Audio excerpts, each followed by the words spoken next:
Hello and welcome. I'm John O'Hays and you're watching W News, broadcasting live from the Arabiya studios in Riyadh. These are our top stories this evening. A senior US official says Israel and Hezbollah have agreed to a ceasefire in Lebanon.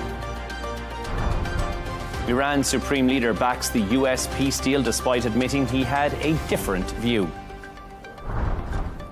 Vice President J.D. Vance postpones his trip to Switzerland for planned US-Iran talks. And Canada makes World Cup history. A Jonathan David hat-trick inspired a 6-0 win over Qatar, but a serious injury to Ismail Kone casts a shadow over the celebrations.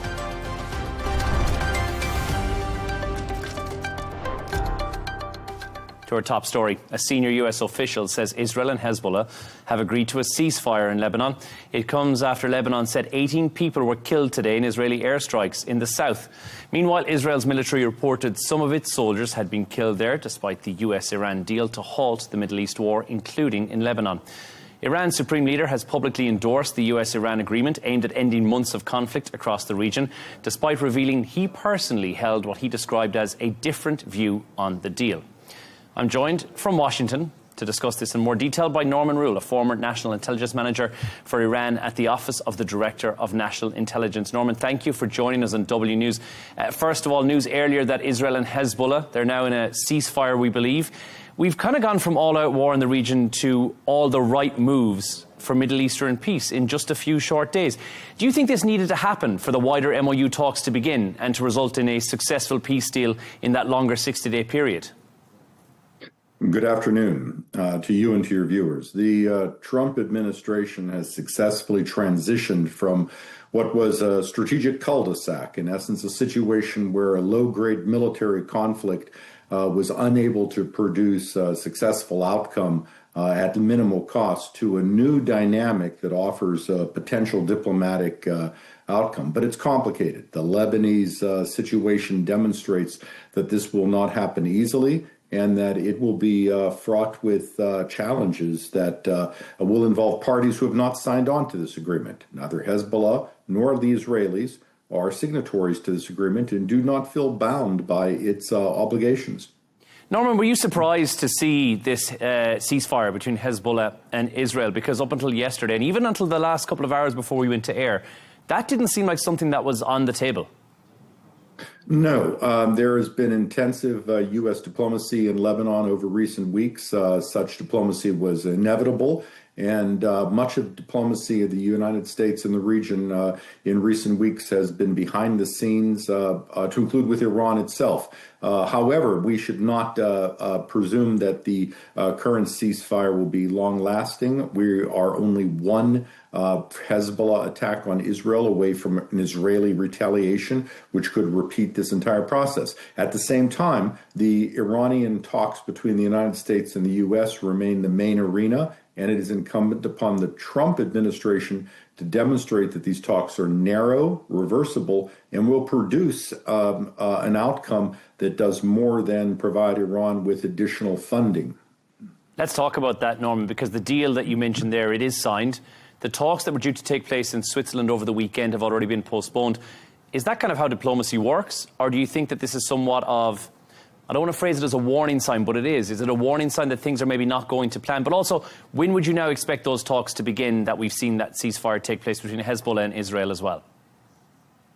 It was clear that when the deal was signed, the Supreme Leader's announcement quickly followed. The talks were quickly announced to take place in Geneva, that a choreography had been established behind the scenes that demonstrates, again, that quiet diplomacy that most people don't see, but explains some of the confidence that the United States has in this process, and also that regional states have in this process. This is likely explained to regional leaders in the quiet conversations, but the United States has.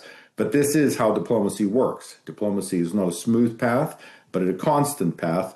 And this will not be an easy issue. Iran will seek to extend these talks, and the Quds force and its operatives do still exist throughout the region. We are only one attack from upsetting the course of these talks. Norman, speaking of that smooth path that we would be on, Iran's Supreme Leader earlier saying that he signed off on the deal, but he's got a very different view of what that deal is. Does that tell us that there might be some level of a split at the very, very top in Tehran? Or is that just placating the media? No, it tells you that he has the traditional suspicions that many of Iran's hardliners have of the United States. And remember, their view is that their ideological foundations are inimical to what the West and indeed the GCC holds as its social and political foundations. Their lifestyle and what their political foundations are against everything that our lifestyle holds as normal. This said, the economic pain that they're feeling is real. It's less than they have conveyed to the West.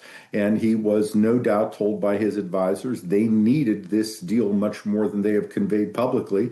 And this was the time to sign on. It's notable that he did this. Remember, his father, his family was killed in those attacks, and he made no mention of this in his statement. So that is a profound signal that the pain Iran is feeling in the blockade was genuine. Norman, Iran, of course, saying their missile program, that's off limits. If that is the case, can President Trump really say that he's made the region safer? I mean, we're removing nuclear capabilities, but can that alone really be enough? Well, there's no question Iran's military capabilities, its nuclear capabilities, have been severely degraded. That can't be denied. There's also no question at this stage of the talks that Iran is not going to talk about militias, missiles, or other issues. This stage of the talks is like turning the car engine over to begin a long road trip. You're going to have to talk about this in pieces, and each side is going to need to see sequenced confidence-building measures to demonstrate that this process can continue. We're at the beginning of a long process, and we should look at it such. And this rhetoric from Iran is, at this point, rhetoric. They will not give up their missile program, but it can be contained and can be constrained and can be attacked, as the United States has demonstrated. Norman Rule in Washington, thank you so much for joining us. You're welcome. Let's continue this conversation. We're going to Vienna. Tarek Rauf joins us. He's the former head of verification and security policy at the IAEA. First and foremost, Tarek, thank you for joining us. If all sides are now on board, which is what we believe to be the case, as I mentioned, with Israel, Hezbollah, Iran, the US all coming into play, there now follows these 60-day talks after that MOU has been signed, and that can begin. Now, with that, we'll see the IAEA taking somewhat of a centre stage. What will be the very first thing the inspectors need to see, do you think, to say that this deal is credible and stickable? Well, first of all, the IAEA needs to get access to the 3 facilities that were bombed, which the IAEA has not been able to access since the 12th of June, which is the day the first bombing took place. I might add that the IAEA did its last verification on the 11th of June last year, and the sites were bombed on the 12th of June. So this basically was a vote of no confidence in the IAEA safeguard system, and that is really a downside for the international system. And now the international community wants to come back to the IAEA after disregarding its findings of its report of the 31st of May that Iran did not have a structured nuclear weapon program. All of its uranium that was enriched to high levels was under IAEA verification, right down to the gram. So we know that they had 440.9 kilograms of 60% enriched uranium. So the sites will, first of all, need to be rendered safe. Any unexploded ordnance needs to be removed. So this will be a long process. IAEA inspectors are not miners. They are not experts in getting rid of explosive remnants of war. So the IAEA access to the destroyed facilities is months ahead, even if an agreement is reached, from my point of view. Let's talk about the missile program, because Iran has said that that missile program is not up for discussion. Can you really separate missiles from nuclear talks when you're looking at a deal of this magnitude? Well, yes, one can. I mean, President Trump himself yesterday was quoted in the media. I heard it myself, that other countries in the region have missiles, so it would be okay for Iran to have missiles as well. You know, arms control only works when it is symmetrical and all sides get some benefit. So in all of these talks, nobody has talked about the 120 nuclear warheads that Israel has ready to use. It has long-range missiles. It has aircraft that can reach targets in Iran, as we already know. So for Iran to surrender its missiles, it's going to be very difficult unless we find a way for bringing in the Israeli capability to be able to hit Iran on the table as well. And for that, we have the proposal for establishing a zone free of nuclear and other weapons of mass destruction in the region of the Middle East that has been languishing for decades. And Israel has been protected by the United States by opposing any progress on this particular area. Tarek, let's talk about the things that you've said you'd like to see happen in these wider discussions that now take place over the next 60 days and potentially, as we mentioned, extended, when they do happen, of course. One of those things you've mentioned is to set up the Persian Gulf Security Council, and the other is the drawdown of the foreign bases in the Gulf as well. How would you envisage both of those things playing out? Well, after decades of foreign interference in the region, I think the MOU fortunately paved the way for all of the Gulf states on both sides of the Gulf, the Arabian side and the Persian side, to get together to take matters of regional security into their own hands. They have a lot of common areas to build upon, particularly, first of all, rendering the Straits of Hormuz and the Gulf itself safe for maritime traffic. They have nuclear reactors there, on the UAE side, one on the Iranian side. There can be cooperation on nuclear safety and nuclear security, prevention of attacks on nuclear facilities. They could create an economic compact amongst themselves. More than 33% of the world's proven oil reserves are in the Gulf region. Nearly 50% of the world's sovereign funds are belonging to the countries of the Gulf region. So they have a lot of potential to look after their own interests instead of hiring foreign contractors from Western countries and relying on their advice. And the foreign military bases did not protect any of the Gulf countries that were attacked by Iran, and all 16 U.S. bases in the region were rendered inoperable. So having foreign military bases basically invites becoming a target rather than providing protection. And I hope all of the states of the region take a lesson from this and move forward to look after their own interests on their own and learn to talk to each other. If we look back, though, Tarek, historically speaking, at least during World War II, the establishment of American bases in the Gulf has been there since then, and we've seen proliferation of those, I guess, through 2001 onwards after September 11th, and we've seen that grow from strength to strength and a presence from America in the Gulf. Do you realistically think that the Gulf would be absolutely fine on its own with zero security and without US involvement? How would they even manage the broader management structure and military confidence to make that work? And how long would that take? Well, we really need to roll back to the time when oil was discovered in the Gulf region. So there was these 7 major oil companies called the Seven Sisters, and there is a book written on that. And originally, these were British companies. And the United States, after the First World War, and particularly after the Second World War, wanted to dislocate the United Kingdom and France from the region and take over as the security guarantor. So they slowly brought in their military bases, reduced the footprint of the United Kingdom and France, and to protect the American investment in the oil companies and to ensure a steady, cheap flow of oil from the Gulf states to the United States.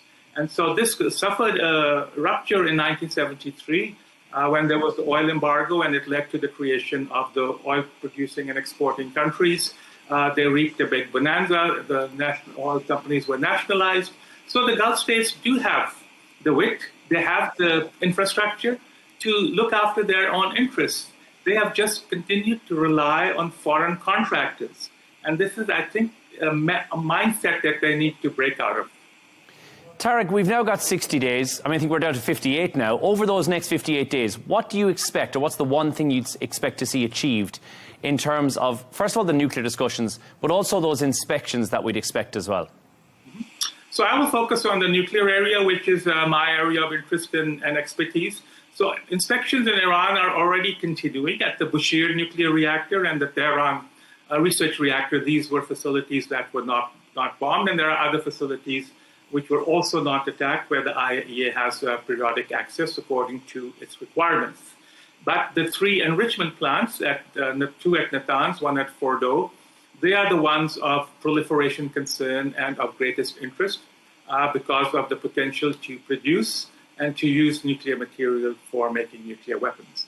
And as I mentioned, I think a first priority would be, first of all, to bring the IAEA to the table, just as they had the IAEA at the table at the Joint Comprehensive Plan of Action talks in 2015, for the IAEA to advise all sides on what the IAEA would need from both a political, a technical, and a legal perspective in order to be able to carry out its rights and obligations under the Nuclear Non-Proliferation Treaty to ensure that all nuclear material and all nuclear activities in Iran are devoted exclusively to peaceful uses. Tariq, let me play devil's advocate on this for a second. What happens if, and this is again, there's speculation that the actual stockpiles might be far greater than what we believe.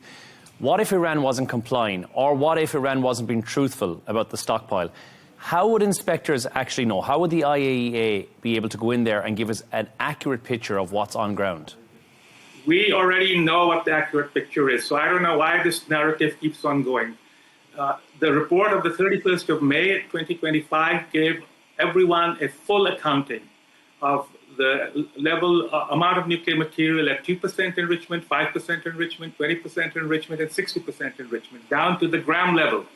Nobody else can provide that level of accuracy other than the IAEA. We know what was there, 9,428 or so kilograms of enriched uranium in all across the 4 different levels. So that is not the issue. Iran has not enriched since the 12th of June once the facilities were bombed. We also know that. Whether Iran moved the material between the 12th of June and the 22nd of June when the United States also joined the bombing is something that needs to be figured out. So what we need to know is where this enriched uranium is. That is something which there is already a gap. Unfortunately, countries like the United States and others that have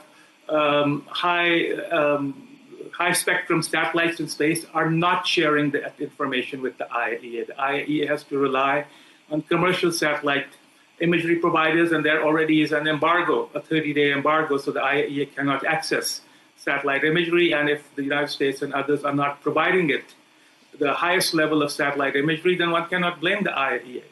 So if countries want the IAEA to do the job, they need to give it the resources to do the job. And it has already shown that it has the technical capability to do the job when given the political, legal, and technical framework to do so. Let's talk about which deal is stronger. Is this deal a stronger deal than the JCPOA, the 2015 deal, or do you see it as weaker? Well, again, there is these false narratives from senior people in different administrations. Under the JCPOA, the IAEA was doing inspections every single day at the 3 enrichment sites, every single day. So unless the new agreement has the same level of intrusive inspection, then it would be a weaker agreement than the JCPOA. The JCPOA was working fine until the United States withdrew from it and violated Security Council Resolution 2231 by unilaterally denouncing the JCPOA. And until several years later, Iran kept on implementing its obligations. And as I mentioned, the IAEA continued to verify until the 12th of June 2025 all nuclear activities in Iran, including enrichment. So what more does the international community need? The system was already working. So doing the bombing only damaged the system. So people need to address that particular issue. Why was the need to bomb? Why did Israel, which is basically a rogue state, Where was Iran's need to get to 60% enriched uranium? If the JCPOA was working so effectively, why did we get to 60%? Under the Non-Proliferation Treaty, enrichment to 90% is also not prohibited as long as the material declared. Not prohibited, but what's it required for? When we get past 20%, what are we enriching uranium past 25% for? Iran was doing this, from what we understand, in retaliation to assassinations of nuclear scientists in Iran and as a bargaining lever. I think where Iran miscalculated was to go to the quantity of 440 kilograms. I mean, bargaining is one thing, but threatening is a whole other thing. Surely if you have that level of enriched uranium, you're no longer at the bargaining end of the tool, you're at the threatening end of the tool. Not really. You have 8.5 metric tons of plutonium sitting in Japan. Is there somebody worried about that? That's direct use material as well. So just because there was 440 kilograms of 60% under IAEA verification does not necessarily mean it's going to become a bomb over the next day. Even intelligence analyses from Israel and the U.S. said that it would take at least a year. And the IAEA already said on the 31st of May 2025 that there was no structured nuclear weapon development program. So what more do we need? Let's talk about the verification process, because that's now what happens next, or at least that's what we hope happens after this discussion over the next 60 days. Is that verification more important than politics as we look towards the next 2 months? First of all, Iran is already obligated under the Non-Proliferation Treaty to make good on providing to the IAEA access to all nuclear material and all nuclear facilities. Whether or not we have the JCPOA, whether or not we have a new agreement coming out of the MOU, that is besides the point. Iran is already obligated to do so. But by bombing the 3 sites, we have created a physical infrastructure problem, which is providing a problem both for Iran and for the IAEA. So Iran doesn't want to provide access because it doesn't want the IAEA to issue a report so that whatever is left can be bombed again. So it doesn't trust the interlocutors on the other side. We also need to keep that into account. So I'm not defending Iran. I'm just looking at the situation realistically, which is what we really need to do. Tariq Rauf, there we must leave it. Thank you for joining us from Vienna on W News.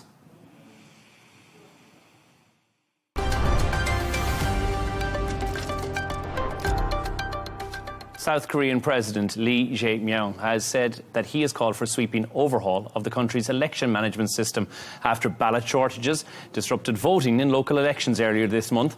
The controversy has triggered protests, a parliamentary investigation and also renewed questions about public trust in one of Asia's most established democracies. Patrick Falk has this report. Well, South Korea's National Election Commission is facing intense scrutiny after widespread ballot shortages disrupted voting during local elections on June 3rd. According to election officials, shortages were reported at 91 polling stations nationwide, forcing voting to be suspended temporarily at 26 locations and leaving some voters waiting hours to cast their ballots.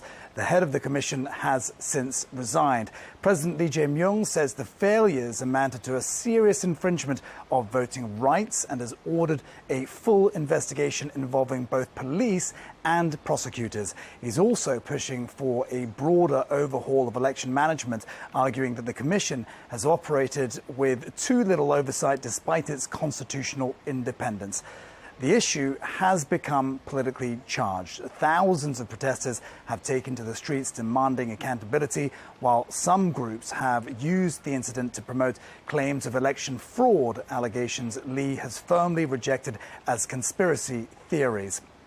Parliament has now launched a 45-day investigation into what lawmakers describe as a failure that undermined voters' rights. Both the ruling Democratic Party and the opposition say reforms are needed to restore public confidence in the electoral process. For President Lee, who came to power promising to strengthen democratic institutions after years of political turmoil, the challenge now is convincing voters that confidence in the system can be rebuilt. Patrick Falk, Arabiya English.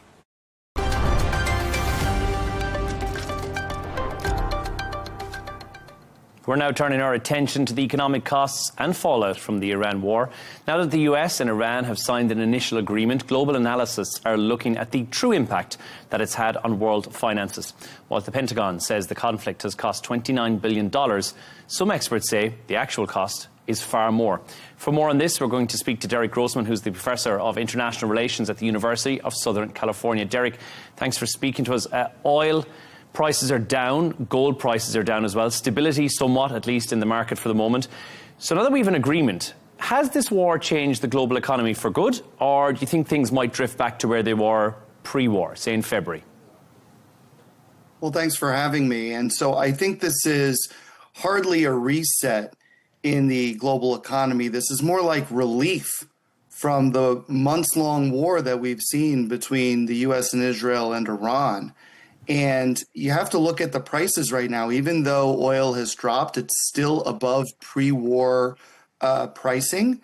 Also, the cost of goods across the entire gamut is the prices are still very high. Higher than pre-war. So inflation has risen because of the energy crisis.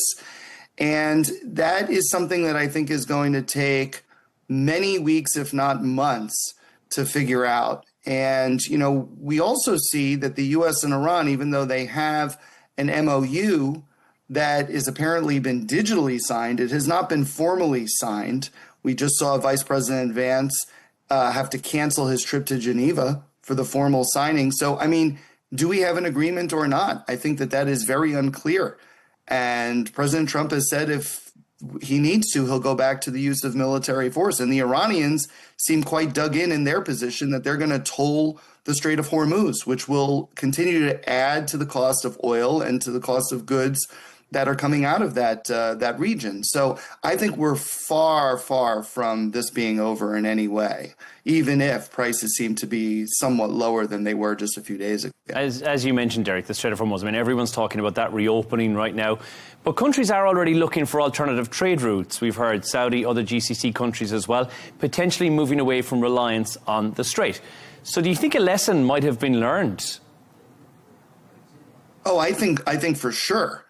The overdependence that many countries around the world have on the Strait of Hormuz, whether it's to export their oil and other products, or if you're on the receiving end, right, if you're importing from that region, especially in Asia, I mean, as we've been talking about for months now, about 20% of the world's oil goes through the Strait of Hormuz, right? I mean, you have to come up with alternatives. The problem is that alternatives take time to develop, whether it's an overland route that needs to be constructed or it's a different sea lane that is demined, right? That's closer maybe to the shores of some of the neighboring countries there.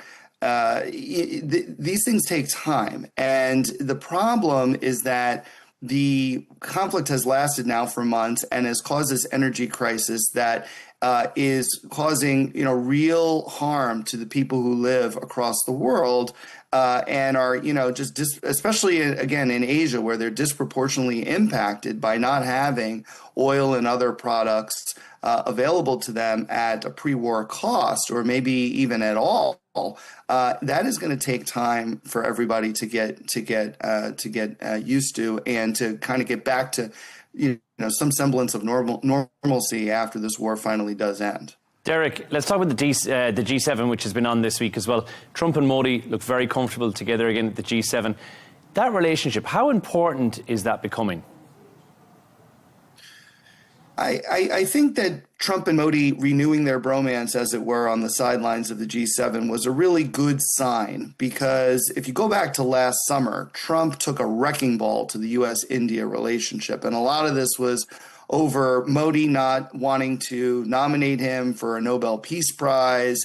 Trump thought that he played a decisive role in ending the 4-day war between India and Pakistan last May. And he took real personal umbrage to that. Also, there was no free trade agreement at the time. Trump wanted that as a deliverable before going to New Delhi for the Quad summit. And, Trump started having a better relationship with the Pakistanis, and we've seen that play out more recently with Pakistan facilitating U.S.-Iran negotiations. So there's really a lot of baggage here, and so it was good to see the two men to have been done, because the Indians, if they trusted the United States at all, they now certainly do not trust the United States, especially after the U.S. Navy targeted a commercial ship going through the Strait of Hormuz, blew it up, and wound up killing 3 Indian nationals in the process. So there's still a ways to go, but I think that seeing them together in this format was a start. Yeah, it certainly appeared quite friendly. Derek, I want to ask your economic predictions for Q4 of 2026, Q1 of 2027. I think we're very early, obviously, into this MOU, but experts had warned if the war had waged on past May or past June, which is where we're at now, that we could see a global recession towards the end of 2026. Have we clawed that back from the brink, or is it still too early to call? I think it's still early to call it. See, the early indicators are that we've avoided the worst possible outcome of having a global recession. We've been quite resilient in the United States, but I think the global economy overall has actually weathered the energy crisis as well as it can be expected. But that said, I mean, we still have a lot of uncertainty surrounding the prospects of renewed conflict in the Middle East, but also inflation continues to rise, and there isn't really a good strategy to depress inflation in the coming weeks and months. And so unless or until I see that, it's really, I hate to be kind of pessimistic, but I think that that's probably in order. But Derek, I want to ask you this. Which country do you think actually comes out looking the strongest, at least from an economic standpoint, now that we have the MOU in place and we're looking towards 60 days or potentially more before we get to some full peace agreement? Which country stands to look the healthiest, economically speaking?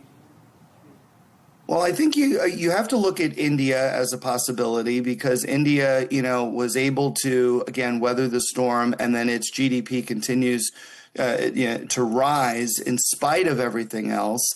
But I also am going to say that Iran is starting, of course, from a low point. It's just been, through this war with the United States and Israel, and it's a lot of their military has been destroyed. A lot of their civilian infrastructure has been destroyed. However, they are now set to reap the benefits of this new deal, especially the $300 billion in reconstruction funds. And they're allowed to immediately start exporting their oil, right? So that could amount to, I've heard some estimates that could amount to $50 to $60 billion per month, potentially, depending on how it plays out. And so, Iran is actually sitting in a pretty good spot right now, even if it's playing from behind. And Derek, finally, what do you think about Asia? Has it quietly become a bit more influential because of this conflict, and proven actually that they were able to continue as things and kept the status quo even throughout the closure of the Strait of Hormuz and the entire conflict in the wider region? Yeah, no, I think that's also the case. And, again, this is still early days here. So we have to kind of see how this conflict, or more precisely, whether this conflict actually does come to an end. I still have deep skepticism about this MOU, not just that it's unfavorable to U.S. interests and to Israeli interests, but also whether anything was actually agreed to in terms of opening the Strait of Hormuz. Consider the Strait of Hormuz for a moment, right? The United States is saying that the Strait of Hormuz will be completely toll-free, right? But that is not what the Iranians are saying. They're saying we're going to add fees in certain circumstances, environmental fees, transit fees, things like that, which essentially amount to a toll. Call it what you want. It doesn't matter. It's still a toll, right? So there is still a very deep and basic disagreement on the Strait of Hormuz. And that is what the MOU was really designed to deal with. Obviously, all of the tougher stuff, like the nuclear issue, that is all being punted till later. The MOU is an agreement to negotiate later on the really, really tough stuff. So we can't even get an agreement on the so-called easier stuff, like the Strait of Hormuz. So that is where we are today. And I think it's unfortunate, and we're going to have to see how it plays out. Derek Grossman in LA, thank you for joining us on W News. Thank you.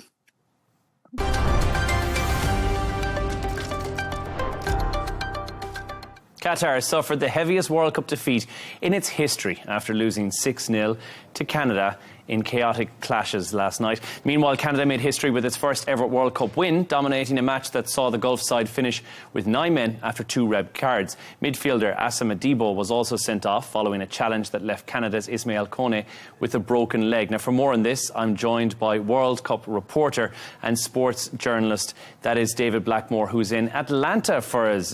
David, it's good to have you on the show again.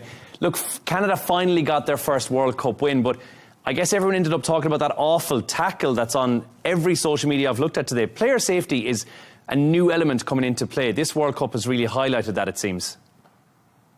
Yeah, I think before any major tournament, player safety is always number one, paramount importance to officials and the people organising every major tournament. But it was absolutely shocking scenes yesterday when you could see immediately from the reaction of the players that something wasn't right. And immediately you had the substitutes coming around and putting a barrier around it just to stop people taking videos and pictures of it. I think what was pleasing to see about it was Kone coming off the pitch and, obviously oxygen mask on, but, showing his appreciation to the fans to let them know that he was feeling okay. But it put a bit of a dampener on the evening for Canada. It was such a huge win for them, 6-0 as well. And it really, for all the co-hosts, they've been doing so well in this group stage. And it was something that I think for the players will have been tough for them to sort of mentally get on with the game after something like that happens. And hopefully it doesn't have an impact going forward. But you notice when they scored one of their goals, one of the players lifted up his jersey. And I think now for the Canadian team going forward, that is going to be a big thing for them. They're going to do it for him. They're going to go as far as they can in the tournament for him. Which is what is great about the beautiful game. There's always these moments that something stands out. And again, the wins that you never thought you would see, like that from Canada. Scotland back in action tonight. It seems like Massachusetts has taken a step that I didn't expect. It's gone as far as legalising haggis for the Tartan Army because it's been famously outlawed there since the 1800s. Reports that also apparently more than one public house have run out of stocks as well. So the Scots seem to have very much have taken over Boston for this tournament. Yeah, I think this has probably been the love story of the tournament so far, hasn't it? And it's been all over social media, and it's been great to see because you've got the Scottish fans on one side. They are having an absolute blast. This has been the first World Cup that they've been to in 28 years, and they have been absolutely loving life, but also seeing it from the locals' perspective. You've got these Boston people who probably never experienced something like this in terms of just huge numbers of Scottish people coming in. And I think, you know, the governor of Massachusetts legalising haggis is just a great nod and a show of goodwill that shows just how these two different cultures and backgrounds, how they've connected so well. And I think what's been really pleasing is, in and amongst all of this, the Scottish fans have been there. They've been drinking heavily, but they've been enjoying it. They've been having a good party. It's been positive vibes, and we're not seeing this kind of major criminal reports or anything coming out from this. It just shows you just how much everyone is connecting. And that's what the World Cup's all about. It's all about bringing people from different cultures, different backgrounds, all together and to just have a great time. And Scotland, definitely, they're back in the World Cup party and they're not letting it go just yet. Now, David, it has been the game of surprises more than anything else. We've seen a lot of teams who have caught us off guard that we weren't expecting. And let's have a look through the weekend. I mean, plenty of games to look forward to. Spain versus Saudi, that's the big one that's taking place on Sunday evening as well. But a game that on any other day in any other World Cup wouldn't have been that impressive to look at. Cape Verde versus Uruguay, both of whom I think so far in this tournament have actually turned out to be a pretty decent team on both parts. Yeah, absolutely. I have to say, this has been a tournament of the underdog almost so far. You know, Cape Verde getting that fantastic draw against Spain, their goalkeeper. What a story that is as well. There's all these little stories that you get from World Cups, and his story is one that's absolutely phenomenal. To go from a small number of followers on Instagram to sort of 5 million, it's fantastic. But even Curacao, you know, scoring that goal against Germany and equalising and being on a level par with this global superpower in terms of football for 15 minutes. It was wonderful to see. And the Saudi Arabia performance against Uruguay was so impressive because Uruguay are a tough team. They're gritty, they're disciplined, they're committed, they're playing that Bielsa ball, you know, their manager definitely has that team well drilled. They were unlucky to get to not win it. You know, watching that game, I thought Saudi Arabia, they're going to be on 3 points after this. So they are going to go into the Spain game full of confidence, and it's going to be here in Atlanta. The stadium is going to be packed. I was here yesterday for the Czechia-South Africa game. It was a fantastic atmosphere. There's going to be a huge following for the Spanish, of course, wherever they go, particularly in this part of the world. There's going to be a huge following for Spain. But I really am back in Saudi Arabia to cause possibly the biggest shock of the tournament so far. And don't forget, they've got form for this. You know, look back to the last World Cup, 2022. They caused that shot against Argentina, who then went on to win the competition. Maybe, who knows, maybe if Spain lose this game, maybe they will go on to win the competition. Maybe Saudi Arabia give teams that kind of luck. But for Cape Verde, it'll also be really interesting to see how they go against Uruguay. If they can get another point against Uruguay, that sets it up beautifully for a final day game against Saudi Arabia. And then for both those teams, it's basically winner progresses to the next tournament. And that'd be so great to see one of these teams in the knockout stages. David Blackmore in Atlanta for us. Thank you so much for joining us. Thanks, Johnny.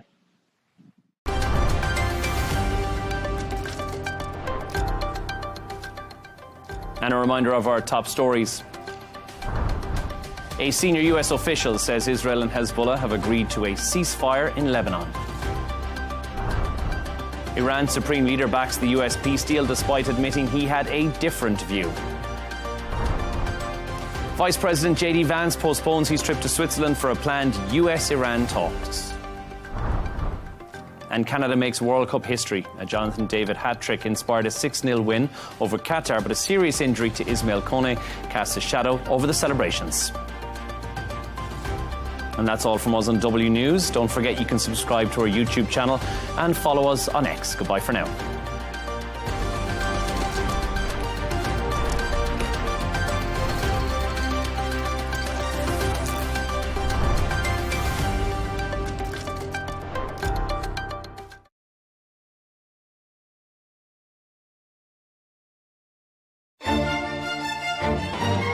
Do we celebrate too much? Does it help generations understand history? Does it bring society together? And the idea of turning the first day of summer into a music festival was a brilliant idea because it's a day of joy. We must celebrate summer.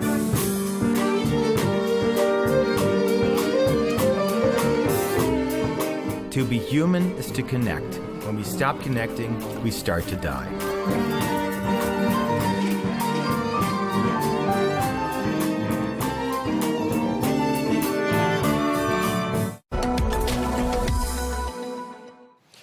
Now, creative industries are increasingly being positioned as drivers of investment, job creation, tourism, and skills development here in Saudi Arabia. And this all fits in very neatly with the kingdom's broader economic diversification strategy.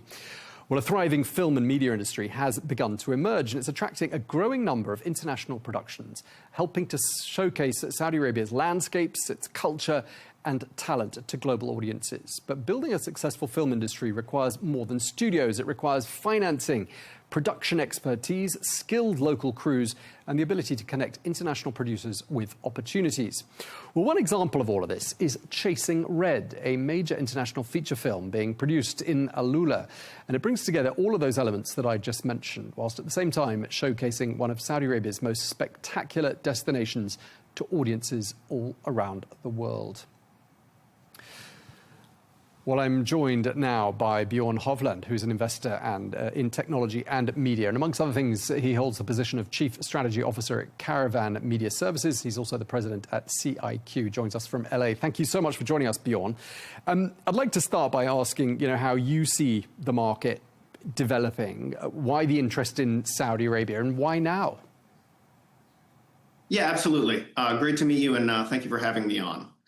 So Saudi Arabia right now is in a pretty unprecedented period from a media growth standpoint in world history. You have one of the world's largest economies basically transforming itself in half a generation. And since movie theaters were created and allowed in Saudi Arabia in 2017, 2018, it has quickly become one of the largest and the most dynamic media markets in the world.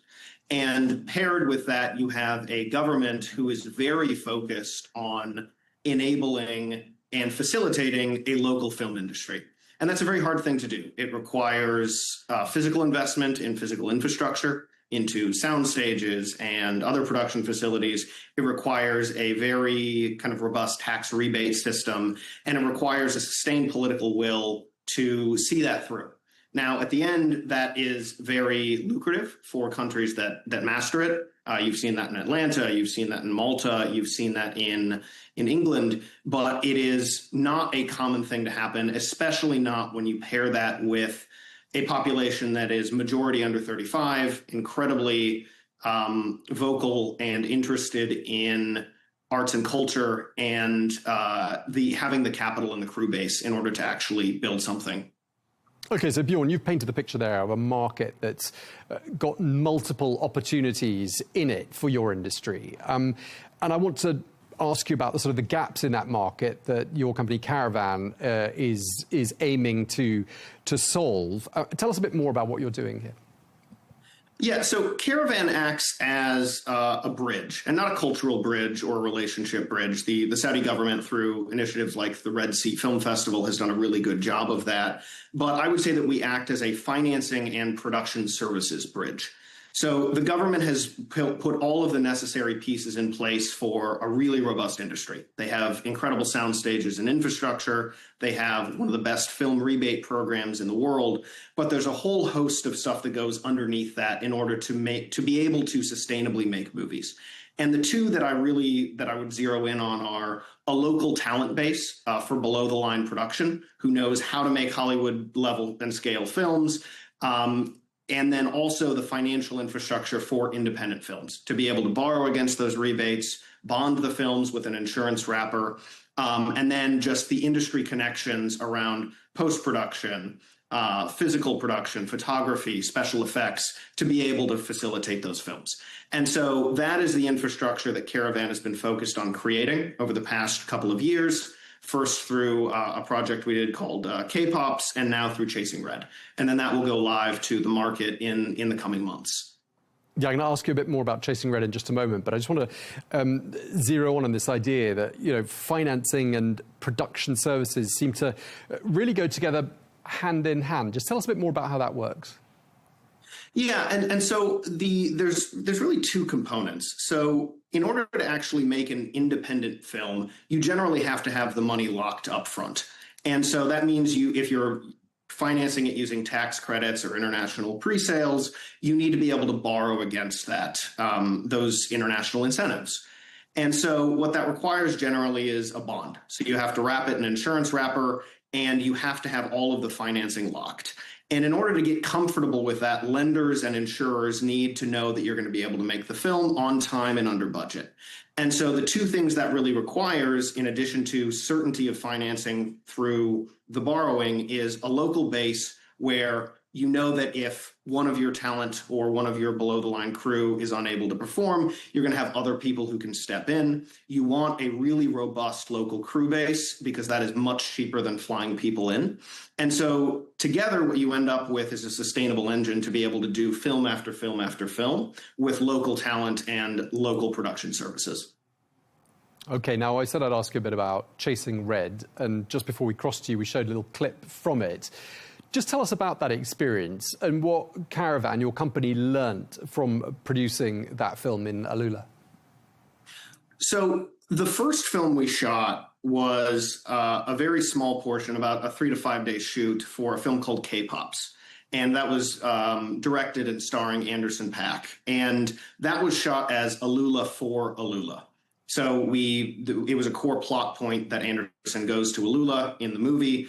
And we were able to showcase the kind of the natural beauty for what it was in the region. And the people we worked with, the local talent, they were very good, but the talent depth was not incredibly deep. And a lot of the crew had come in from Riyadh. And so what we saw was that on that film, we were not able to borrow against those tax credits. We were not able to bond that portion of the movie. And we were not able to use people from Alula to help on that. And so when we got to Chasing Red, we actually did a training program in conjunction with a company called Gateway Entertainment that trained up starting with 50 and then ultimately 16 people worked on the movie with us.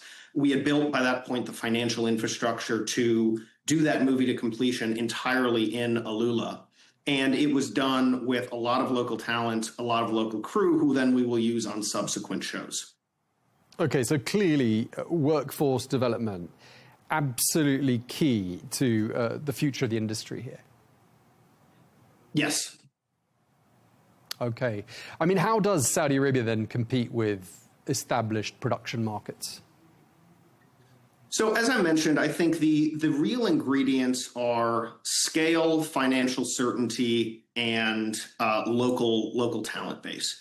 And so once you have those three things, it is a really self-sustaining and profitable economic engine. And we're already seeing all of those things come together. Saudi Arabia has built some of the best production studios that I've ever seen. The two in Alula are really just state of the art. They have an incredibly generous financial incentive program. And what we're really starting to see is the development, and hopefully we can be a big part of that local talent base. So the creative talent is already there. No one has a monopoly on creativity. The energy and creativity in Alula and Saudi Arabia more broadly is enormous. But what Caravan can bring in conjunction with our partner Gateway is the access and training for what it takes to do a Hollywood scale film. And we're already seeing the benefits of that. I mean, one of my favorite stories from Chasing Red, there was a local from Alula named Khalid, 43 years old. He'd fallen in love with photography early on and got very good at it, but there are not a lot of opportunities for photography in Alula historically. And so he worked jobs here and there to support that passion. And by the time he went through the training program, he was so good that he immediately was given a real kind of high-level job on the production. And throughout the prep for that film, he would say, hey, this is the kind of shot you want. I know exactly where we need to go. And so through the partnership with kind of established Hollywood training programs and experience and local expertise, we were able to build a really great partnership that made the film a lot better. And now we have, next time we go back to Alula, a cameraman who knows exactly what to do, what we want, and knows where we need to go for various things. And that is that's what we want to do across every one of these departments, to where the trainees today become department heads over the next decade. All right, well, next time you're in Alula, we'll have to catch up with you. Perhaps you can do another interview in situ. But I just want to ask you lastly, I mean, what does success look like for Caravan and for the regional industry, do you think, over the next 5 years?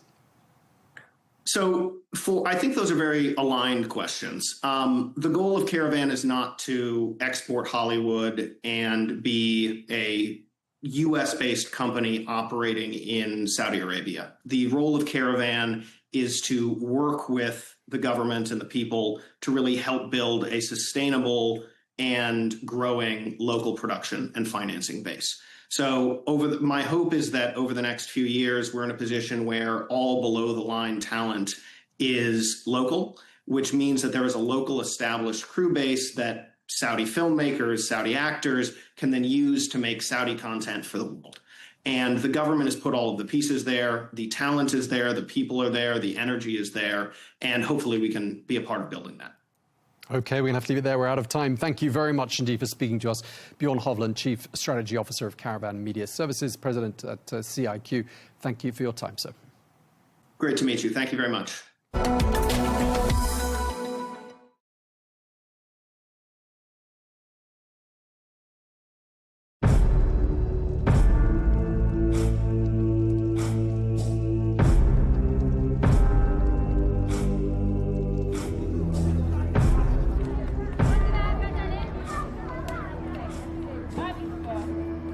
The people of Milana are distinguished by their light brown hair and eyes.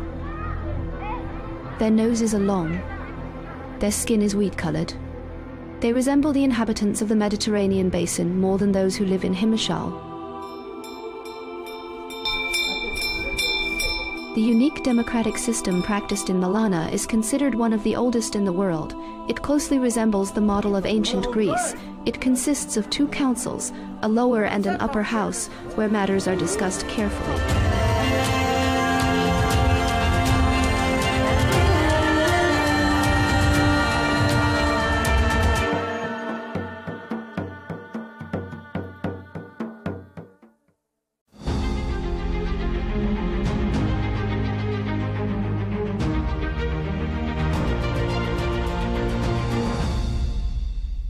Good morning, Governor. Good morning, everyone. Welcome to Rome, the eternal city. We are very happy that the FII has chosen Rome, as the mayor just said. To frame our today's conversation, let me ask first, we have observed in the last few hours that apparently a conflict has been closed. My general question to you is, how has this regional conflict affected both the institution that you lead and, more in general, the Saudi economic outlook in the area?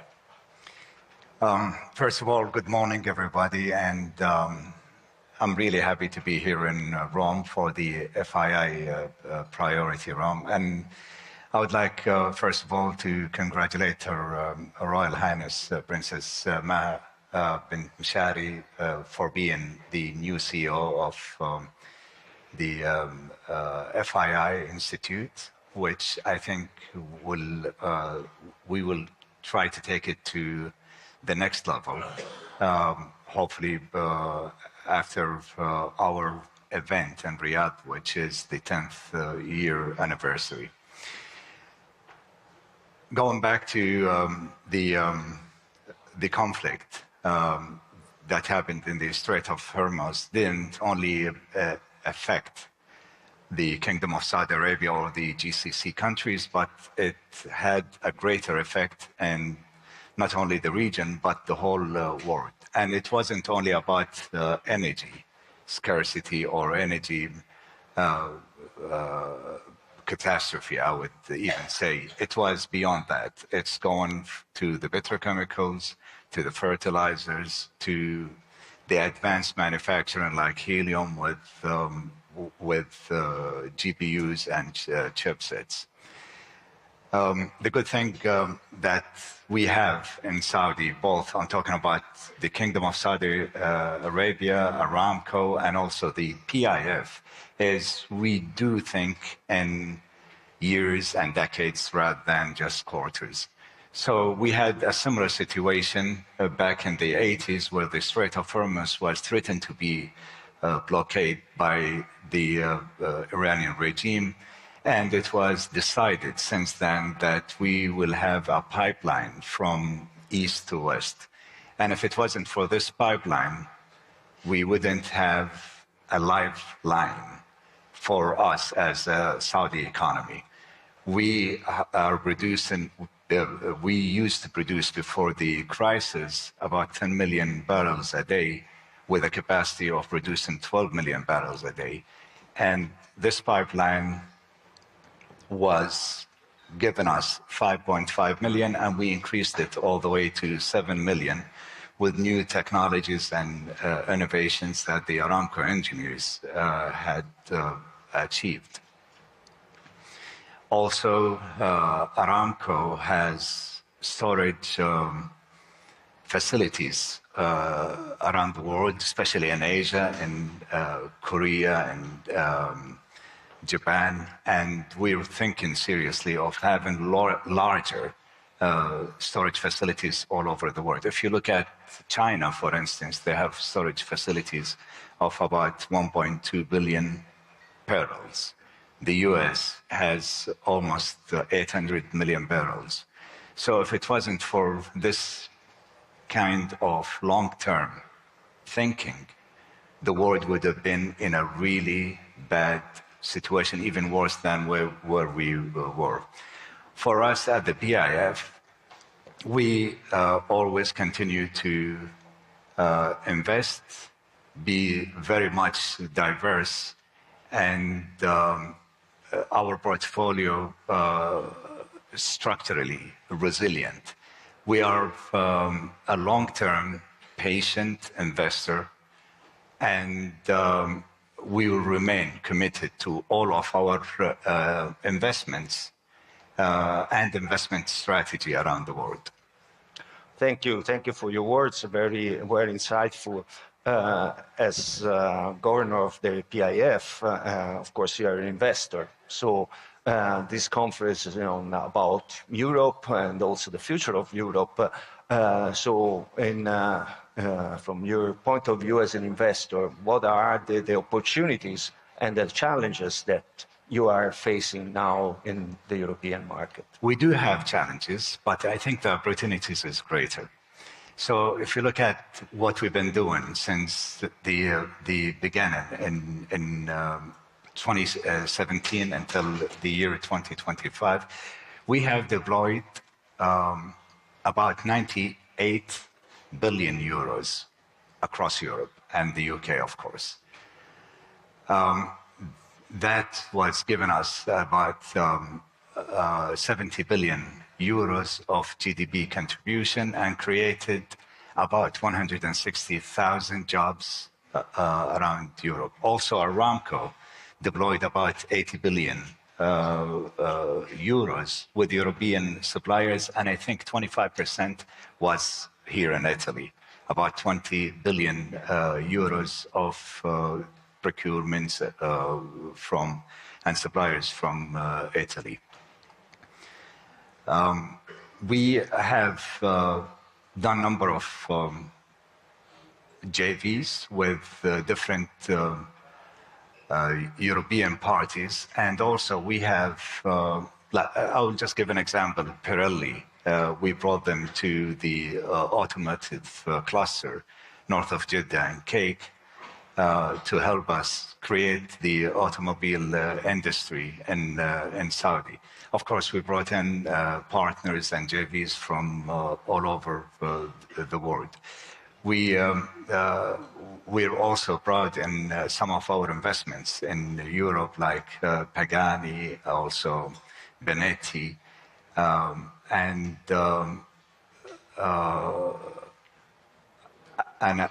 I think we will, during this conference, we will show about maybe 140 different opportunities that we think of that can bring a lot of benefits to both parties, the European partners, and also would bring more benefits to us as industries within the Kingdom of Saudi Arabia. So out of the 140, I think the opportunities that we're talking about that need from our JVs the strength of European industries is worth a total of about 10.4 billion euros. And this is only for until the end of 2030. So I think the opportunities are more. Now the challenges, you asked me about the challenges. And that's what Richard said in his opening remarks. The challenges is mainly regulatory challenges, and some of the laws that were supposed to be activated is really hurting investors such as ourselves, Aramco, SABIC, PIF, not only to invest more, but to keep their own investments in Europe. The good thing is the European regulators and policymakers, they're looking into it, and hopefully we will have better solutions for it. Thank you. Of course, Europe offers both opportunity and challenges. We are looking at the opportunities and try to minimize the risk that are posed by the as PIF, congratulations, because you approved recently your 5-year plan ending in 2030. May give the audience some highlights and the opportunities that these 5-year plans offer to European investors, because as you mentioned, it's not just the PIF investing in Europe, but it should be a bilateral way, so also having investments from Europe to Saudi Arabia. So if you may highlight the opportunities that the 5-year plan of the PIF. Yeah, we just released our strategy update. We started the first one back in 2017 until the end of 2020, and the second one from 21 until the end of 2025. And we just got our board to approve our new strategy until the end of 2030. And with this strategy, we want to do two things. First of all, if you look at what PIF did since 2016, we basically brought the Kingdom of Saudi Arabia to the world. And now our new strategy is to bring the world back to Saudi. We have a new framework with 6 ecosystems: tourism, urban development, advanced manufacturing, industrial and logistics, clean energy, and The sixth ecosystem is NEOM. So, well, that's our new strategy. Now, a lot of people thought we will stop deploying investments internationally. I can tell you that we're not going to stop. We'll continue on doing so and deploying investments, but maybe the percentages are going lower, but the absolute numbers will continue on growing since we have continuous growth in our AUM. Thank you. As chairman an export credit agency, we'll give the support to our companies that are happy to come and to invest, and there is already a number of investments. The final question that I want you to change hat and to delve into the energy security. This conflict have highlighted that energy it's very important for the entire world, as you have mentioned in my opening question. So, as chairman of Aramco, what is the lesson learned? And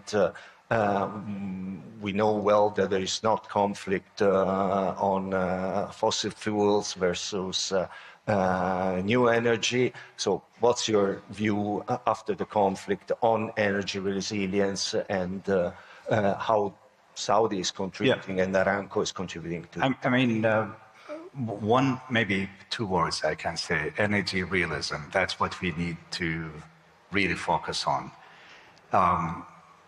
Unfortunately, the last decade or so, a lot of push came from the new energy, which is fun. It's really great, and I think it's a great addition, but it's not going to be a substitution to the fossil fuel. And we've witnessed this very well during these past few months. The world cannot not rely on fossil fuel. And we're not talking about the energy only. We're not talking about the oil and gas only. We're talking about different industries that rely on the oil and gas. Petrochemical industry, which is a base industry for many other industries, is based on oil and gas. Fertilizers, as I said, food is based on oil and gas. So we have to be more realistic on what we want to do and how we can do it and when we can deploy it. It's an addition. The world, especially with what's happening right now with the AI, the world needs more energy.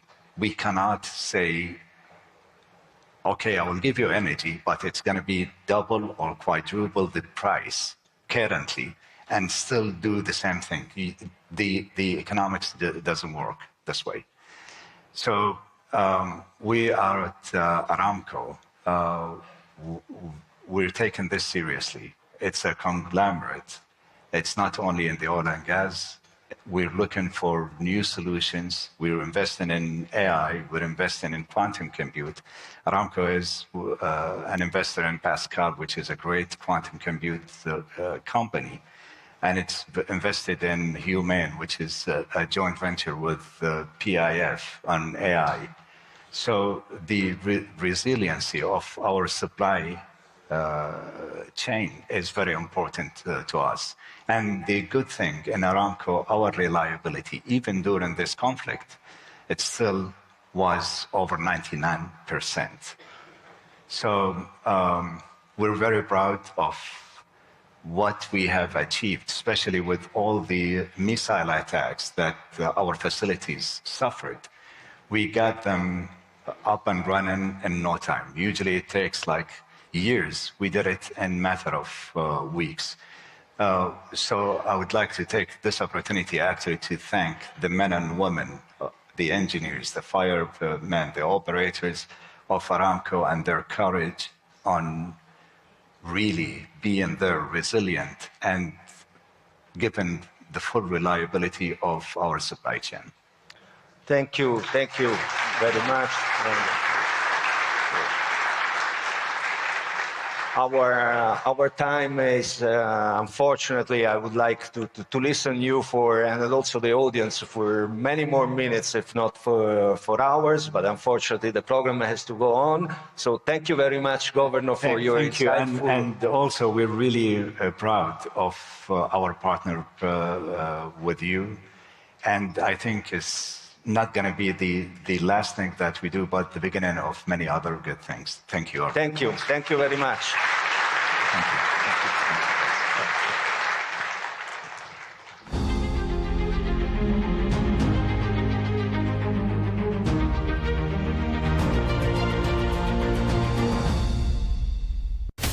From the White House to Gaza, Kiev to Beijing, elections, economics and the environment compete with conflicts and other complex issues for our attention. In an age of fake news, deepfake and artificial intelligence, they've got to have a vote and a say. It's important to look beyond the loudest voice to understand the truth. From newsmakers to groundbreakers, my campaign is going very well. Presidents, prime ministers, princes and peacemakers, and cultural tastemakers. As Arabs, as Middle Eastern, we're too emotional. Join me on The Riz Khan Show for empowering conversation.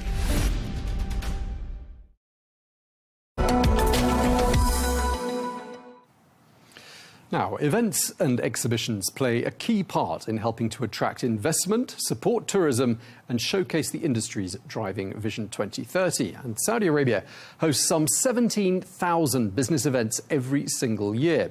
It's also one of the fastest growing business events markets amongst G20 economies. And with more than 1 million square metres of additional exhibition space planned for 2030, the sector is expected to play an even bigger role in the years ahead. Well, at the centre of that growth is Tahaluf, the Saudi-headquartered events company behind some of the kingdom's biggest international gatherings. And Mike Champion is the CEO of Tahaluf, and he joins us now in the studio. Mike, welcome to the programme. Tom, thanks for having me on. Just tell us, what is, in your opinion, the current state of the events industry in the kingdom right now? I was meeting with some senior protagonists in Saudi government yesterday, big investors within the economy, and the one thing that I said in that meeting, which everybody really seemed to agree upon, was in all of my experience and history in the events trade, particularly in this region, which is about 15 years, but also with Informa, which is a co-owner of Tahaluf, and that is the world's biggest exhibitions company, all the senior leadership in that. No professional that I work with has seen such explosive high growth in the events trade than what's happening in Saudi Arabia right now. So I would say certainly since Tahaluf has been founded, we have grown substantially. The revenues of the business went from pretty much nothing to over $300 million in that short amount of time. And the economic impact that those events have is enormous. And we can go on to that a little bit later. But to really sort of respond to your point, it's healthy. Right now, in a contemporary fashion, we are selling, we're selling well. Our events are doing better than they did last year from a commercial perspective. We've got good bookings, and we're looking forward to the next half of the year. And you're not mentioning those geopolitical tensions that are an issue for a lot of countries in the region, not having any impact, it sounds like, on the way things are heading for you. Look, clearly, we all hope that these geopolitical tensions resolve themselves peacefully and quickly, because that's good for business. Certainty is good for business. It's also good for many other reasons other than that, from a humanitarian perspective, of course, as well. What I would say is, working in Riyadh and having the event portfolio that we have in Riyadh and also in Jeddah as well, we're still seeing bookings happening. We're still seeing registrations happening. We're seeing year on year that there is confidence in coming to this city and to this country. And so it isn't, it isn't anywhere near as bad as what people thought it could have been. I think one thing that really matters regarding the exhibitions industry, the events industry, is that there's a lot of mobility, a lot of flexibility around our products. So if you go back to March and April, when this conflict began, we had 3, large-scale events that we were running in that sort of time zone, that time period. One is LEAP, and LEAP is the largest technology event in the world by attendance. And we were able to move that into the end of August, into the beginning, the first week of September, very, very simply, very easily. Our thousands of exhibitors, they understood that they wanted a clearer space, more time ahead to get that done, and we responded to that community, and were able to move it.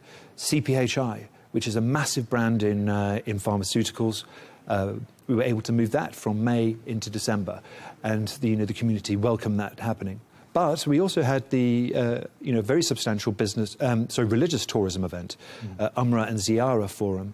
And we ran that in April, and we ran that in April in Medina, and it was the most successful edition that we've ever done. And we had over 5,500 international business tourists flying for that, which is actually more than last year. So I think with the geopolitical tensions that you're talking about, really, Saudi Arabia is showing a great deal of resilience regarding that subject. Right, resilience and the ability to adapt. Yes. And promptly by the sounds of things. And all of this, just remind us, events are absolutely central, aren't they, to Vision 2030? Just remind us what the linkage is there. Well, look, we look at our events, the events that we do at Tahaluf, as being major drivers of strategic industries. So we don't work in sectors that don't have a critical impact on the economy or a strategic political importance to the country, right?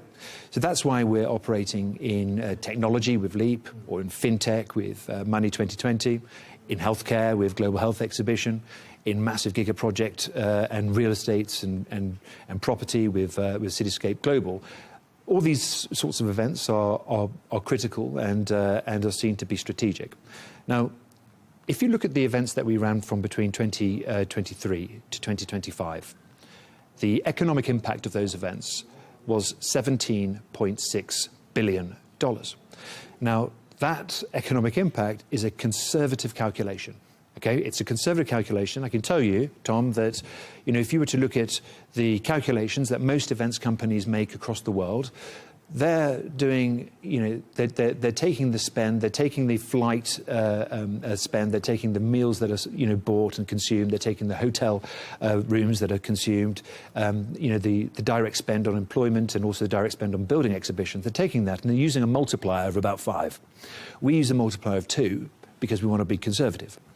But we also add into that 17.6 billion figure an extraordinary number, okay, which is over those 3 years, over $10 billion of property transactions have happened, okay, on the show floor itself at Cityscape, okay?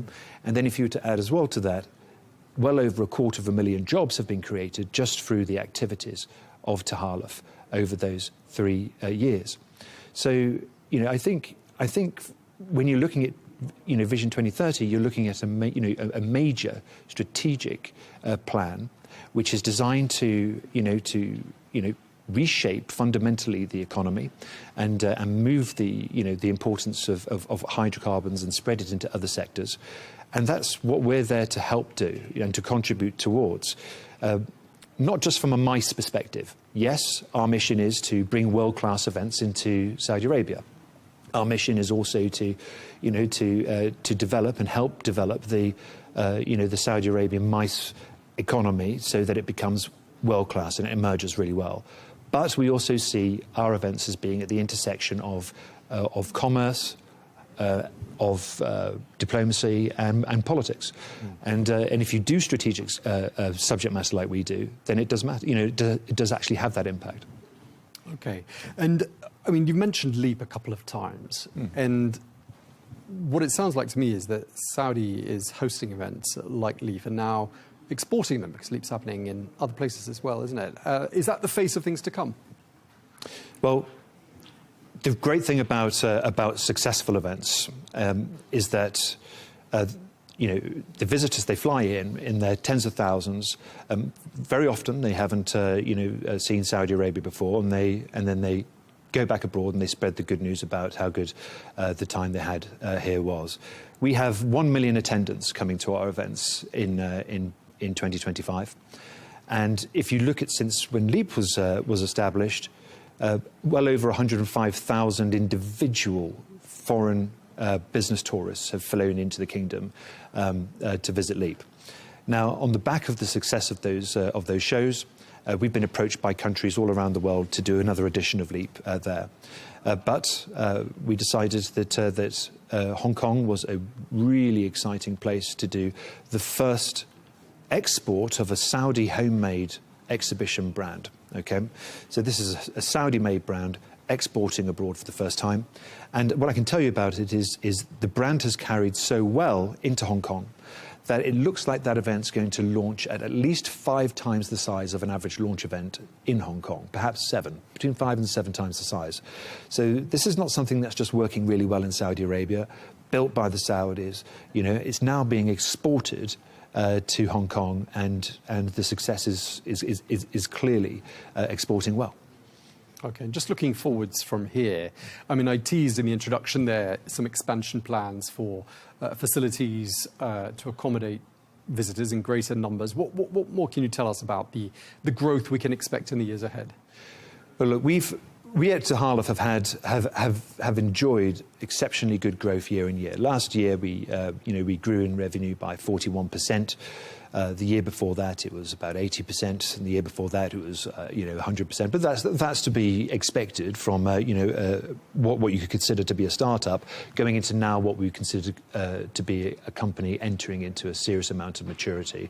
Okay, but we still expect to get somewhere in the region of 18 to 21% year-on-year growth, despite the context of what you were talking about earlier on, Tom, of geopolitical tensions. Now, in order to achieve growth in the exhibitions industry, what you need is space, is capacity, because in exhibitions, larger your exhibition is, the more revenue there is, the more people you employ, etc. Okay, it begets itself,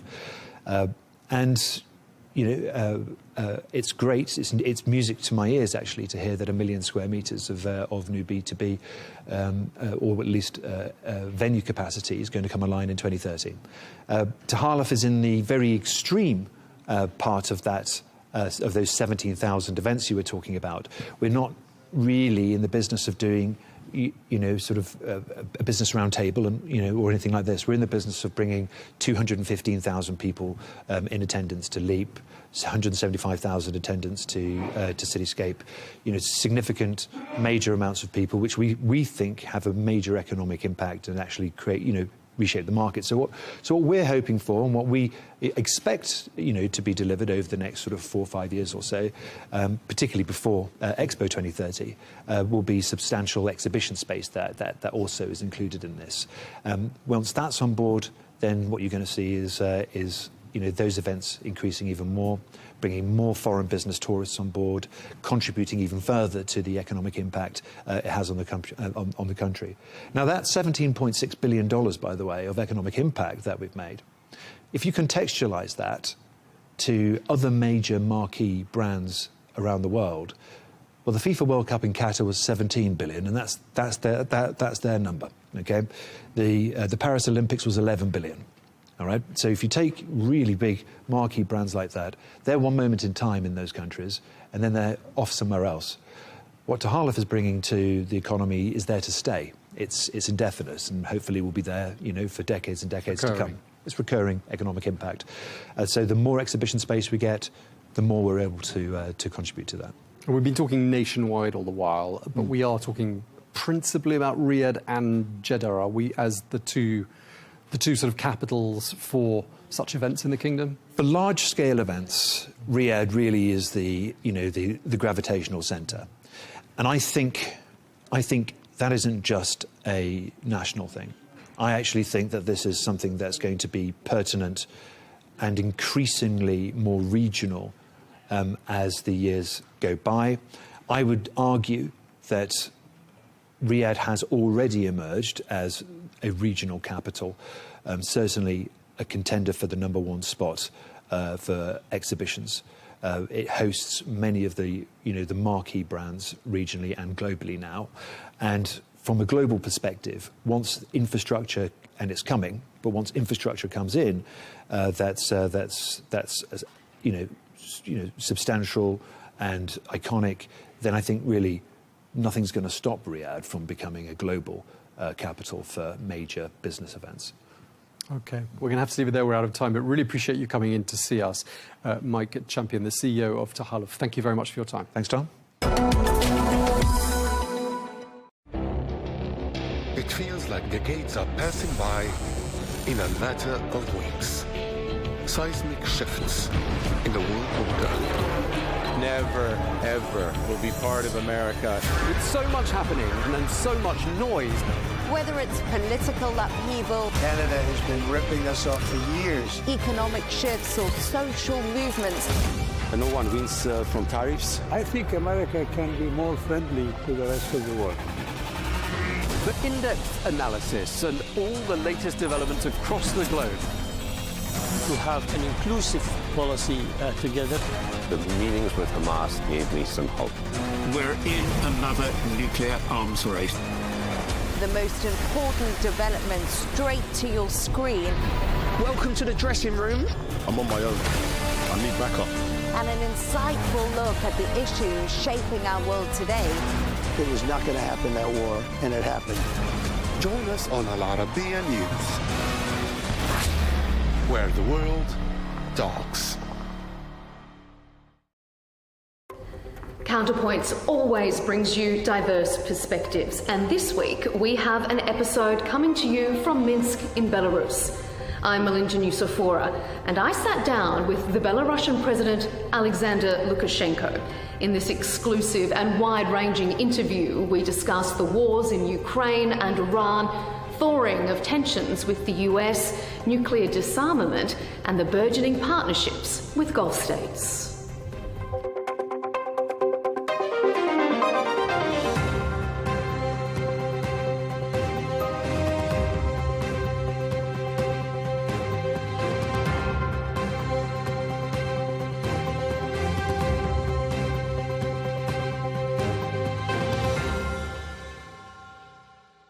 President Alexander Lukashenko, thank you so much for joining us here on Al Arabiya English. It's a pleasure to have this time with you. Очень приятно. President, we are meeting here in Minsk during what is a very unstable time in our global world. There are more global conflicts now than at any time since World War II. Do you consider yourself an optimist or a pessimist about the world that we currently live in, sir? 50-50. Сейчас ситуация такая, но я... It's very nice to hear that it's 50-50. That's how the situation looks at the moment. But I would like to remain optimistic. You and I, and all of us, want to live good, normal lives in a calm country, as Belarus is. And I believe Australia, where most people live and work, is also a very nice place. As for New Zealand, I have never visited this country, but I believe it is very similar to Belarus. We all want to live in peace, in a good world, in a good country where, as you rightly said, people can work and still have time to rest. Unfortunately, for where our network is coming to our audience from, Al Arabiya, we're based in Riyadh. We live in an unstable region at this point in time. You yourself are in an unstable region. The war in Ukraine has been going on for 4 years, and it seems like there's not a huge hope in sight at present for peace. What do you think is preventing a peace deal, and what does a lasting peace look like for your region? Ну, вы знаете, у нас очень точно и правильно говорят, что надежда умирает последней. Well, you know, we usually say that hope dies last, and we never lose hope. And you are right to note that we are living now in regions that are probably the most dangerous in the world, where wars are taking place. So sometimes all you can do is hope, simply hope. And the hope for peace is always present. It's a classic idea, and not just a classic because it is a rule. there is always hope for peace. We always hope for peace. Our history proves that. Unlike your homeland, we have always lived here in this pot, and it has been boiling all the time at the crossroads of Asia and Europe. All of the most tragic wars and conflicts have occurred right here. We have taken part in wars that were not ours, but they were fought on our territory. And Australia, as we say, is at the end of the planet as we see it. It has always been calm, although that is only relatively true. Of course, something is always happening everywhere.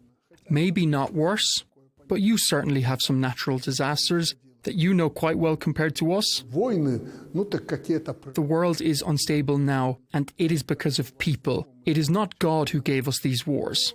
It is we who have entered them. That is why we need to think how to stop these wars.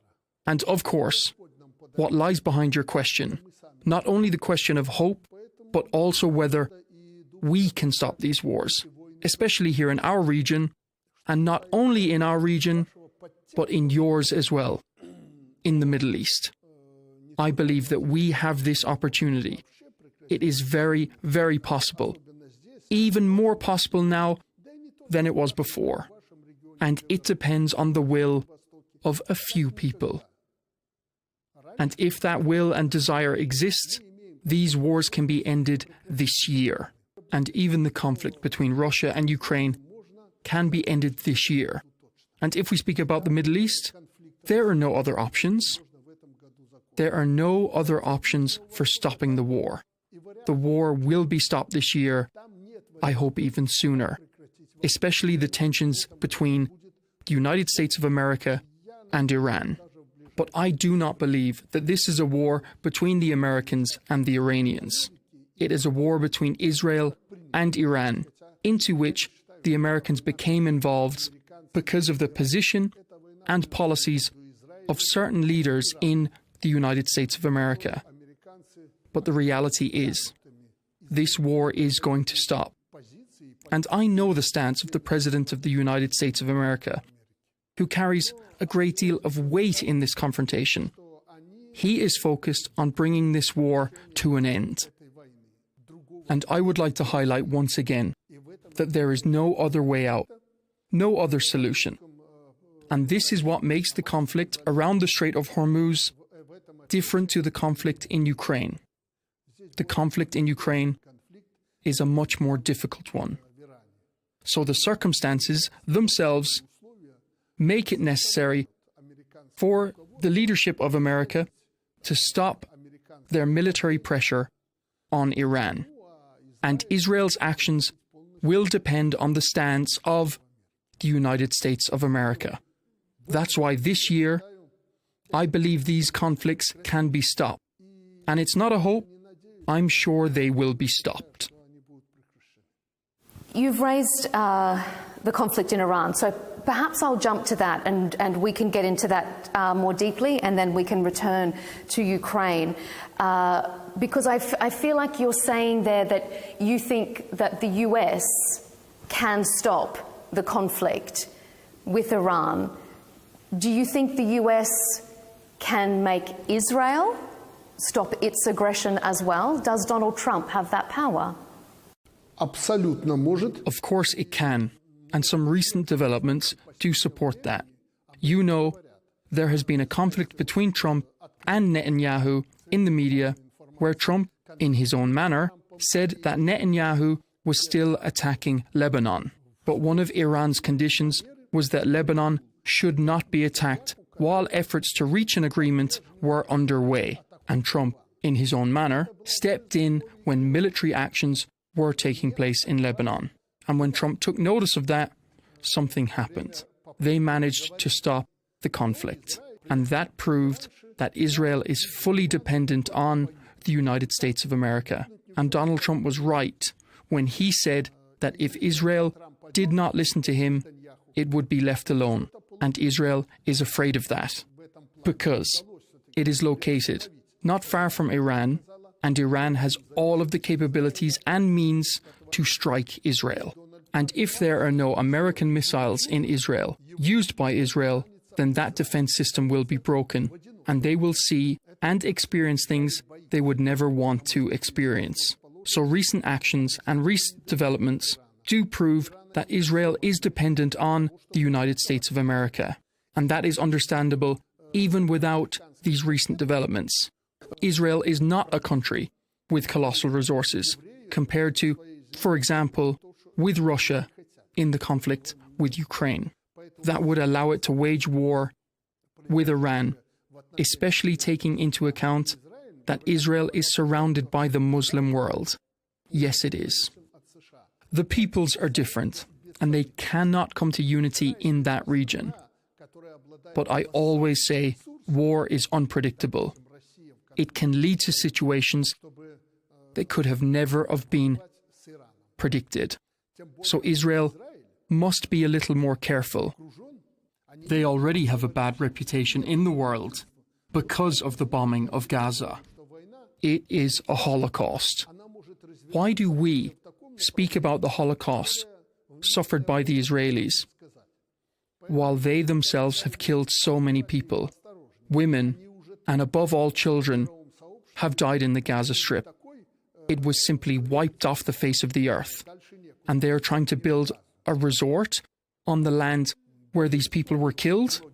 So we say that Israel has to start thinking about its future, because otherwise, even nuclear weapons will not help them. And why does Iran need nuclear weapons? If we look at it from the point of view of justice, the United States of America does have nuclear weapons, of course, the most powerful weapons. They have had them for a long time, and yet Israel remains quiet about owning nuclear weapons. So people can ask, why can't we have nuclear weapons as well? Especially when there are countries, such as India and Pakistan, which are nuclear states. Why can't Iran have nuclear weapons? If we look at this from the point of view of justice, then let us get rid of all of the nuclear weapons in the world, but slowly. And if it is a deterrence factor, a factor that prevents anyone from attacking your country when you possess nuclear weapons, then Iran and other countries have the right to own nuclear weapons in order to protect themselves. That is if we are talking about the nuclear issue. And if we talk about the blockade of the Strait of Hormuz, I do not think the Iranians want to stop everything in the Strait.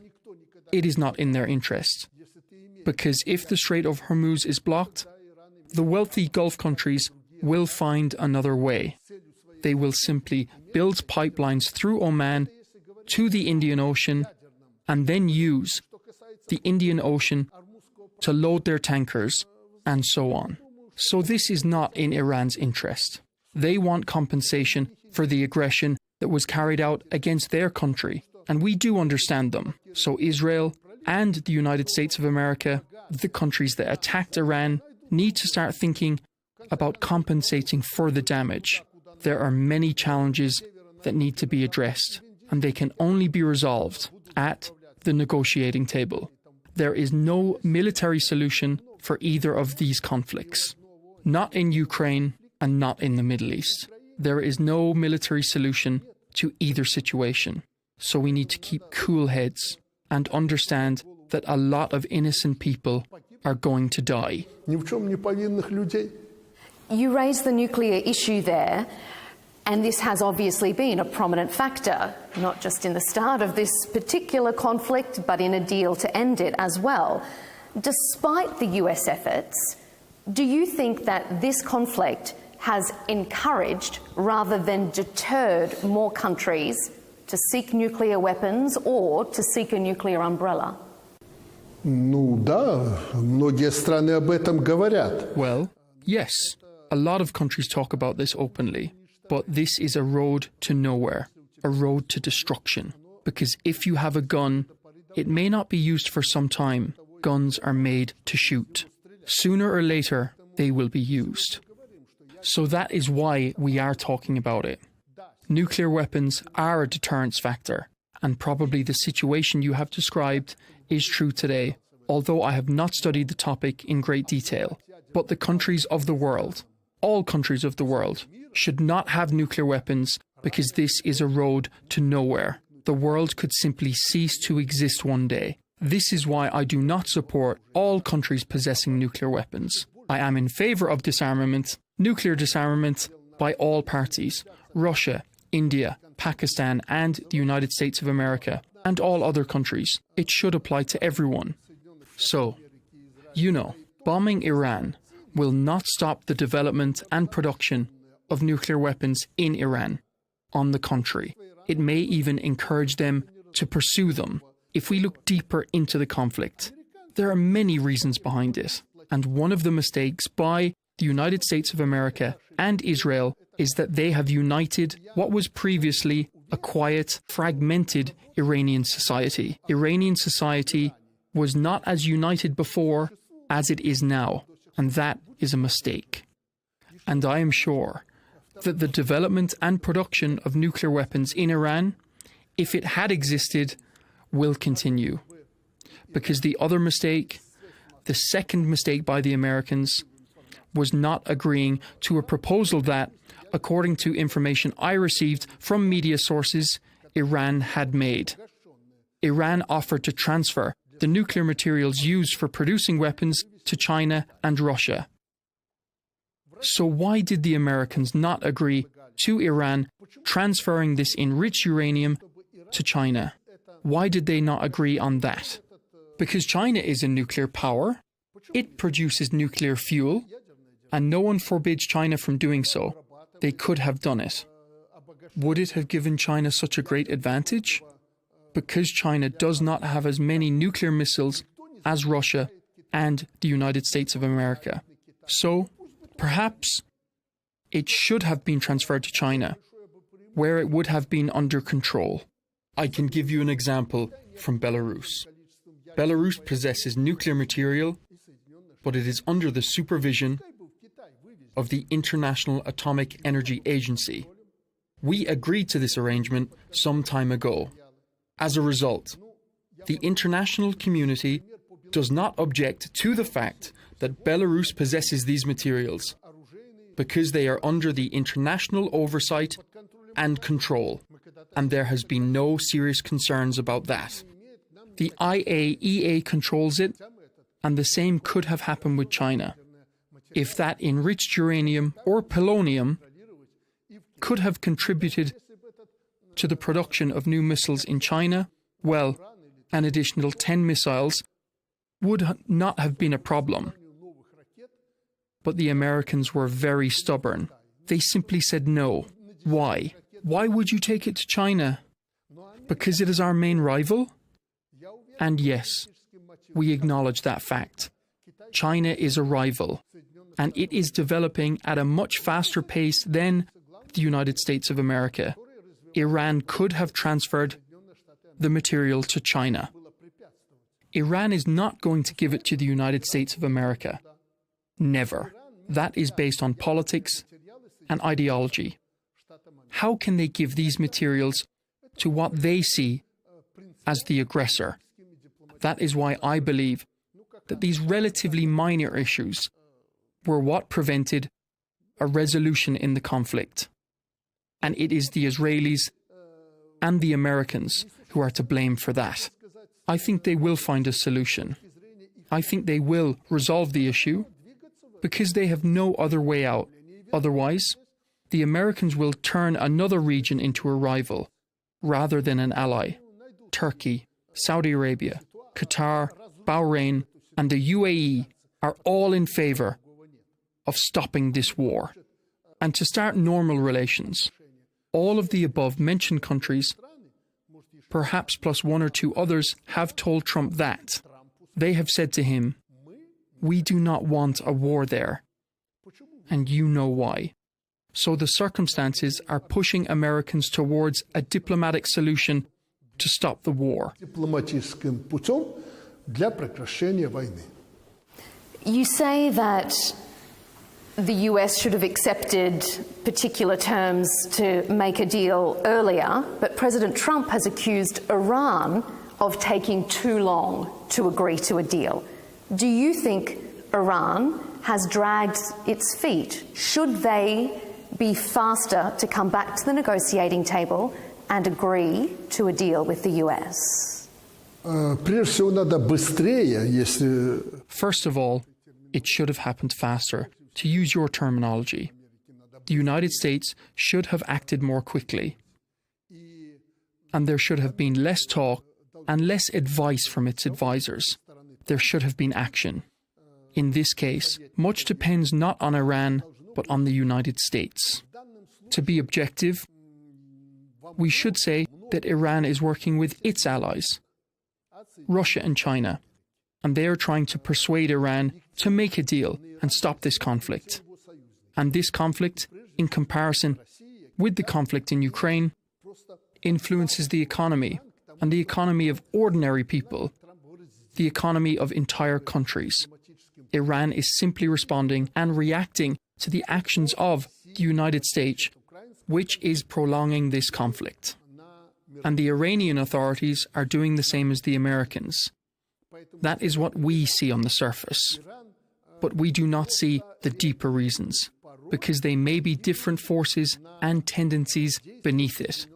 In the United States, something can be said in the morning, and something completely different can be said in the evening. This is why it is so difficult to understand what is really going on. I would like to propose to analyze the objective reasons which influence the conflicting parties, the United States, Israel and Iran. But objective reasons push to the end of this conflict. Тому, чтобы конфликт этот был закончен. The Middle East is certainly experiencing a considerable reorientation as a result. You talked about the Gulf states who have been trying to lobby for an end to this war. Iran regularly targeted US allies during this conflict. Do you think that Iran's actions have raised questions about their willingness for peace in the Middle East? And do you think it's raised questions about the US's ability to defend their allies in the Middle East? Вы правильно расставили эти акценты. You are putting emphasis in the right places. Yes, Russia and China are encouraging Iran, as is India, to stop this conflict. Pakistan, by the way, has also held negotiations, and they are encouraging Iran in a friendly way to make a deal. On the other hand, as I've already mentioned, and as I know for sure, Turkey, Saudi Arabia, Iraq, Bahrain and the UAE, and all of the Gulf states have told Trump they want this conflict to be resolved diplomatically. These are wealthy and influential countries. With Iran, they have some serious disagreements, and of course they are not friends. But the authorities of the United Arab Emirates actually told the United States and Trump that it is necessary to negotiate and to stop this war. And it is clear why. This is why they are allies of the United States and indirectly of Israel, but primarily the United States. Muslim countries have never been allies of Israel, but because they host American military bases on their territory, they are allies of the United States. So the parties to this conflict are being pushed by different countries to stop this war. But Iran has attacked United States military bases located in the Persian Gulf, in Arab countries. So from Iran's point of view, they are acting appropriately because this is a war. And drones launched by Iran sometimes also strike residential areas where civilians live. But this is one of the drawbacks of these drones. It can also be the result of signal jamming and other technical factors. There are different reasons why drones end up striking areas that were not their intended targets. We see the same situation in the conflict between Russia and Ukraine. These are also parties to the conflict, but drones also enter airspace of the Republic of Belarus. One drone from Ukraine actually entered Belarusian airspace and exploded here. So the same happens in the Middle East. Iran attacks military bases of the United States because, from Iran's point of view, the United States is the aggressor that attacked Iran. That is why, from their point of view, there is a certain logic to it. So yes, on the one hand, there is Israel and the United States, and on the other hand, there is Iran, and they are in conflict. At the same time, they are being pushed by other countries towards a peaceful solution. As you mentioned, peace is being reshaped in the Middle East. I think this is a temporary phenomenon, to some extent, but the situation will never be the same as it was before. It is being reshaped. The world will never be the same as it was before this conflict. So when we start a conflict, we should always think about the aftermath. For example, the United States attacked Iran, and what was the result? None of the problems that were raised were resolved. None of the goals of the United States sought to achieve were accomplished. On the contrary, the opposite happened. That is why, whenever you intervene in the affairs of another country or attack another country, you should think about the consequences and the outcome. Iran cannot be defeated. You can destroy certain things in Iran, and there could be a ground operation, but the United States will never launch a large-scale ground operation or even a limited one, because it could result in thousands of American soldiers being killed, and America could not withstand that, given the situation that is unfolding in the United States today, the opposition to the authorities and the ruling Republican Party. So do you think that the US made a fundamental miscalculation in this conflict? It is a fatal miscalculation. It is a fatal error of the United States. They shouldn't have done that. Do you think the US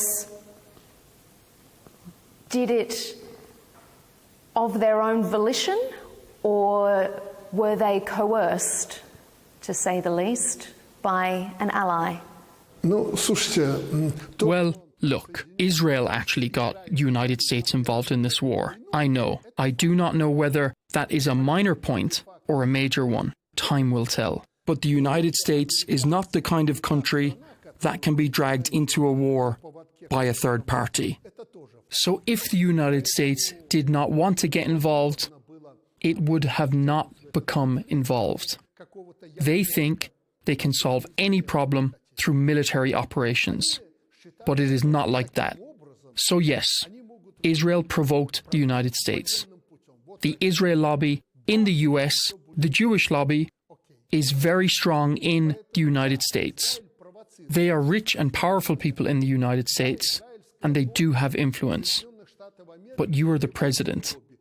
You have national security advisors, the Department of Defense, the State Department, and other institutions. They should also have advised something more reasonable. The United States is not a country that lacks influence. That is why Israel could not simply draw this powerful country, the United States, into the conflict. The Americans wanted to become involved in this war. Belarus has found itself in the media a lot these past few weeks, primarily because Ukrainian President Volodymyr Zelensky has warned that Russia is planning to launch a new offensive on Ukraine from Belarus. Has President Putin raised this prospect with you? Is he pushing to open a new front from Belarus? Да, мы такую проблему обсуждали, но только не в том ключе.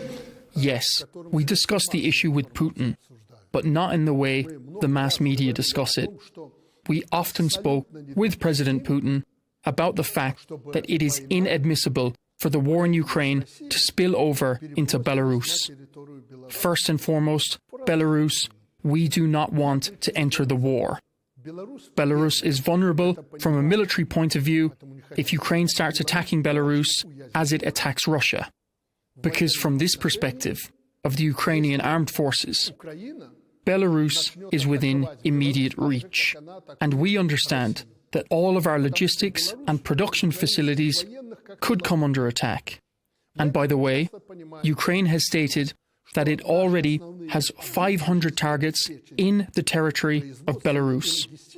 Belarusians do not want war, because Belarusians suffered greatly in previous wars. Many civilians were killed. And thirdly, if Russia were to attack Kiev from the territory of Belarus, then the front line for Russia, and consequently for Belarus, would expand by 1,500 kilometers along the Belarusian-Russian and the Belarusian-Ukrainian borders. We cannot protect this part of the border, especially if NATO armed forces, NATO troops, and the countries that support Ukraine were to deploy their troops on Ukrainian territory. Then this war would become a war between Belarus and Russia on one side and the NATO bloc on the other. I do not exclude the possibility that this could happen, but there are other aspects as well, humanitarian aspects and so on. For example, our families. I received information from the Belarusian intelligence services, which analysed public opinion in Ukraine and the views of Belarusians regarding this conflict. There are many Belarusians who have family members in Ukraine, and there are many Ukrainians living in Belarus with their families, and there are children. Earlier, we did not really have borders, and people crossed them freely without visas. I travel to Ukraine. Even my ancestors have Ukrainian roots.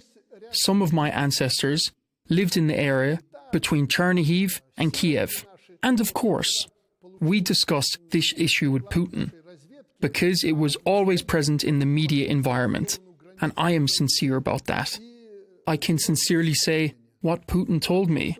We understand that the involvement of Belarus in this war, in this conflict, is impossible because it would cause even more damage.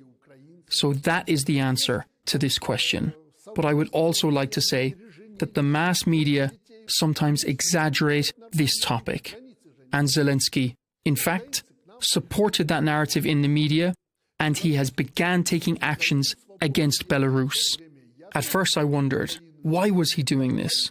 Because I am sure that he receives information from his armed forces that there is no threat from the Republic of Belarus. I am sure that he understands that. But nevertheless, he continues to make these statements. And I think that the West is pushing Zelensky to make these announcements and declarations. Because Zelensky himself never stated that Russia was going to attack from Belarus. There were no such declarations. But the Europeans were very worried about that. And that is why they influenced Zelensky. They said to him, "Why are you remaining silent? We are talking about this danger, and yet you are saying nothing." And that is why he has made these statements and announcements. So we see President Zelensky fortifying more of Ukraine's northern border. Do you then feel as if perhaps it's more of a show to his Western allies than it is a reaction to a real threat? Нет, он не стягивает никакие туда ресурсы. No. He is not fortifying the northern border. First of all, we have noticed that ourselves. On the contrary, when the mass media picked up this story and amplified it to the highest level, the Ukrainian forces that were stationed there, mainly territorial defense forces, meaning local civilians, moved about 40 kilometers away from the border into the rear. And you are saying that he is fortifying the northern border. Even if he wanted to fortify it, he does not have the capability to do so.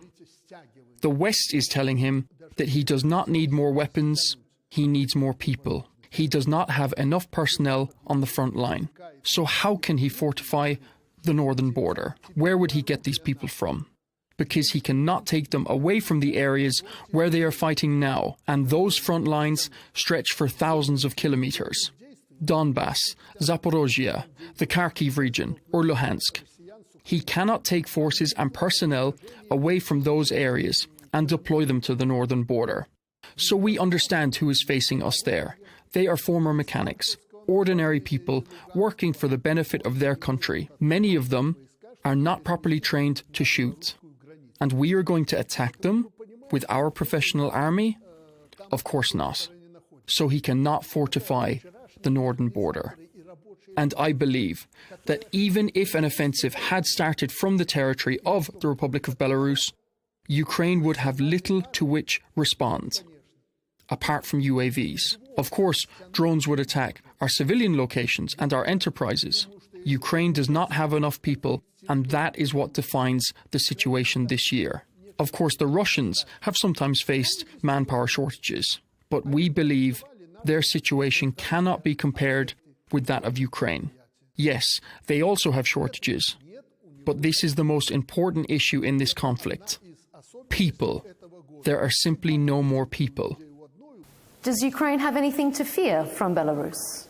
Абсолютно ничего. Of course not. Nothing is threatening them, and they know that. The military know that, and the civilians know that as well. But for certain political ambitions, the issue has been kept alive. Do you think NATO is being provocative in that case then? Or maybe the European allies of Ukraine? Are they stirring the pot, do you feel? Ну, я не скажу, что НАТО заваривает эту кашу. Well, I would not say that NATO is stirring the pot, but it would be very dangerous for NATO to intervene directly in the conflict in Ukraine, because it could not lead to just a simple escalation. It could provoke a nuclear conflict. And that would mean the end of Europe or even the end of the world. And that is not in the interest of the United States of America either. Even though it is far away from us, the United States is separated from us by an ocean. So it is not in everyone's interest. That is why we do not believe that NATO is actively stirring the pot. Of course, some countries occasionally seem eager to become involved in a small war. Some countries, including our neighbours, are acting inadequately. In our view, they are completely inadequate in their actions. They appear to be counting on the idea that, if a war starts, Germans and French people will fight against Russia. And they, our neighbours, are not going to be on the front line. Of course, that is not going to happen. The Americans are not idiots. They understand that, and the Western countries understand that as well. As we see it, they prefer to fight from behind, from the rear. But nothing can be achieved by that method. Well, some people would like to provoke some kind of NATO involvement, but I do not believe that is the overall position or the stance of the NATO leadership. Of course, you can point to the recent statements of the Big Three, France, Germany, and the United Kingdom, and to what they have said, including their list of 5 points for Russia. I have been thinking about those 5 points. The leading European countries are asking Russia to take the most extreme measures, and that is unbelievable. It's not going to happen. And we believe the European countries are now eager to start a dialogue. At the beginning of any dialogue, at the start of negotiations, both sides usually ask for as much as they can get. That gives both sides room to move later. So I believe that this is a position for the start of negotiations. The position of the Russian Federation has also been announced, and they need to sit down at the negotiating table and work through their positions, and they need to compromise. And if we want this war to end, that should happen. You say there needs to be compromises to bring this war to an end. What does a successful deal look like to your mind, do you think? Успешная сделка будет только тогда. Well, a successful agreement can only be achieved when both sides understand how many people have died in this war. Only then can something happen. It is not enough for Putin or the leadership alone to understand that this is already a dead end. Everyone has to understand it. Because the next step is escalation. Horrible escalation. And if everyone understands that, then we can achieve a compromise. What exact steps could be taken to reach that compromise?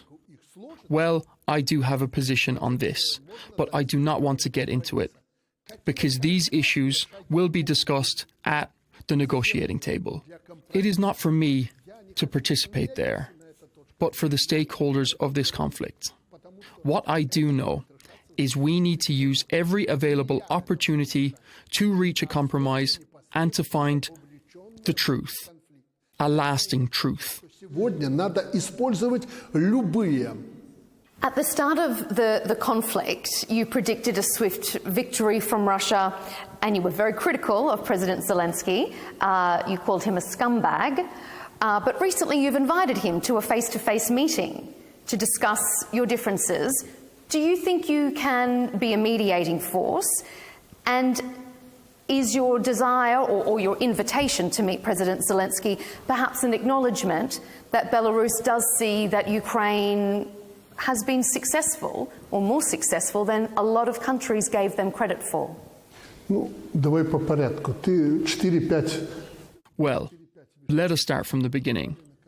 You have mentioned 4 or 5 points that I should respond to. First of all, at the beginning of the conflict, and judging by what was happening on the battlefield, not only I, but the whole of the world understood that the war was likely to end quickly with a victory for the Russian Federation. That assessment was connected to the fact that the Russian forces were already near Kiev at the time. They had advanced towards Kiev, especially the forces that entered from the north. They were already in Kiev. And then certain politicians and forces asked Putin to stop the offensive, to move back to Syria and to sign an agreement, a truce. There was an understanding that so many people were dying and that the war, let us be honest with each other, was not going as planned. Putin agreed to that. And he did withdraw his forces from Kiev. That happened. It is a fact. Before that decision, everyone understood that Ukraine only had a few days left. Many believe that it was a mistake by the Russians to withdraw when they were already in Kiev. Well, it is a matter of perception. Some believe it was a mistake. I think it was a step taken by Russia with the aim of restoring peace between the two parties in the conflict. And after the forces were withdrawn, peace did not follow. So judge for yourself who is to blame. But we, and I personally, evaluated the situation based on the objective realities on the front line. If the Russians had not withdrawn their forces, and our military experts think the same, if they had continued their offensive in Kiev, there would have been no Zelensky left, nor anyone else. I do know that certain parties, and perhaps the Vatican, as well as the Israeli intermediaries, were saying they understood Zelensky was going to sign a truce, and that was the basis for my statement. But then the war continued. It is now in its 5th year, and well, no one has achieved all of their aims.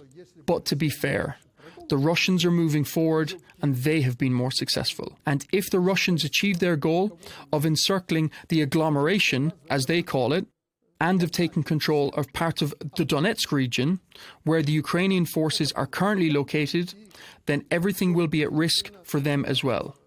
Because we understand that the majority of the Ukrainian forces are concentrated there in the Donetsk region. That is why they will not have any other chances. They understand that. They have been quite effective in their use of drones. But the Russians have also achieved a high level in countering UAVs and using them in combat. That is why they are not only attacking on the front line. Russia uses missiles and drones across the territory of Ukraine. And Ukrainians attack monuments, residential areas, and oil production facilities across the territory of the Russian Federation. This is war. But if we talk about the front line, the Russians are moving forward, step by step. Slowly, but they are moving forward. And I will speak frankly. Ukrainians are sometimes quite effective in defense, but they are not as effective as the Russians. I'm sorry, but I just have 2 more points to make. Let us talk about my remarks regarding Zelensky. Perhaps I was a little harsh in my words, but they were a response to his statements where he said, we have 500 targets inside Belarus. We know where Lukashenko is, tomorrow we are going to attack them using drones or missiles, I was quiet. I was silent. Everyone was surprised. Why am I silent? I understood. Well, a person is under pressure. He is young. He is inexperienced. He is not a military man. Maybe he didn't understand something. But when I was threatened, I had to respond to that threat. If he still holds some resentment over my words, well, I'm sorry. Perhaps I should not have been so harsh. But he has to understand from my side, from the territory of the Republic of Belarus, military actions are not going to take place. In the first days of the war, I made some proposals to him on how to achieve peace and how to sign a truce. If he had listened to me, we would not be having this conversation now. Where should we stop? Should it be at the front line? Or 13% of the Donbass region be given away? Well, he did not listen to me, and he needs to come back to reality and stick to the facts. He should not provoke me, Belarus, or the Belarusian people, because there are many people in Belarus who want peace, just as he and the Ukrainians do. And as for being an intermediary, I actually dislike that role. Why? Let me explain. When relations between the West and us were at their most difficult stage, there were many people offering to act as intermediaries. And I said, no thank you. We will do it ourselves without intermediaries. That is why I dislike this process of being an intermediary. Look at it from a philosophical point of view. When you place yourself between two sides that are like a mill, you can be crushed. We do not have the kind of colossal resources that China has, for example, as it tries to act as an intermediary. We do not want to be intermediaries.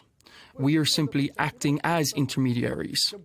Of course, we are also stakeholders in this situation because the war is taking place on our doorstep. We do not want this war because we could face consequences ourselves and we could suffer as Ukrainians are suffering now. From the beginning, I believed that this conflict should be stopped and that a truce and a peace agreement should be signed between the opposing sides. And only then can we, the three brotherly nations and peoples, agreeing among ourselves, we will deal with the consequences. And you will see that neither the Americans, nor the Europeans, nor anyone else is going to help with the restoration, because for them, it is a foreign land. So we need to overcome this conflict. We need to get to the negotiating table. Three people, Lukashenko, Putin, and Zelensky. We should agree to stop, and we should agree on how we are going to deal with the consequences and how we are going to rebuild everything. We need to make that decision. I proposed this a long time ago, and I still believe the proposal remains relevant. It has not been forgotten, and I believe that Vladimir Zelensky is not a foolish person. I hope that he will understand, put aside any bad memories, set aside his ambitions, and realize that thousands of people have died. Then we can begin to negotiate. We can begin talks. We can discuss how to prevent more people dying in the future, because we have much to restore. And I believe that is going to happen. That has to be done, because we need to bury those who have died. That we must do this. The Russia-Ukraine war, events in the Middle East, which we have discussed, have prompted many European countries and others to begin expanding their military capabilities, their production, even military service in some places. Do you view this in Europe as purely defensive, or do you think we're witnessing a new arms race in Europe that could target Belarus and Russia? Это беда. Вот вы правильно характеризовали.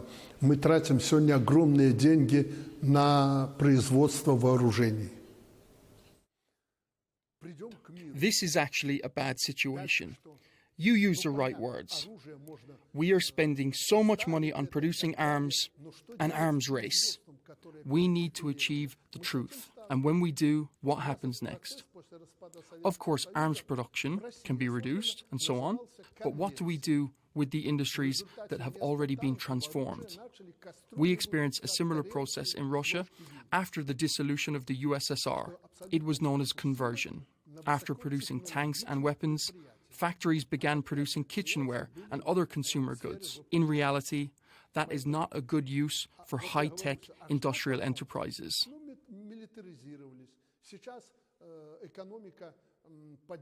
And our enterprises were high-tech. So I am always asking, what is going to happen next? Yes, we have militarized. And of course, the economy is benefiting from that militarization. But we need to look ahead and think about what will happen after we achieve the truth. We will need food products, clothing, civilian vehicles, and everything else that people use, not tanks, aircraft, and weapons. That is the number one issue that we should not forget about. And if we talk about conscription, mandatory military service, you were right to say that this is probably a situation that is developing in the West, because on our territory, nothing has changed. We do conscript all those eligible based on their age. So this is not a problem for us. There are certain units that are staffed by professional soldiers and contract personnel. I believe that was a wise decision. So we have conscription, but we also have contract service. And some countries have said that they believe they need to conscript people who do not want to serve. That will be a problem in the West. And those who are not currently in the military do not want to join it. They will face this problem. And they will have to change the mindset of the population, and that will be a challenge in the West, in America, and in other Western countries. And the last question was, what is happening in Belarus? Well, it is not a problem for us, as I have already said. Nothing is happening. Nothing is changing. We are simply concerned that the conflict does not escalate and that the war does not spread into the territory of the Republic of Belarus. И последнее вы спрашиваете, как в Беларуси. Я только что сказал, нас эта проблема не волнует в плане призыва. Нас волнует, чтобы не было эскалации, не было войны на территории Беларуси. Let's discuss Belarus's relations with the US, because President Trump has certainly been paving the way for better relations with Belarus. We've seen sanction relief in return for the release of prisoners. Do you think the US could pressure other European countries to improve their relations with Belarus if they wanted to? Если коротко говорить, если американцы захотят надавить. Well, to put it briefly, if the Americans want to put pressure on someone or influence decisions of certain countries, of course, they can do so. Some countries are already under their influence, and this has been discussed in the mass media. Well, it is not a particularly important issue for us, but there is the question of American influence on neighbouring countries. We believe it would be helpful if they could assist in normalising relations with our neighbouring countries. We have never refused any kind of help. But I would like you to know that the dialogue is not taking place only with Americans. We are also in close contact with representatives of European countries. Much of this is public. And I must say, the first official contacts we had, surprisingly, were with the United Kingdom around 2 years ago. We discussed many issues, including the conflict in Ukraine. I shared my point of view, and I met with the new leadership of certain agencies and institutions in the United Kingdom. And they told me I was right. But the solution I proposed at the time was not adopted, and the situation has become more complicated. I said then that war is the kind of thing that can lead to completely unpredictable consequences and outcomes. Situations can develop in ways that seem completely illogical. That is why we remain in contact with some of our neighbours, such as Lithuania and Poland. There have been exchanges of people who were accused of espionage or convicted of certain crimes. As you know, before such prisoner exchanges can take place, Many leaders have to communicate. Donald Trump was also involved in that negotiation process. So I will tell you sincerely, we started these negotiations with the Americans and we are ready to continue the talks, but as equal partners. We are not here to be dictated to. We are ready to hold talks with Europeans, and we are already talking to them. We are ready for American and European representatives to engage in mutually beneficial cooperation with us. Europeans and Americans now understand that such cooperation should exist, and there are already some small signs of movement in that direction. And we believe that process should continue. And I would like to emphasize once again that we are not negotiating only with the Americans, we are also negotiating with Europeans. And these talks are not just about Americans influencing or putting pressure on Europeans. The philosophy behind this dialogue is simple. All the conflicts and all the issues we are discussing are taking place here, in our common European home. Belarus, France, the United Kingdom. It is all happening here, and we need to solve these problems. And if the Americans can help with that, we would be grateful. But this is our house. These are our rules. That is why it is for us to deal with it. That is why I support Trump's position on Ukraine.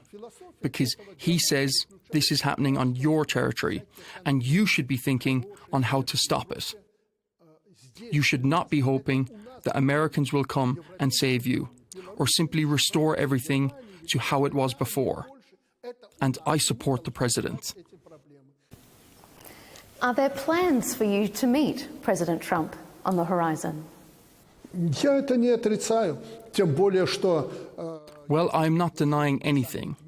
I was invited to the so-called Peace Summit, and another meeting of that kind is expected to take place in the autumn. I have been invited to that meeting as well, and I do not rule out attending it. But Putin always says that before meeting with someone, especially a head of state, we need to understand what the outcome is going to be. What can we work on in a meeting with Donald Trump that would benefit people? Because our meetings need to produce tangible results. Of course, these will not be colossal agreements of global significance, but they could be agreements based on compromise, aimed at resolving certain issues and problems between our two states in order to improve relations. And we are ready for that. And the Americans are ready for that as well. We are ready for such discussions, and they need to be comprehensive. The issues involved are not limited to prisoners or similar matters. Of course, those are among the easier issues to address. There are embassy-related issues, economic issues, and financial issues. There are many matters that need to be discussed, and they should be addressed at the same time as part of a meeting between two presidents. And even if we do not reach any agreements, there should be at least some ideas for resolving these issues in the future.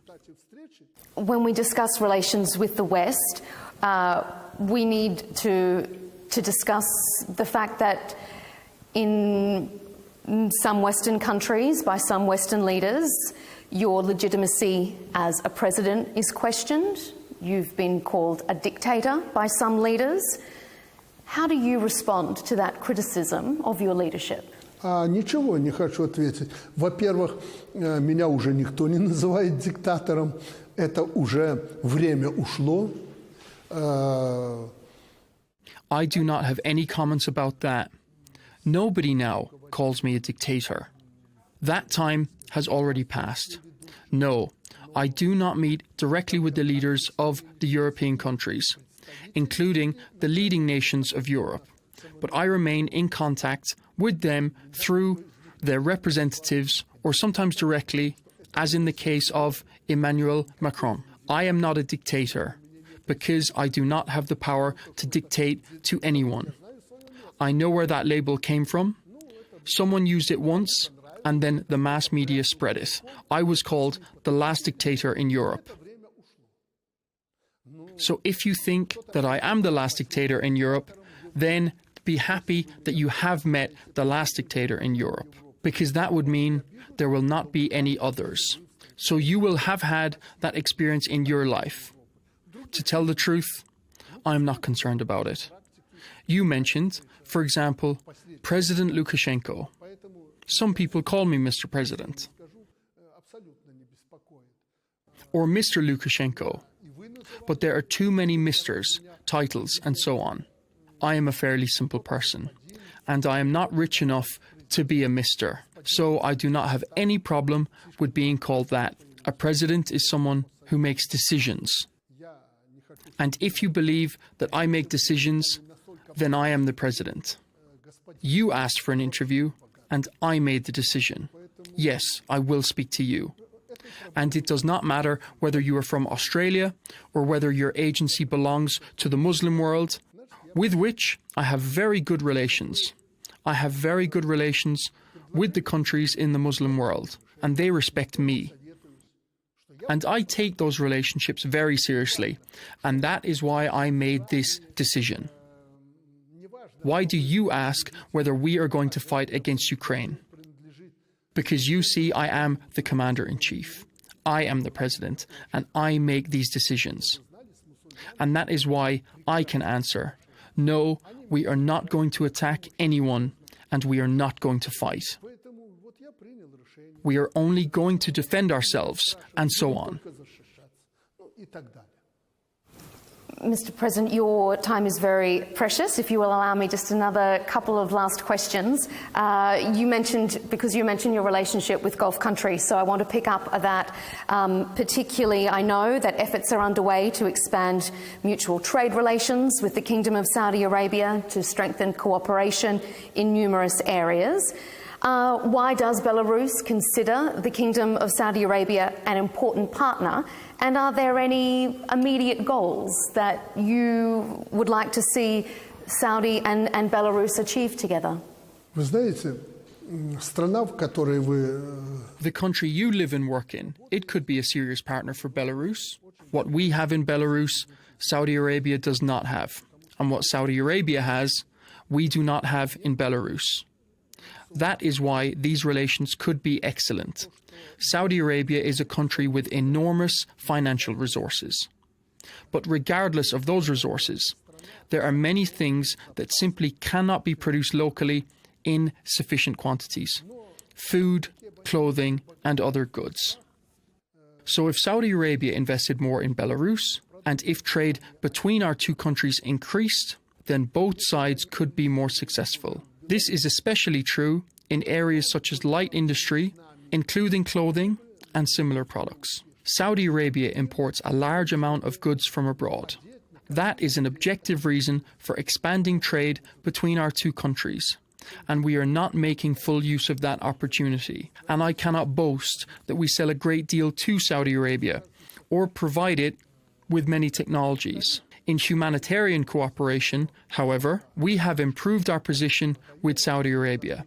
And moreover, as for the countries of the Middle East and the East more broadly, we do not cooperate with Saudi Arabia as closely as we could. Perhaps Saudi Arabia is not very interested, or perhaps it does not currently fall within its scope of its national interests, because we do not possess the resources that would naturally lead to a closer relationship.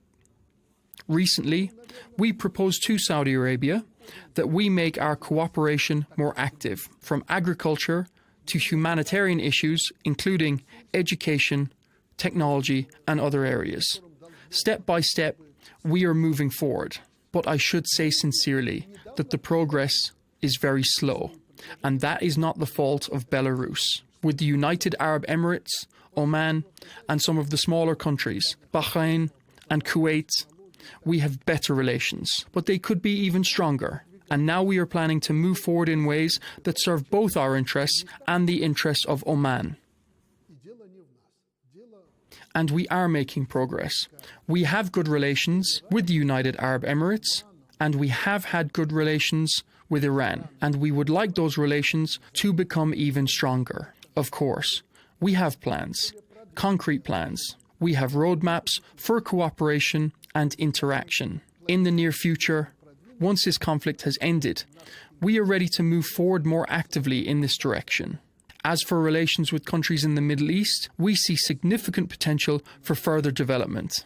We have already taken steps to strengthen cooperation with Saudi Arabia and other countries in the region, particularly in trade, investment, technology and humanitarian cooperation. Let's finish on a global perspective.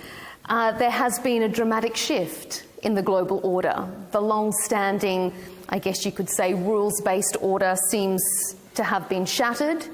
Instead, we see America First policies, we see the rise of countries like China and others in the global south. How is Belarus adapting to this new global realignment? And do you think the world is safer or less stable than it was before? Мир, к сожалению, не стал безопаснее. Я вначале говорил, что у меня так 50-50, 50 на 50. Unfortunately, the world has not become safer.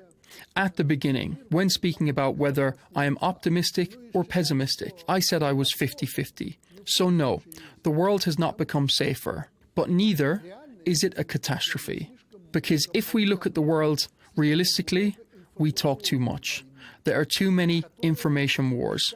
And fortunately, these information wars and cyber wars do not always turn into real wars, actual wars. As for the growing role of the Global South and China in the world, that is simply a fact and we should not ignore it. We are fortunate to have good relations with China because, after Russia, it is Belarus's second largest partner. And as I have mentioned in previous interviews, we are also developing cooperation with countries in the Far East and the Global South, particularly in Africa. We are not a large country, but we must clearly understand that, in addition to China, we have good relations with a number of countries. We have good relations with Vietnam, Myanmar, and Indonesia. In fact, I will be visiting Indonesia. Это как раз страны глобального юга. And we export our technologies and our products to Indonesia. There is a demand for them there. And we also have good relations with Libya and Egypt in North Africa. We have always maintained good relations with these countries. I can also mention Algeria. And then there is Zimbabwe in southeastern Africa. We have developed good relations there as well. Recently, we held talks with Ghana and reached agreements on a number of contracts aimed at expanding our trade relations. This gives us a presence in West Africa, representing the westernmost point of our engagement on the African continent. Oman is helping us develop relations with countries such as Tanzania and Kenya. So there is no need for us to fundamentally reorient ourselves or rethink our approach. We are fortunate that, sometimes through intuition and sometimes through deliberate policy, we have identified these areas of cooperation. And now it is necessary to make these relationships more active. The attitude towards us in these countries is very positive. We also have good relations with India. At the same time, I cannot say that I am fully satisfied with the current state of those relations, because India has known Belarus since the days of the Soviet Union, and I believe our cooperation could be much stronger. That is why we have been relatively successful in this reorientation, and that is one of the reasons why we have been able to adapt relatively well to the sanctions. Do you think other countries could maybe learn something from Belarus then with regards to the global realignment? Мы открыты для этого. Мы для этого открыты. Если мы чего-то умеем...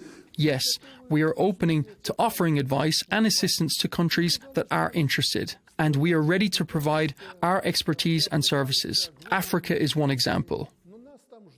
For example, we are a relatively small country with limited resources. Yet countries invite us and they are pleased to work with us because we do not come as colonizers. We do not demand that Belarus be put first. When we go to African countries, for example, Zimbabwe, Ghana, Algeria, we think about Africa as a whole. And we do more than simply trade with them by supplying equipment and technology. We also transfer technology and train people to use it. We are ready to invite their specialists to Belarus for training, or send our own specialists and experts to Africa to train local personnel there. That is our approach, and that is why it has been received so positively. President Alexander Lukashenko, thank you so much for giving your time and speaking with us here on Al Arabiya English. Your perspectives across a very broad interview has been greatly appreciated. Thank you for speaking with us.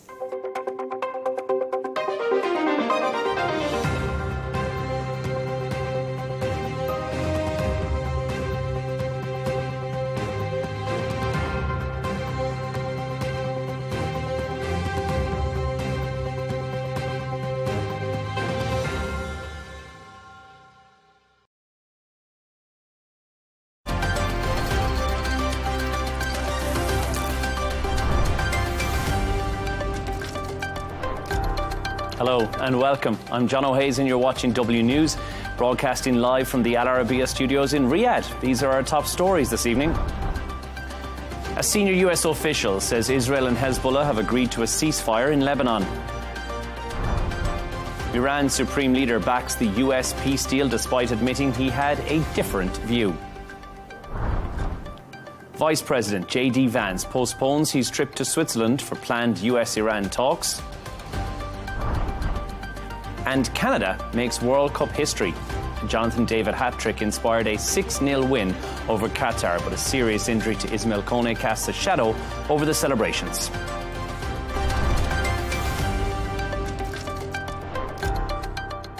To our top story, a senior US official says Israel and Hezbollah have agreed to a ceasefire in Lebanon. It comes after Lebanon said 18 people were killed today in Israeli airstrikes in the south. Meanwhile, Israel's military reported some of its soldiers had been killed there, despite the US-Iran deal to halt the Middle East war, including in Lebanon. Iran's supreme leader has publicly endorsed the US-Iran agreement aimed at ending months of conflict across the region, despite revealing he personally held what he described as a different view on the deal. I'm joined from Washington to discuss this in more detail by Norman Rule, a former National Intelligence Manager for Iran at the Office of the Director of National Intelligence. Norman, thank you for joining us on W News. First of all, news earlier that Israel and Hezbollah, they're now in a ceasefire, we believe. We've kind of gone from all-out war in the region to all the right moves for Middle Eastern peace in just a few short days. Do you think this needed to happen for the wider MOU talks to begin and to result in a successful peace deal in that longer 60-day period? Good afternoon to you and to your viewers. The Trump administration has successfully transitioned from what was a strategic cul-de-sac, in essence, a situation where a low-grade military conflict was unable to produce a successful outcome at minimal cost, to a new dynamic that offers a potential diplomatic outcome. But it's complicated. The Lebanese situation demonstrates that this will not happen easily, and that it will be fraught with challenges that will involve parties who have not signed on to this agreement. Neither Hezbollah nor the Israelis are signatories to this agreement and do not feel bound by its obligations. Norman, were you surprised to see this ceasefire between Hezbollah and Israel? Because up until yesterday, and even until the last couple of hours before we went to air, that didn't seem like something that was on the table. No, there has been intensive U.S. diplomacy in Lebanon over recent weeks. Such diplomacy was inevitable, and much of diplomacy of the United States in the region in recent weeks has been behind the scenes, to include with Iran itself. However, we should not presume that the current ceasefire will be long-lasting. We are only one Hezbollah attack on Israel away from an Israeli retaliation, which could repeat this entire process. At the same time, the Iranian talks between the United States and the U.S. remain the main arena, and it is incumbent upon the Trump administration to demonstrate that these talks are narrow, reversible, and will produce an outcome that does more than provide Iran with additional funding. Let's talk about that, Norman, because the deal that you mentioned there, it is signed. The talks that were due to take place in Switzerland over the weekend have already been postponed. Is that kind of how diplomacy works? Or do you think that this is somewhat of, I don't want to phrase it as a warning sign, but it is. Is it a warning sign that things are maybe not going to plan? But also, when would you now expect those talks to begin, that we've seen that ceasefire take place between Hezbollah and Israel as well?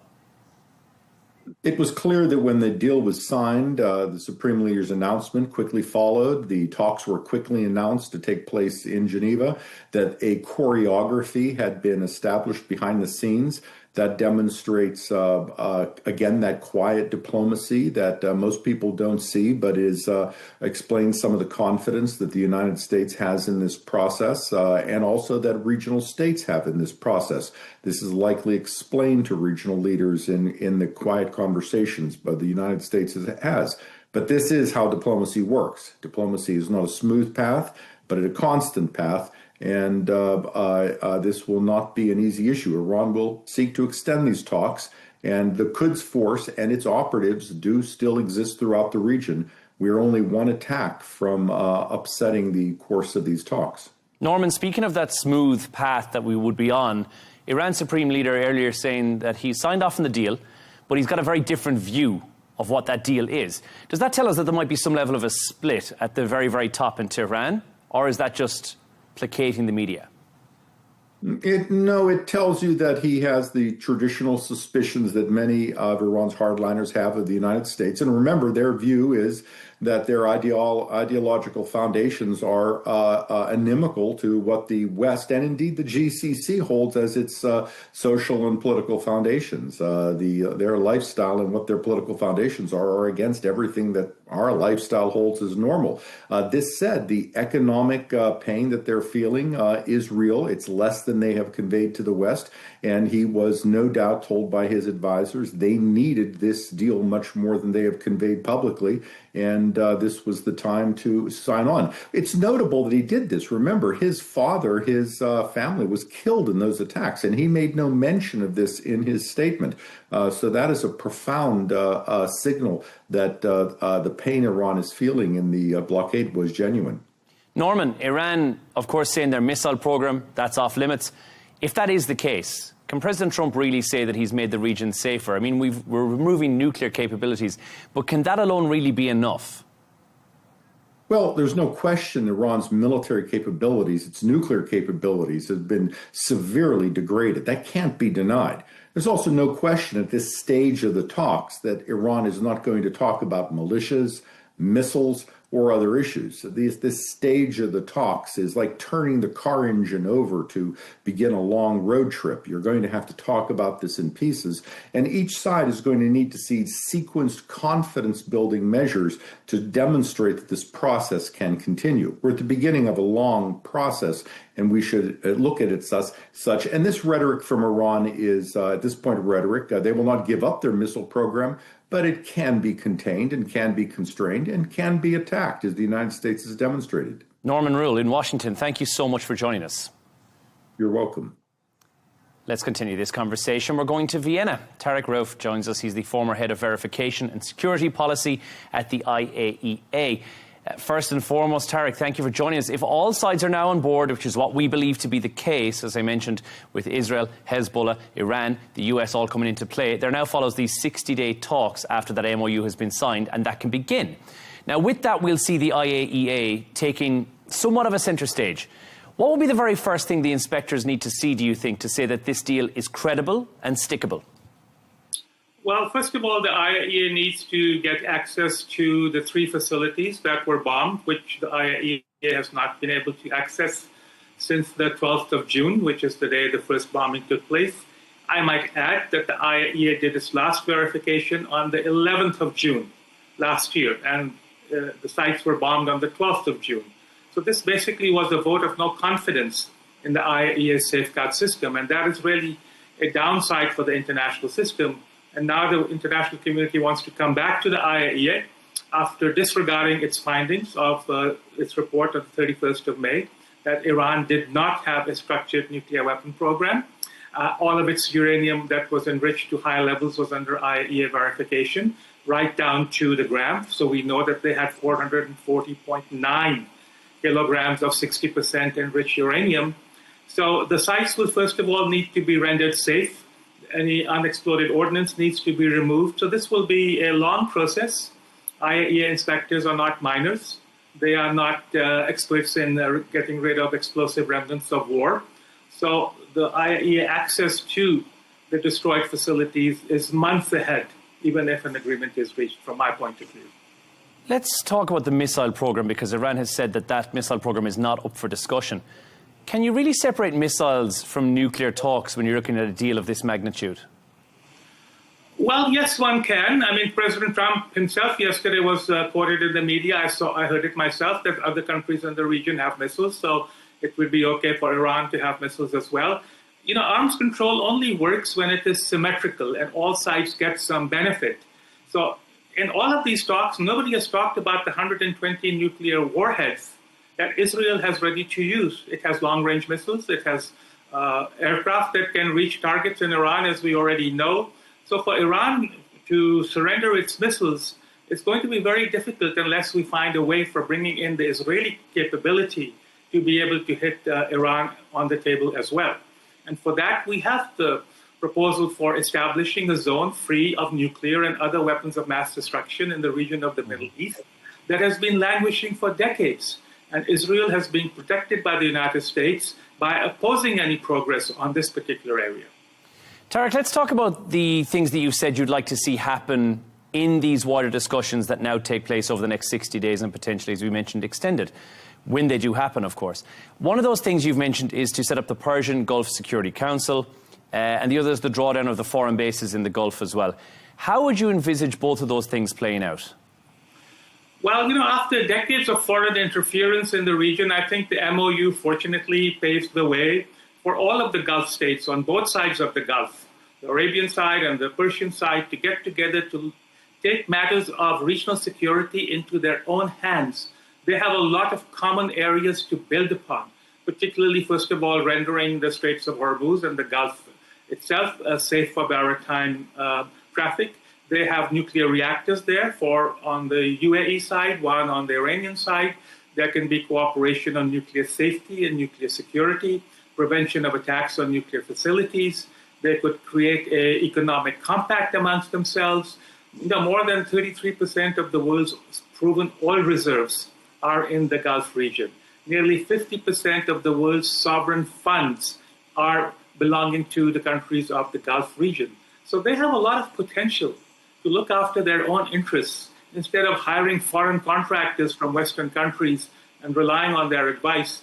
And the foreign military bases did not protect any of the Gulf countries that were attacked by Iran, and all 16 US bases in the region were rendered inoperable. So having foreign military bases basically invites becoming a target rather than providing protection. And I hope all of the states of the region take a lesson from this and move forward to look after their own interests on their own and learn to talk to each other.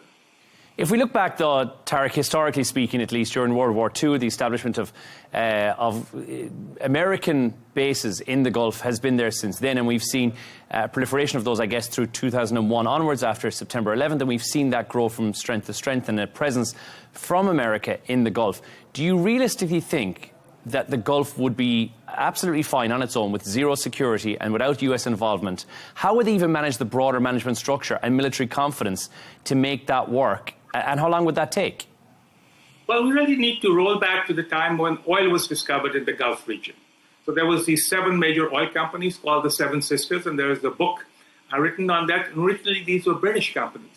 And the United States, after the First World War, and particularly after the Second World War, wanted to dislocate the United Kingdom and France from the region and take over as the security guarantor. So they slowly brought in their military bases, reduced the footprint of the United Kingdom and France, and to protect the American investment in the oil companies and to ensure a steady, cheap flow of oil from the Gulf states to the United States. And so this suffered a rupture in 1973 when there was the oil embargo, and it led to the creation of the oil-producing and exporting countries. They reaped a big bonanza. The national oil companies were nationalized. So the Gulf states do have the wit, they have the infrastructure to look after their own interests. They have just continued to rely on foreign contractors. And this is, I think, a mindset that they need to break out of. Tarek, we've now got 60 days. I think we're down to 58 now. Over those next 58 days, what do you expect, or what's the one thing you'd expect to see achieved in terms of, first of all, the nuclear discussions, but also those inspections that we'd expect as well? So I will focus on the nuclear area, which is my area of interest and expertise.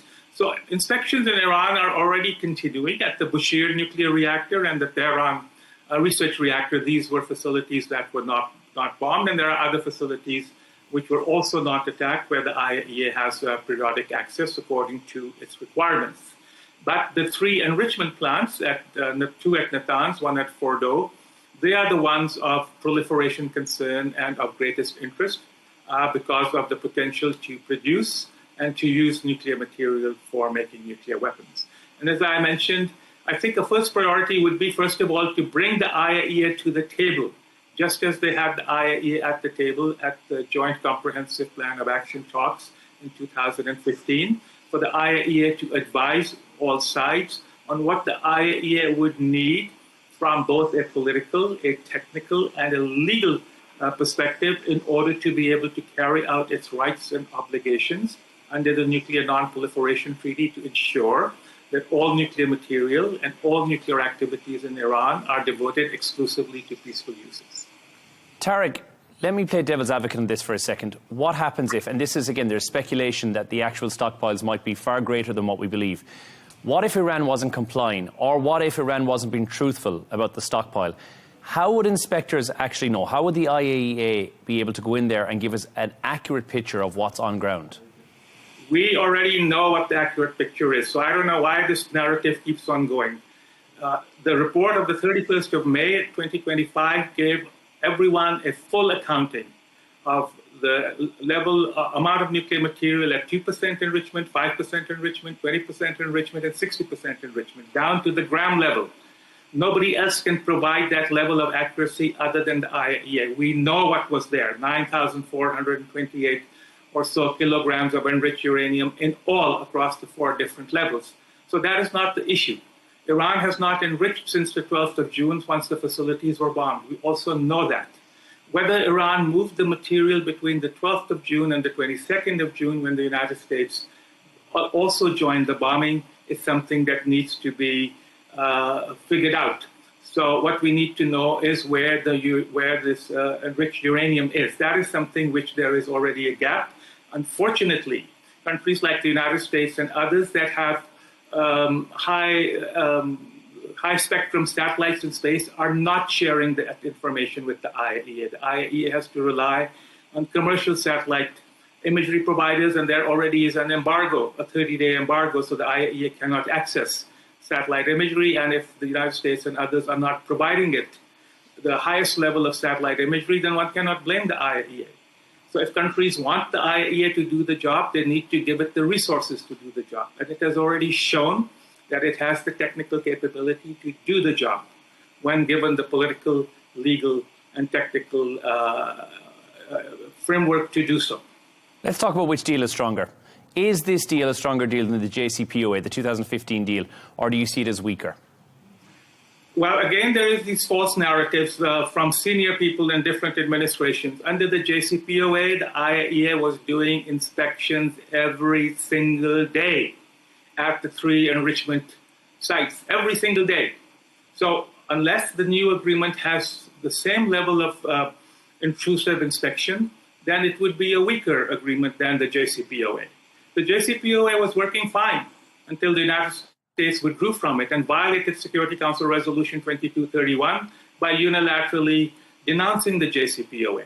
And until several years later, Iran kept on implementing its obligations. And as I mentioned, the IAEA continued to verify until the 12th of June 2025 all nuclear activities in Iran, including enrichment. So what more does the international community need?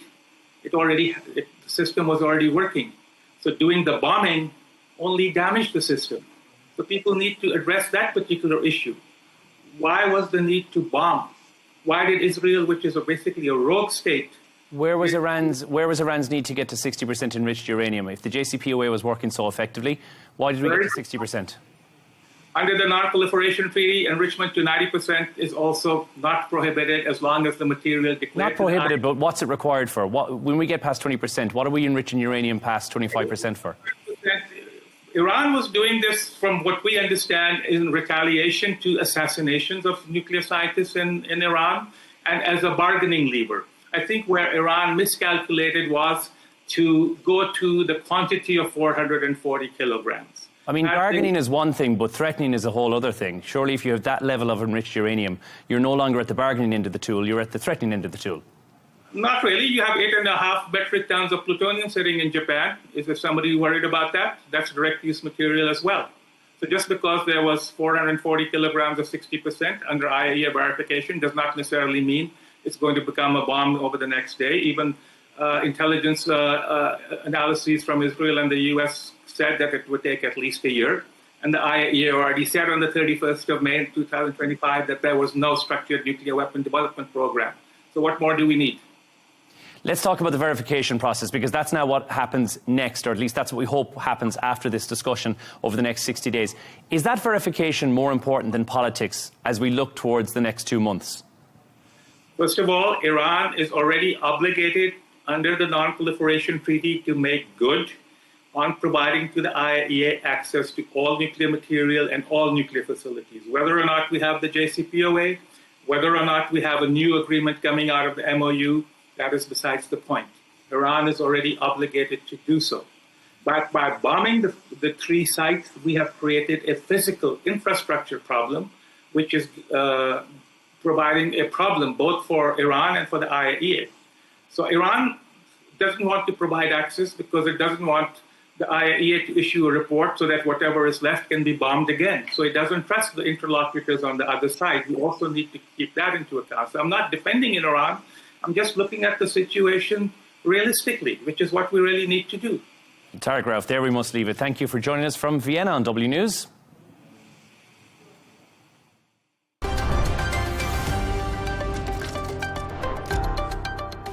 South Korean President Lee Jae-myung has said that he has called for a sweeping overhaul of the country's election management system after ballot shortages disrupted voting in local elections earlier this month. The controversy has triggered protests, a parliamentary investigation and also renewed questions about public trust in one of Asia's most established democracies. Patrick Falk has this report. Well, South Korea's National Election Commission is facing intense scrutiny after widespread ballot shortages disrupted voting during local elections on June 3rd. According to election officials, shortages were reported at 91 polling stations nationwide, forcing voting to be suspended temporarily at 26 locations and leaving some voters waiting hours to cast their ballots. The head of the commission has since resigned. President Lee Jae-myung says the failures amounted to a serious infringement of voting rights and has ordered a full investigation involving both police and prosecutors. He's also pushing for a broader overhaul of election management, arguing that the commission has operated with too little oversight despite its constitutional independence. The issue has become politically charged. Thousands of protesters have taken to the streets demanding accountability, while some groups have used the incident to promote claims of election fraud, allegations Lee has firmly rejected as conspiracy theories. Parliament has now launched a 45-day investigation into what lawmakers describe as a failure that undermined voters' rights. Both the ruling Democratic Party and the opposition say reforms are needed to restore public confidence in the electoral process. For President Lee, who came to power promising to strengthen democratic institutions after years of political turmoil, the challenge now is convincing voters that confidence in the system can be rebuilt. Patrick Falk, Arabiya English.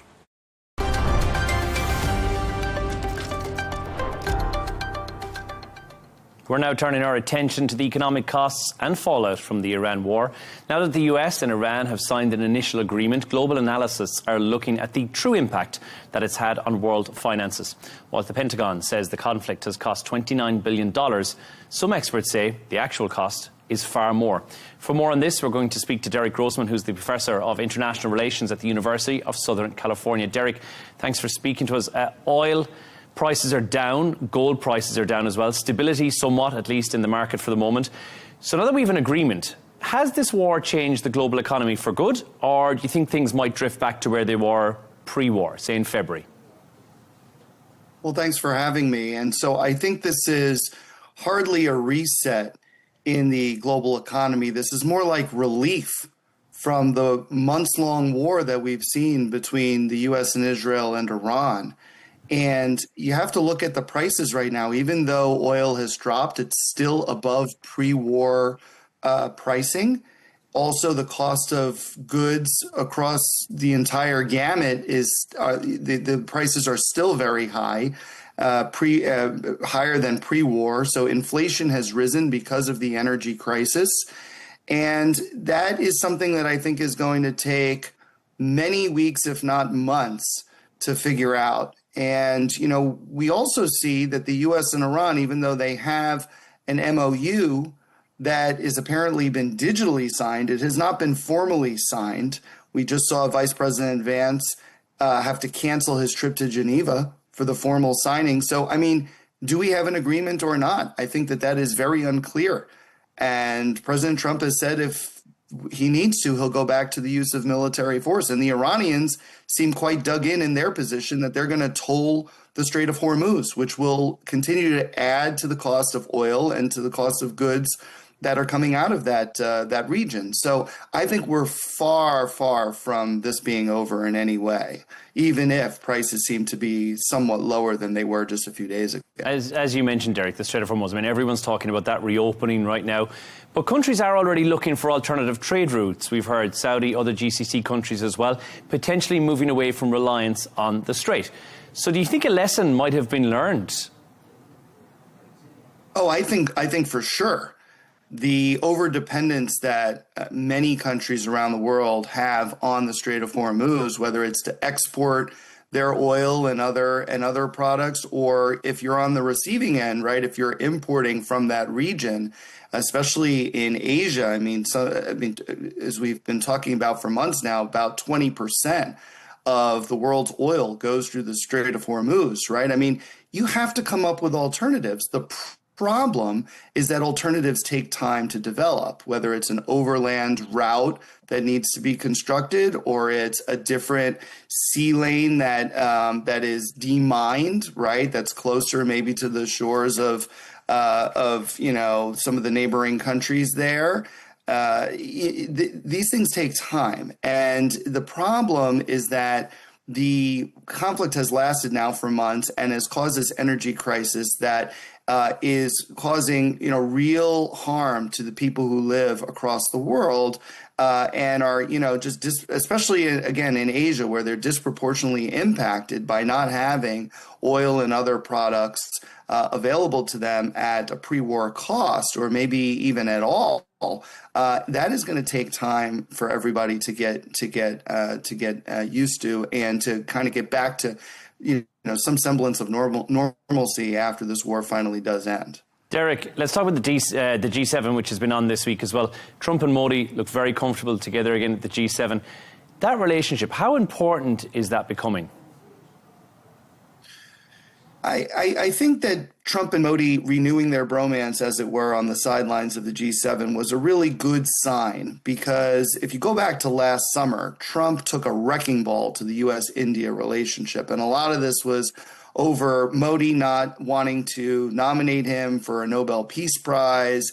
Trump thought that he played a decisive role in ending the 4-day war between India and Pakistan last May. And he was, you know, he took real personal umbrage to that. Also, there was no free trade agreement at the time. Trump wanted that as a deliverable before going to New Delhi for the Quad summit. And, you know, Trump started having a better relationship with the Pakistanis, and we've seen that play out more recently with Pakistan facilitating U.S.-Iran negotiations. So there's really a lot of baggage here. And so it was good to see the two men to have been done, because the Indians, if they trusted the United States at all, you know, they now certainly do not trust the United States, especially after the U.S. Navy targeted a commercial ship going through the Strait of Hormuz, blew it up, and wound up killing 3 Indian nationals in the process. So there's still a ways to go, but I think that seeing them together in this format was a start. Yeah, it certainly appeared quite friendly. Derek, I want to ask your economic predictions for Q4 of 2026, Q1 of 2027. I think we're very early, obviously, into this MOU, but experts had warned if the war had waged on past May or past June, which is where we're at now, that we could see a global recession towards the end of 2026. Have we clawed that back from the brink, or is it still too early to call? I think it's still early to call it. See, the early indicators are that we've avoided the worst possible outcome of having a global recession. We've been quite resilient in the United States, but I think the global economy overall has actually weathered the energy crisis as well as it can be expected. But that said, I mean, we still have a lot of uncertainty surrounding the prospects of renewed conflict in the Middle East, but also inflation continues to rise, and there isn't really a good strategy to depress inflation in the coming weeks and months. And so unless or until I see that, it's really, I hate to be kind of pessimistic, but I think that that's probably in order. But Derek, I wanted to ask you this. Which country do you think actually comes out looking the strongest, at least from an economic standpoint, now that we have the MOU in place and we're looking towards 60 days or potentially more before we get to some full peace agreement? Which country stands to look the healthiest, economically speaking? Well, I think you have to look at India as a possibility, because India, was able to, again, weather the storm, and then its GDP continues to rise in spite of everything else. But, I also am going to say that Iran is starting, of course, from a low point. It's just been, through this war with the United States and Israel, and it's a lot of their military has been destroyed. A lot of their civilian infrastructure has been destroyed. However, they are now set to reap the benefits of this new deal, especially the $300 billion in reconstruction funds, and they're allowed to immediately start exporting their oil, right? So that could amount to, I've heard some estimates that could amount to $50 to $60 billion per month, potentially, depending on how it plays out. And so, Iran is actually sitting in a pretty good spot right now, even if it's playing from behind. And Derek, finally, what do you think about Asia? Has it quietly become a bit more influential because of this conflict, and proven actually that they were able to continue as things and kept the status quo even throughout the closure of the Strait of Hormuz and the entire conflict in the wider region? Yeah, no, I think that's also the case. And, again, this is still early days here, so we have to kind of see how this conflict, or more precisely, whether this conflict actually does come to an end. I still have deep, deep skepticism about this MOU, not just that it's unfavorable to U.S. interests and to Israeli interests, but also whether anything was actually agreed to in terms of opening the Strait of Hormuz. Consider the Strait of Hormuz for a moment, right? The United States is saying that the Strait of Hormuz will be completely toll-free, right? But that is not what the Iranians are saying. They're saying we're going to add fees in certain circumstances, environmental fees, transit fees, things like that, which essentially amount to a toll. Call it what you want. It doesn't matter. It's still a toll, right? So there is still a very deep and basic disagreement on the Strait of Hormuz. And that is what the MOU was really designed to deal with. Obviously, all of the tougher stuff, like the nuclear issue, that is all being punted till later. The MOU is an agreement to negotiate later on the really, really tough stuff. So we can't even get an agreement on the so-called easier stuff, like the Strait of Hormuz. So that is where we are today, and I think it's unfortunate, and we're going to have to see how it plays out. Derek Grossman in LA, thank you for joining us on W News. Thank you.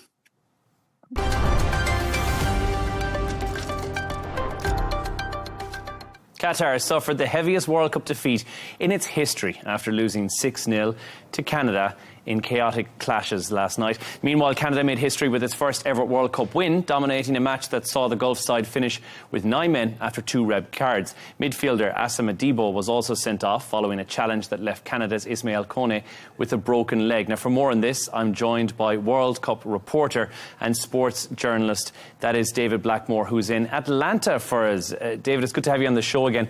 Look, Canada finally got their first World Cup win, but I guess everyone ended up talking about that awful tackle that's on every social media I've looked at today. Player safety is a new element coming into play. This World Cup has really highlighted that, it seems.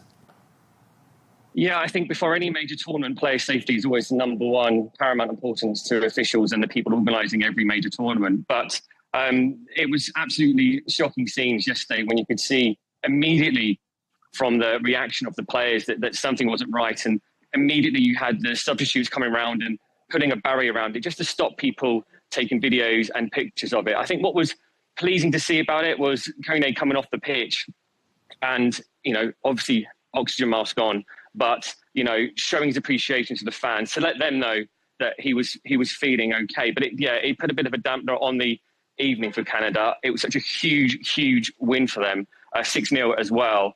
And it really, for all the co-hosts, they've been doing so well in this group stage. And it was something that I think for the players will have been tough for them to sort of mentally get on with the game after something like that happens. And hopefully it doesn't have an impact going forward. But you notice when they scored one of their goals, one of the players lifted up his jersey. And I think now for the Canadian team going forward, that is going to be a big thing for them. They're going to do it for him. They're going to go as far as they can in the tournament for him. Which is what is great about the beautiful game. There's always these moments that something stands out. And again, the wins that you never thought you would see, like that from Canada. Scotland back in action tonight. It seems like Massachusetts has taken a step that I didn't expect. It's gone as far as legalising haggis for the Tartan Army because it's been famously outlawed there since the 1800s. Reports that also apparently more than one public house have run out of stocks as well. So the Scots seem to have very much have taken over Boston for this tournament.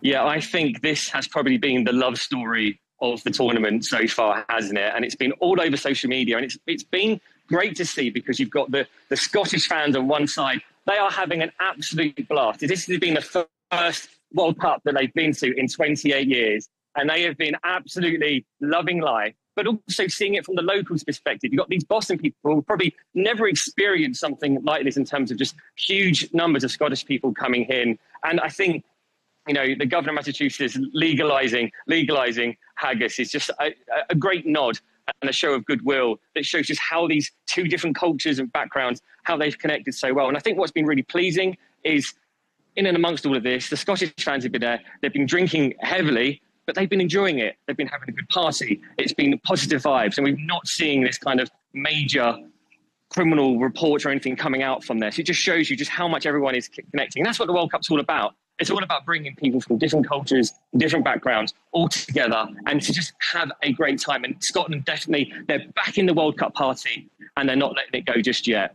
Now, David, it has been the game of surprises more than anything else. We've seen a lot of teams who have caught us off guard that we weren't expecting. And let's have a look through the weekend. I mean, plenty of games to look forward to. Spain versus Saudi, that's the big one that's taking place on Sunday evening as well. But a game that on any other day in any other World Cup wouldn't have been that impressive to look at. Cape Verde versus Uruguay, both of whom I think so far in this tournament have actually turned out to be a pretty decent team on both parts. Yeah, absolutely. I have to say, this has been a tournament of the underdog almost so far.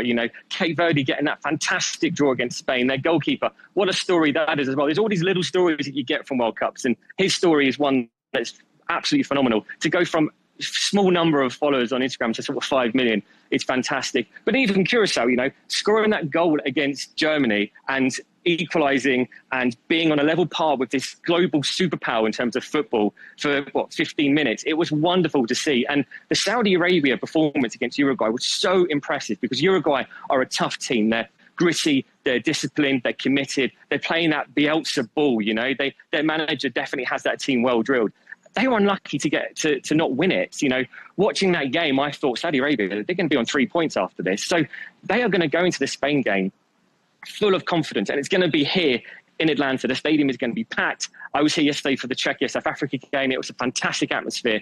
There's going to be a huge following for the Spanish, of course, wherever they go, particularly in this part of the world. There's going to be a huge following for Spain. But I really am back in Saudi Arabia to cause possibly the biggest shock of the tournament so far. And don't forget, they've got form for this. Look back to the last World Cup, 2022. They caused that shot against Argentina, who then went on to win the competition.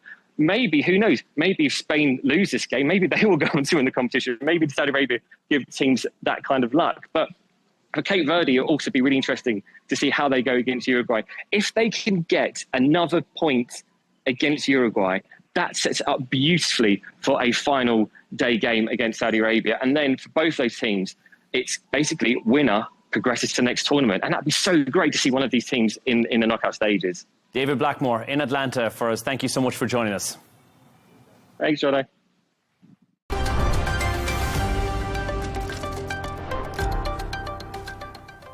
And a reminder of our top stories. A senior US official says Israel and Hezbollah have agreed to a ceasefire in Lebanon. Iran's supreme leader backs the US peace deal despite admitting he had a different view. Vice President J.D. Vance postpones his trip to Switzerland for a planned US-Iran talks. And Canada makes World Cup history. A Jonathan David hat-trick inspired a 6-0 win over Qatar, but a serious injury to Ismail Kone casts a shadow over the celebrations. And that's all from us on W News. Don't forget you can subscribe to our YouTube channel and follow us on X. Goodbye for now.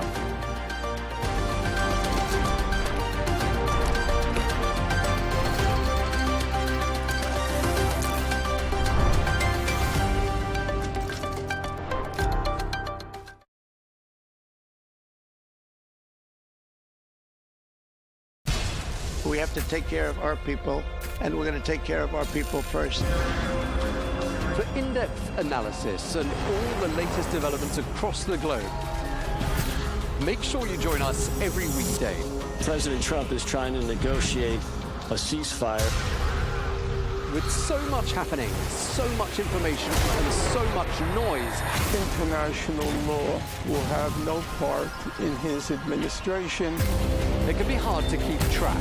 Tariffs will just fuel inflation. We're going to fight these tariffs. But you can count on us to tell you what you need to know. We stand by your side. Join me, Tom Burges Watson, for Global News Today, right here on Al Arabiya News.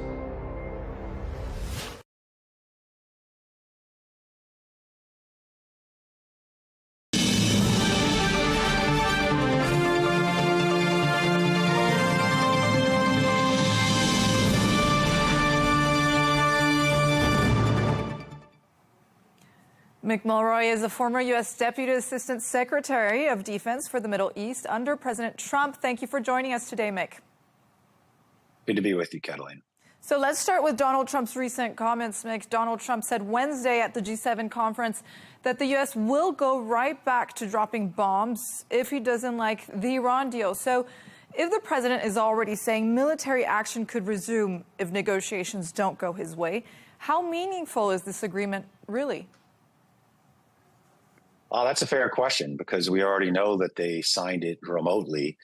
Generally speaking, when you sign a diplomatic agreement or any agreement, that means it's final. But the statements he made today at the G7 indicate that it might not be. It's potentially the feedback he's getting from members of his own administration and Republicans in Congress that have seen the leaked terms of this agreement and are really not happy with it. So it might be that he's now trying to adjust it before the second, ceremonial signing on Friday. And he's using what he usually does, which is the threat of force to try to get Iran to accept his new potential edits. So is it safe to say, Mick, that this memorandum of agreement isn't final? What can happen from now and in 60 days? Well, essentially a lot of nothing. I mean, this doesn't commit Iran to much of anything when it comes to the nuclear program. And that was the primary objective of the United States for starting the war. From what we've seen, again, we should wait and see the actual terms of the agreement when it comes out, because it could adjust. But what we've seen reported is Iran does not promise anything when it comes to its highly enriched uranium, turning it over, having it degraded, having it destroyed. None of that. It doesn't commit to dismantling their enriched or their capability to enrich uranium in their entire program. Yes, it does say that they will not seek a nuclear weapon, but they've said that since 2003. That's when the fatwa was issued that they would not seek a nuclear weapon, and they're members of the Non-Proliferation Treaty. So that was a restatement of something they've said many times, and the United States simply doesn't believe. I mean, that's why they have almost 1,000 pounds of enriched uranium, up to 60%, far beyond anything necessary for a civilian program. So I think the big concern here is Iran's going to get a lot of financial relief, essentially for just opening up the strait, with very little commitments to do anything on their nuclear program. Does that mean that Iran is the winning side when it comes to this memorandum of understanding? Well, we'll have to see what the final version is. But if it is Iran gets financial relief, sanctions relief, unfreezing of assets, the $300 billion reconstruction fund, which President Trump said we're not contributing to, the U.S., but we obviously control it, or it wouldn't be in the MOU between Iran and the U.S. So the financial incentives seem substantial. And right now, we have no agreement to replace the JCPOA that we got out of in 2018. So there's two parts to it. So Iran's essentially going to get paid. It will get financial incentives to open the strait. And there's no guarantee that we'll have anything left to offer them to get them in a new nuclear agreement. So there's a lot of questions about this. But to be fair to all sides, including the mediators, we need to wait to see the actual terms on Friday, because from the president's comments today, these could adjust. Well, we just heard Barack Obama also saying that there's no way that this peace deal or memorandum of understanding could be any better than his agreement that he reached back then. What's your first impression? As you said, we also have the 14 points. You also have to see the points coming up. But what do you think? What's your first impression here? Could this be a better deal than that one reached with Obama? Well, it really has to be. So the verdict's not out yet, but it really has to be, or there's going to be a lot of questions of why President Trump pulled out of the 2015 JCPOA. That limited enrichment to 3.67. That's far below anything needed for a weapon. Now, after getting out of it, we have, again, 1,000 pounds at 60%. So there's a lot of questions already of why we simply ripped it up instead of trying to improve it and keep it and essentially keep Iran within those limits. So if it's not more restrictive, and the way it'd be no more restrictive is zero enrichment. Anything less than that is not going to be, I think, historically viewed as a success by the United States. So this is an imperative that the U.S. gets, not just for political purposes, which I don't care about, but for national security purposes. We need an Iran that never acquires a nuclear weapon. And we don't want to give away our incentives to get them there before we even get into the negotiations on a new nuclear agreement that has to be more restrictive than the one the president pulled out of in order for it to be successful. And Mick, what do you think? What could be the defining factor here that could lead President Donald Trump to go back to shooting at them or dropping bombs on their heads, as we just heard him say at the G7 summit this Wednesday? So I think if the nuclear negotiations fail, they don't get into a new nuclear agreement, they never agree to turn over this HEU, and they essentially say, we're going to keep our sovereign right to enrich uranium. If we give up our, cut sanctions, give away frozen assets, what can't be refrozen, this is going to be a very difficult thing for the national security establishment in the United States to accept.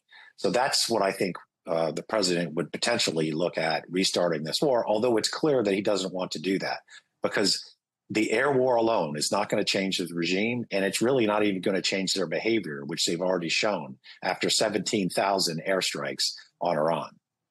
Now, Mick, Arabiya English has obtained a copy of the 14-point agreement expected to be signed on Friday between Washington and Tehran. I don't know if you got a chance to read them. If you did, what is your first impression on these 14 points?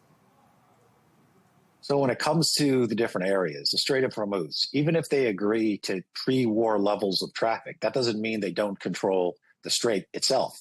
And if they do, and we accept it, we've essentially given them a huge leverage point of power in the Middle East. They know that they control the strait. That's 21% of the world's energy supply and many other critical materials that go through there.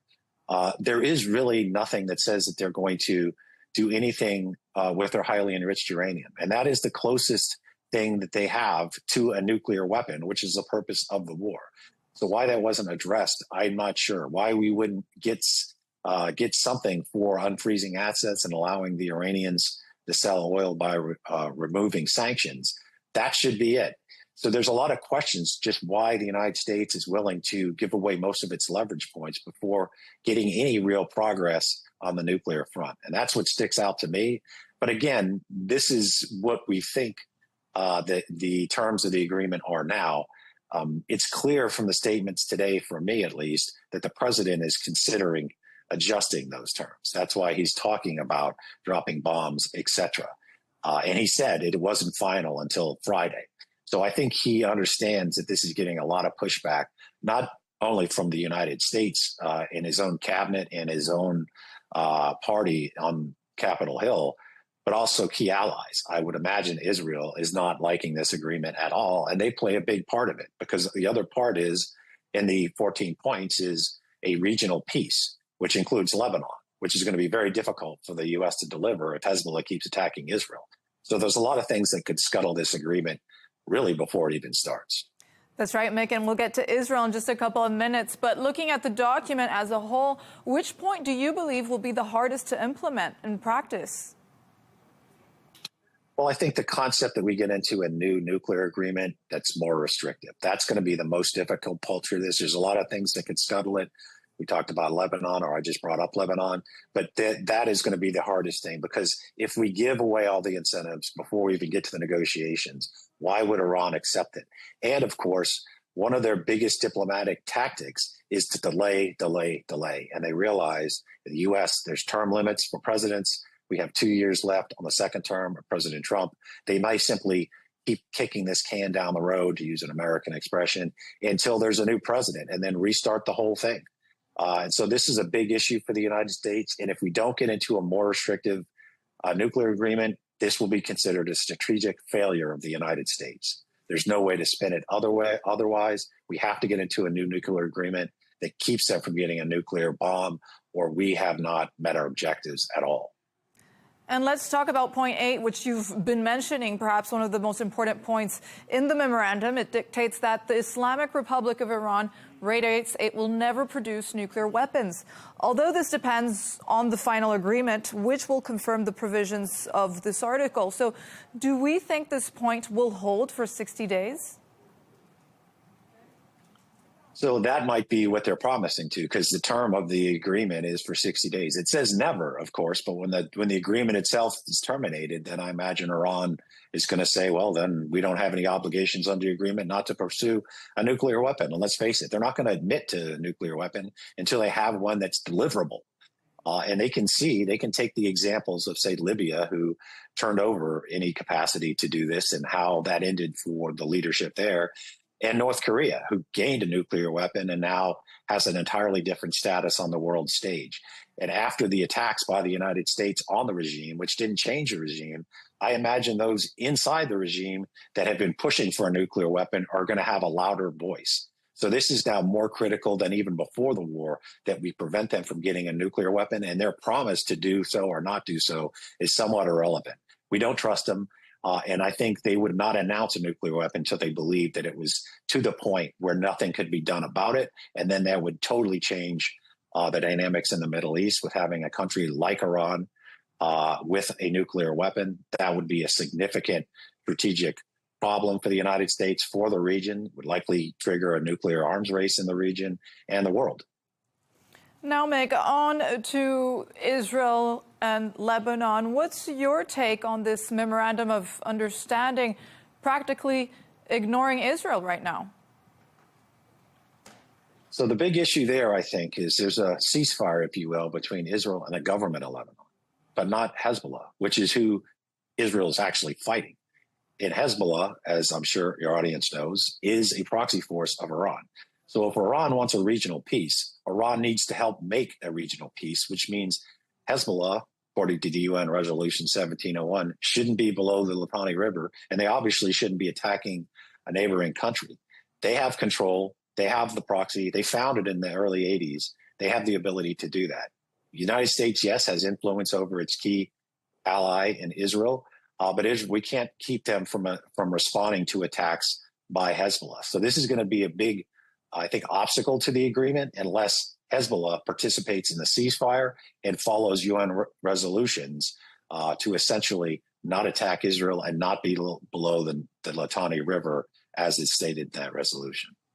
Now, you've just mentioned Hezbollah. President Trump says Syria could do a better job dealing with Hezbollah than Israel. Is that even a realistic strategy? So I'm not sure what he's talking about. I would assume he doesn't mean that he wants Syrian armed forces to invade Lebanon. I'm pretty sure the Lebanese government doesn't want to see that. And I'm pretty sure the Syrian government doesn't want to do that. They don't want to essentially take on a war that they are part of. I mean, they're having a hard enough time reconstructing Syria after, that lengthy, damaging civil war. So I'm not sure what they mean by that. And certainly Israel's not going to abdicate their national security responsibilities to another country. So I don't think that's going anywhere. Really what needs to happen is Hezbollah needs to disarm, and they need to move above the Litani River for this to come to a complete end. We're not going to be able to tell Israel they cannot defend themselves against attacks by a U.S. designated terrorist organization. Well, what do you make of President Trump's harsh words recently when it comes to Israel and Israeli Prime Minister Benjamin Netanyahu? Because we also heard Trump saying, for example, without me, there would be no Israel, while also publicly criticizing Netanyahu over Lebanon and the Iran deal. So what does this say about the current status of the U.S.-Israeli relationship? So I think it's a bit strange because this is key to the actual agreement that would end the war. It's not going to rupture. The relationships go beyond individual people and that happen to be the elected leaders at this time. So it's strained. Obviously, from Israel's point of view, they're not going to withdraw just to get an agreement between the United States and Iran. From the political perspective, as Prime Minister Netanyahu, he would likely be voted out. If not, his government might collapse before there's even an opportunity for that. So he's going to continue for strategic and political reasons, and there could be additional strain between the relationship. But ultimately, the best answer to stop the fighting in Lebanon is for Hezbollah to disarm and move away from the border with Israel and essentially not be an Iranian proxy destroying their own country by attacking the neighboring country. Well, the recent memorandum of understanding omits several key regional security issues, as you've mentioned, including any mention of Iran's support for proxy groups, including Hezbollah. So where does this leave Israel and its security needs along its borders? So when we elected to get out of the JCPOA in 2018, one of the arguments was it didn't address Iran's support to proxy organizations and the restrictions on its ballistic missile program. And that is not even part of the discussion now. So that's going to be one of those puzzling issues. That's why you got out of it, yet you did include it even in the discussions during this war and get into a new nuclear agreement. So I imagine those on the national security side of the Republican Party, which is the traditional side of the Republican Party, you're going to have a lot of questions about why we're being so easy on Iran. If we're criticizing the former administration, President Obama, for not including it, why are we not including it now, speaking, for their perspective? So there's going to be a lot of questions on this. But again, we have to see what the agreement actually says on Friday to be fair to all sides. They could be adjusted, even changed from the 14 points that you're talking about now. So once we see that, then I think you'll see a lot of the assessments get pretty stark and pretty pointed, depending on what it says. Mick Mulroy, thank you for your perspective. As always, Mick Mulroy, former U.S. Deputy Assistant Secretary of Defense for the Middle East under President Donald Trump. Thanks, Catalina. Good being with you. Matthew Bryza is a former U.S. ambassador to Azerbaijan under President Obama and also worked in the administration of President George W. Bush. Thank you for joining us today from Istanbul. Very happy to be with you. Thanks for the chance to chat. So, Matthew, let's start with Donald Trump's recent comments. He just said Wednesday at the G7 conference that the U.S. will go right back to dropping bombs if he doesn't like the Iran deal. So it seems to be very conditional if President Trump is already saying military action could resume. Well, yeah, this has been President Trump's pattern all throughout since February 28th, where he seems to try to calibrate military threats as a way to catalyze diplomacy with actual negotiations. We should always remember, of course, that the use of military force and the threat thereof as much as we may not like it, is a tool of diplomacy. And so I think President Trump is trying to, I think he wishes he could combine the two maybe in a more consistent, predictable, or sophisticated way. But yeah, he's back to, you know, his pattern up until now. And I have to admit that yesterday when it was sounding like he was just kind of going with the flow, and that he was really leaning on Prime Minister Netanyahu and everything was going to work out. It just seemed way too premature, because it was inevitable he was going to come back to this sort of bluster. And what could be the defining factor here that could lead President Trump to go back, as he said, to shooting them or dropping bombs on their heads, as we just heard him saying at the G7 summit? Yeah, amazing rhetoric. I think that, first of all, I think he does not want to do that. Mm-hmm. I think he knows he needs an end to the fighting. And for a long time, even here on Al Arabiya, we have discussed in the past how, clearly there's going to be, even back in, early March, there was going to be a time soon when he would lose his desire to be in the fight. And he would basically, kind of lose interest in the whole conflict and see that there's a need to get the U.S. out and then to end it. And I think, we've seen that as the oil buffers that were in global markets, whether in storage on land or at sea, they've been used up. And we're kind of getting to the cliff edge of when there are going to be real oil shortages in the global economy, which is putting pressure on President Trump to come to an agreement. So these are all reasons why I believe he doesn't want to restart the war. He doesn't want to, drop bombs on their heads. But he hasn't figured out a way to conduct coercive diplomacy other than making these threats. And so I think it's highly unlikely he'll drop bombs on anyone's heads, unless Iran does the same. And maybe the last thing I'll say is maybe what's in President Trump's head is that he's having very difficult discussions with Prime Minister Netanyahu, as we know from the draft of the 14 points that Bloomberg got a copy of.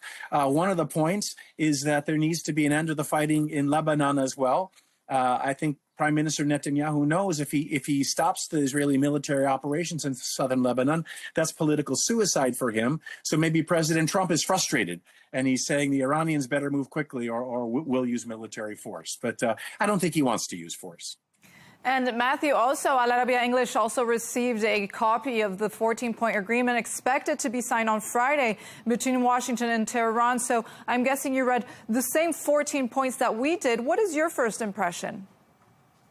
My first impression is there's a lot of sloppiness from the U.S. perspective in them, in much of which a lot of it is what we've already understood, right? There will be this 60-day period, that the shooting will stop, that the Iranians will allow the Strait of Hormuz to open, and the U.S. will lift its blockade, all to be expected. And then also to be expected was that the technical discussions on Iran's nuclear program would be deferred until 60 days from now, and that there would be an easing of U.S. sanctions and an unfreezing of Iranian assets as there is performance by Iran on the negotiations with regard to its nuclear program. Which is surprising for many people is the absence of any mention whatsoever of Iran curtailing its ballistic missile program or ending its support for Hamas, Hezbollah, and the Houthis. It's not a surprise that stuff isn't in there, but I think some in Washington, especially hardline hawks on Iran, like Senator Lindsey Graham, will be disappointed. But there are other things in there that I think are bits of ambiguity that could be extremely problematic. So, and I'm almost done here. One is in the section that talks, or the paragraph that talks about the U.S. lifting the blockade, it also says that the U.S. will remove its military forces from the region. What does that mean? If it means, or from the area, if it means the U.S. pulling back its naval forces so there's no blockade, I think that will be acceptable to Washington. But if what that means, or if Iran intends it to mean, is that the United States will withdraw military forces from the Gulf region, that is utterly a non-starter for Washington and could lead to a breakdown in the negotiations before they even begin. And then the other point that I think is maybe a ticking time bomb is in the paragraph, I think it's 13, it says that that subject to progress on paragraphs 4, 5, and 10 and 11, the negotiations will begin for the 60-day period. So there has to be progress on those on those paragraphs. So 4 and 5 have to do with the lifting of the blockade and Iran opening up the strait. But one of those has to do with the United States unfreezing Iranian assets. So if what the Iranian side believes is that there can begin that 60-day negotiating period on a final agreement only if the U.S. first unfreezes Iranian assets, that's a complete non-starter for President Trump, who believes the assets will be unfrozen only as Iran makes progress in implementing whatever will be negotiated after the 60-day period begins. So there's a huge potential gap in timing and in expectations, which maybe President Trump has realized now and got him angry and said, I'm going to drop bombs on heads if. And Matthew, let's talk about point 8 a bit more, perhaps one of the most important points in the memorandum, right? It dictates that the Islamic Republic of Iran reiterates it will never produce nuclear weapons. Is this realistic? Especially, will it hold for 60 days? Well, it's realistic if you look at history and the previous Supreme Leader Khamenei's fatwa, right, which said Iran is not going to develop or acquire nuclear weapons. And this is a line of discourse that Iran's government has long been adhering to. So to be honest, it's nothing new. But what's unclear is, what does it mean not to pursue nuclear weapons? Does it mean, I think, as Washington wishes, that Iran will end enrichment and dismantle that entire program? And what does it mean? Which part of the program? Does Washington insist that civilian nuclear power and civilian enrichment be eliminated? That's not clear, and that's something that needs to be negotiated later if the 60-day clock begins ticking. So it's not such it's not a departure at all from normalcy if Iran is to say we don't seek to acquire nuclear weapons, because they've long said that. And Matthew, you worked under the Obama administration, so your perspective will be very valuable on this. How will this final agreement between the U.S. and Iran in 60 days be any better than that of the Obama deal? To be honest, I mean, I'm nonpartisan, right? I worked for 4 years in the White House of George W. Bush, and then another 4 years in the State Department under him, and then President Obama nominated me as ambassador. So I was a career diplomat, apolitical. But just from a purely logical perspective, I don't see how it's possible to obtain an agreement from Iran that goes beyond the JCPOA that the Obama administration negotiated together with Iran and all the other parties, China, Russia, the European Union. Because of the contents of it, which was, Iran suspends enrichment well below the nuclear threshold, the weapons threshold for 10 years. And that, all those provisions, which are that there will be IAEA inspectors. If President Trump could get to those points to get Iran to agree to stop enrichment and then go a bit further, and then get Iran to agree to dilute or destroy its current holdings of enriched uranium, then that would be a little bit better than the JCPOA. But at the end of the day, I think the JCPOA is probably just about the maximum of what anybody could expect Iran to agree to. Now, Matthew, on to Benjamin Netanyahu and Donald Trump's bromance or relationship status. We've heard Trump recently be very harsh against Netanyahu, saying, without me, there would be no Israel, for example. These are harsh comments.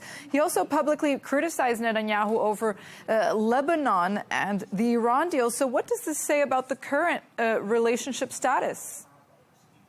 Well, I think the relationship has really deteriorated. I think, I don't know, but it seems President Trump is operating according to the adage, fool me once, shame on you, fool me twice, shame on me. In other words, I think President Trump is angry that Prime Minister Netanyahu promised President Trump that intelligence findings suggested that if there was a decapitation strike, as there was, which was successful against the Iranian government, that the people of Iran would rise up and the Iranian regime would be finished. And instead, Netanyahu was wrong. I think President Trump feels he was tricked into launching or joining a war with Israel against Iran, and now both countries are stuck. And then beyond that, I think President Trump views Prime Minister Netanyahu as continuing the war by Israel in Lebanon against Hezbollah as a way to sabotage any agreement between the U.S. and Iran. Now, to be fair, of course, Israel has an understandable and legitimate national security interest in pushing Hezbollah back away from the Lebanon-Israel borders so that northern Israel isn't threatened by missile and rocket attacks by Hezbollah from south of the Litani River. But it seems Prime Minister Netanyahu is trying to push way beyond that, way beyond the Litani River, and, attacking Beirut, and even suggesting possibly the desire of Israel to do a repeat of the attacks and the siege even of Beirut, as we know about in the late 70s and early 80s, and from 82 to 2000, Israel occupied much of Lebanon. So President Trump has made clear he does not accept that. And I think President Trump is really angry that both members of Prime Minister Netanyahu's cabinet and the opposition were saying that Israel will pursue its national security interests in Lebanon no matter what the U.S. says. From Trump's perspective, which led to that outrageous comment, in my opinion, from a diplomatic perspective, saying Israel wouldn't exist without Trump. President Trump is right in as much as that Israel could not conduct a military offensive against Lebanon and protect itself against counterstrikes by Iran without U.S. support. So I think Trump is saying, we've supported you. Okay, then you need to support us. You don't want to support us, then why should I support you? So, Matthew, what is your assessment of this situation? Is Israel the ultimate losing side here when it comes to this deal between the U.S. and Iran? If the deal goes forward, yes, I think that as I had alluded to, I think that such an agreement would be seen in Israel as the political suicide, the end of Netanyahu's career. I think he would suffer, and his coalition would suffer disaster showing at the upcoming Israeli parliamentary elections, because what it would show is that President or Prime Minister Netanyahu was unable to achieve any of Israel's strategic objectives. And Iran comes out of this conflict stronger. Going back to your question before, is Iran the winner? Yes, it does come out as the winner in all this. And also that Netanyahu would have destroyed Israel's relationship with President Trump, with Netanyahu long having said he's the only Israeli official who can manage relations with President Trump. Matthew Bryza, thank you so much for joining us today from Istanbul, former U.S. ambassador to Azerbaijan under President Obama, and also worked under the administration of President George W. Bush. Thank you. Greatly enjoyed it. Danny Citronowicz is Israel's former defense intelligence representative to the United States. He served for 25 years in a range of command positions within Israeli defense intelligence. He joins me now from Tel Aviv. Thank you so much for joining us today. Thank you for inviting me. Now, Mr. Citronowicz, I wanted your impression on this deal that has now been signed. It was signed in France. We saw the 14 points. What do you make of this memorandum of understanding? Well, the deal is actually the outcome of this war, meaning that Israel and the U.S. failed to topple the Iranian regime. And even worse than that, the Iranians control the artery of the international economy. And I think the United States, the President of the United States, didn't have any other choice but to compromise with the Iranians to open the straits. And I think at the end of the day, Iran is giving not much, but receiving a lot. But I don't think the U.S. president had other choice because of the fact that he didn't want to invest the necessary resources in order to open the straits militarily. So the bottom line of things is that this deal is actually represent the outcome of this war, that it was obviously a failed war from the beginning with. And Danny, Tehran is hailing this memorandum of understanding as a victory, but so is President Donald Trump. According to you, who do you think is in the winning side here? Well, it depends how you define winning. I think definitely from the Iranians, they have the upper hand in the war.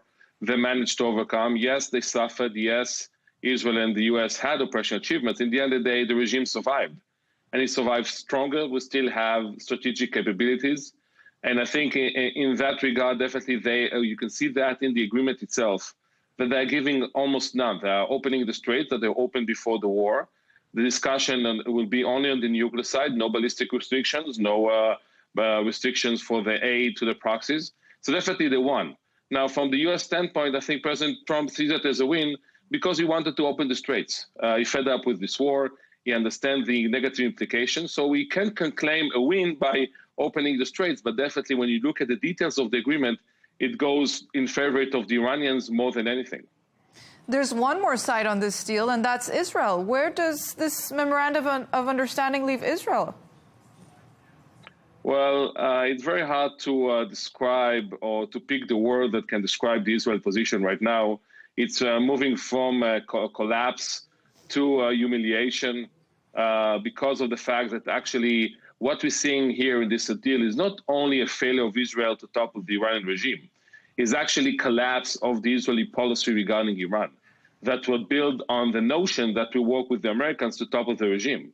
Now, even worse than that, we have the U.S. President Trump, that was very friendly to Israel, now strengthening Iran. And even worse than that, I don't think that any other president after him or any administration will return back to the adventure of attacking Iran.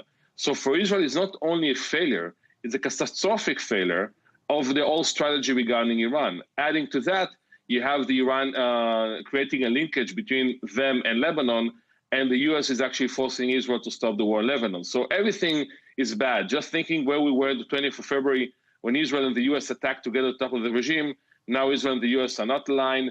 President Trump is angry at Prime Minister Netanyahu, that find themselves very isolated right now. That's right. It does seem isolated, especially because the deal, for example, does allow Iran to enrich uranium and develop ballistic missiles, which is one of the points that Israeli Prime Minister Benjamin Netanyahu has fought against, the production of ballistic missiles, which puts the region in so much danger. So do you think this is a better deal, for example, than the one made by Obama? Well, it's very hard to compare between the deals because we don't have a nuclear deal here. It's a deal just to open the straits for economic elites for Iran. We have to see what will be in the nuclear agreement, if and when they will be reached. It definitely we see when discussing the nuclear, definitely you see comparisons between the JCPOA and what being discussed right now, at least orally, between U.S. and Iran. The basic principle is the same, meaning a limitation for the Iranian nuclear program, no discussion on missiles, no discussion on proxies, accepting Iran right to enrich, while giving the Iranian money for their willingness to restrict the program. That was in the JCPOA, and this is what will happen in negotiation right now on the nuclear side. So you can't compare the current deal with the JCPOA, where they're looking at the all-over discussions and statement coming from President Trump. I think there is a close proximity between what he's saying and what actually the JCPOA represented. And that actually leaves us with one important question: why President Trump had to leave the JCPOA to begin with. And what do you think is the best case scenario for Israel going forward when it comes to their security concerns, especially within their borders? Well, I think we need to differentiate between what's best to Netanyahu and what's best to Israel, because I don't think that it's the same thing. For Netanyahu, definitely he wants to undermine the U.S. ability to reach an agreement with Iran. I think he will try to do the hardest. The problem is that he is in friction with President Trump that won't allow him to do so. So he's with a lot of tension because of the fact that he's pushed by the right wing in Israel to continue the war, while President Trump pushing him to stop. So we'll see what will happen. But I think for Israel, the best thing is to work with the U.S. administration to reach an agreement with Iran that will block any path for Iran to a nuclear bomb, understanding that they eventually weren't able to topple this regime in the foreseeable future, and then going back, investing in the Palestinian issue, that this is the core issue that will allow us to move forward to normalization with Saudi Arabia, and in Lebanon, strengthening the Lebanese government and not withdrawing only because the Iranians demanding that from President Trump. So I think Israel can use this failure as to improve its policy in the region and improve its policy and posture in the region itself. Now, whether it's going to happen or not, I'm not sure with this government, but definitely I think this is what I would recommend them to do. And what do you believe should be Israel's policy when it comes to Hezbollah, for example? Well, we have to stay realistic. We won't go into dismantle Hezbollah militarily. If we continue to do so, we'll just return back to the Lebanese quagmire with no end. I think the best solution for that is working with the Lebanese government, strengthening the Lebanese government, withdrawing from places with the South Lebanon, allowing the Lebanese army to take over, Yes, he's weak, but we have to work together with the U.S. side, with the Saudis that support this Lebanese government, in order to strengthen it over Hezbollah. This is the only way that you can weaken Hezbollah domestically in Lebanon.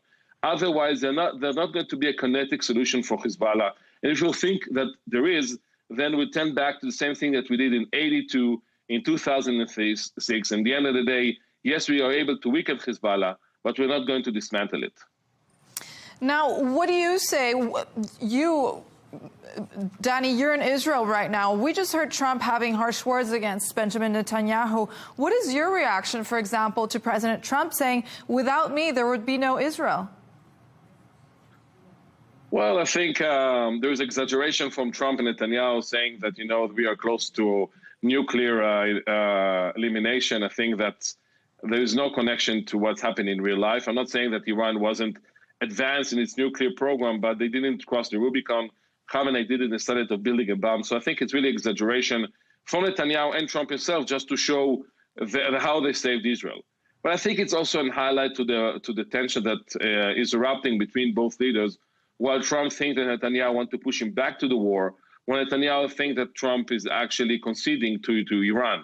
So I think we have to look at those statements in the basis of that, in the backdrop of those developments. I don't think that at the end of the day this has connection to reality. I think that eventually Israel is strong enough and we are not faced with any annihilation from Iran. And I think this is something that we need to highlight. Unfortunately, our leaders are not doing so because of their own political reasons, but this is the real reality, meaning that we're not even close to some sort of annihilation by Iran. And Danny, with your intelligence experience, do you believe that Israel is now ready or prepared to even alter its military strategy within its borders in response to American concerns and needs?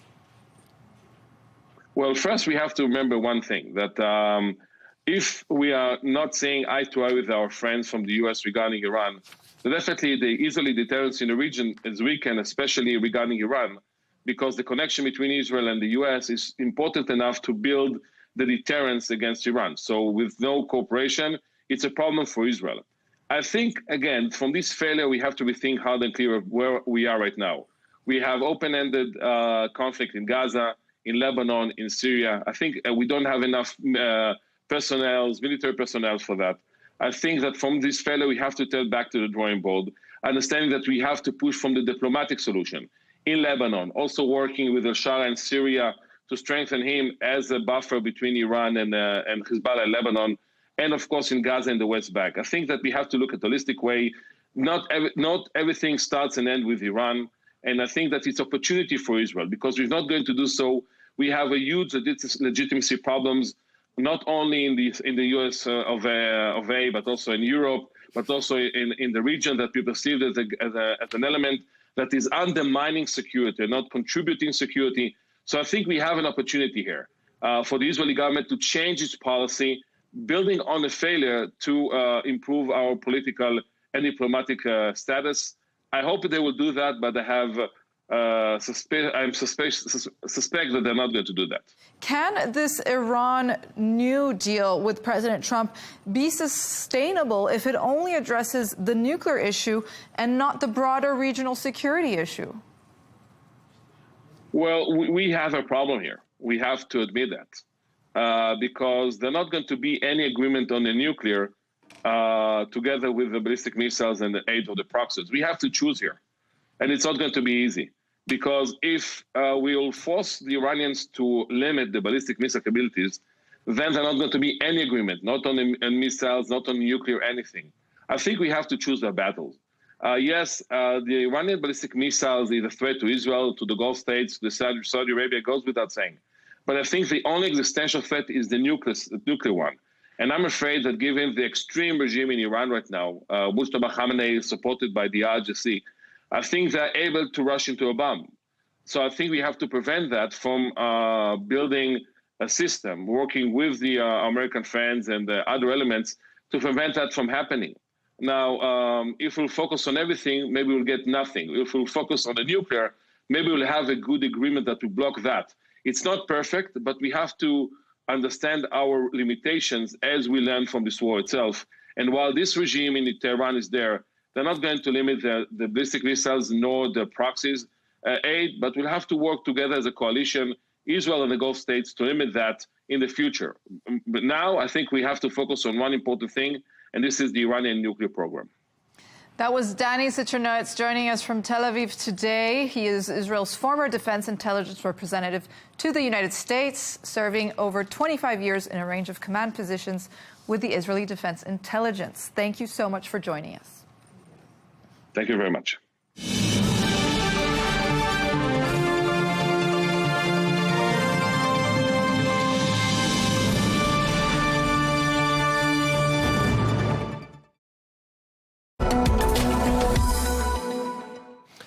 Now, major sporting events, concerts, festivals and cultural attractions have helped transform Saudi Arabia into a regional entertainment hub. Well, driven by Vision 2030 and growing private sector investment, the entertainment sector has become one of the fastest growing segments of the kingdom's economy. Well, since the launch of Riyadh Season, for example, in 2019, the sector has attracted hundreds of millions of visitors. And industry forecasts suggest the market could be worth more than 17 billion rials by the year 2030. Well, connecting consumers with many of those entertainment experiences across Saudi Arabia and the wider region is Platinum List, one of the Middle East's leading entertainment discovery and ticketing platforms. And I'm joined to talk more about that by Muayyad Qudus, who is the Senior Business Development Manager at Platinum List, who also heads up the Saudi team. He joins us today from Jeddah. Muayyad, thank you very much indeed for taking the time to talk to us. How are you seeing Saudi Arabia's entertainment market evolve? First of all, thank you very much for the invitation. It's really a pleasure. So if I may to say that the entertainment industry in Saudi started in 2017.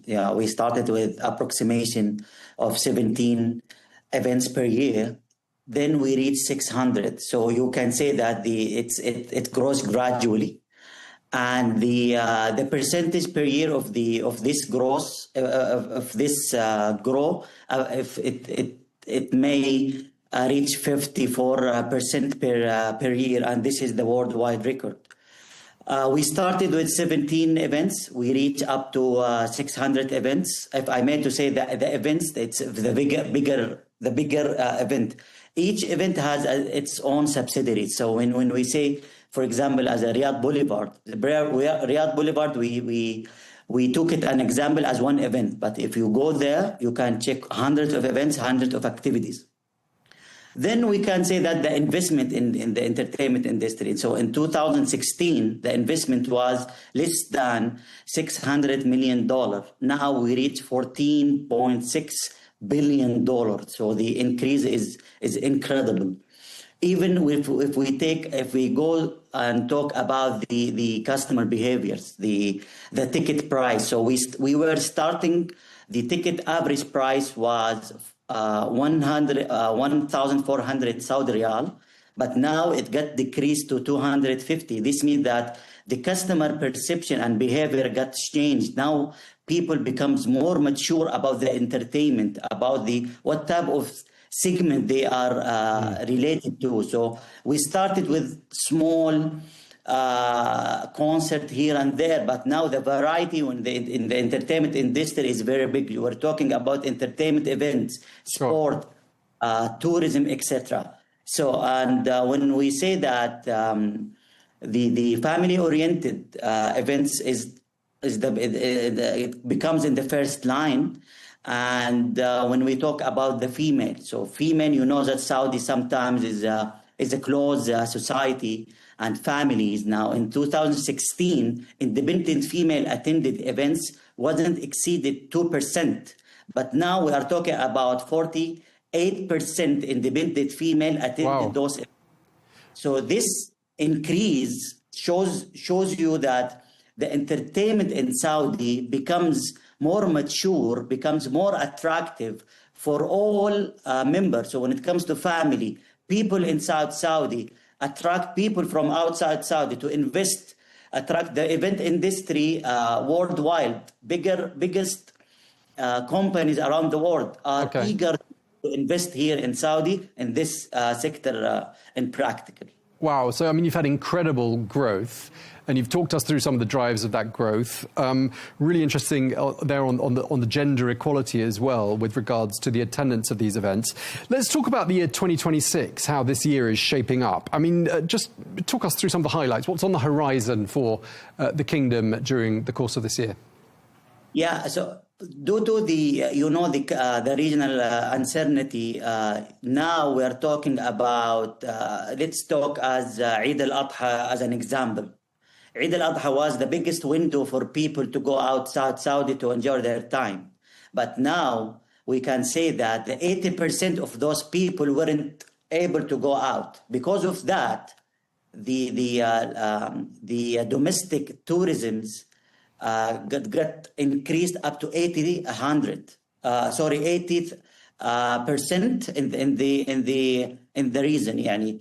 Now we have a lot of options to go and enjoy our time. So if you go to, for example, I'm from Jeddah or Riyadh, the weather now becomes very hot. We have a very good destination to go inside and enjoy the beach, a beautiful beach like Red Sea, and enjoy a beautiful weather like go to Asir here and there. And in beginning of 2026, Qiddiya launches 2 parks. One of them was Six Flags, and the other one is at Arabiya. It's an aqua park.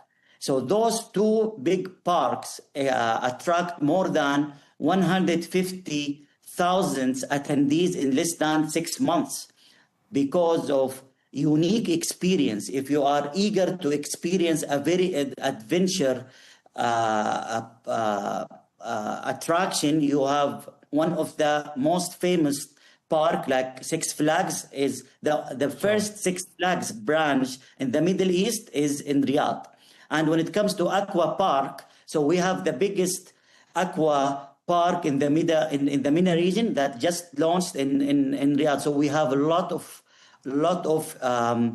experiences, events, projects got opened in 2016. Okay, yeah, 2026 an exciting year clearly for the Kingdom, and we actually covered Arabiya and the opening of it on this program a few weeks back.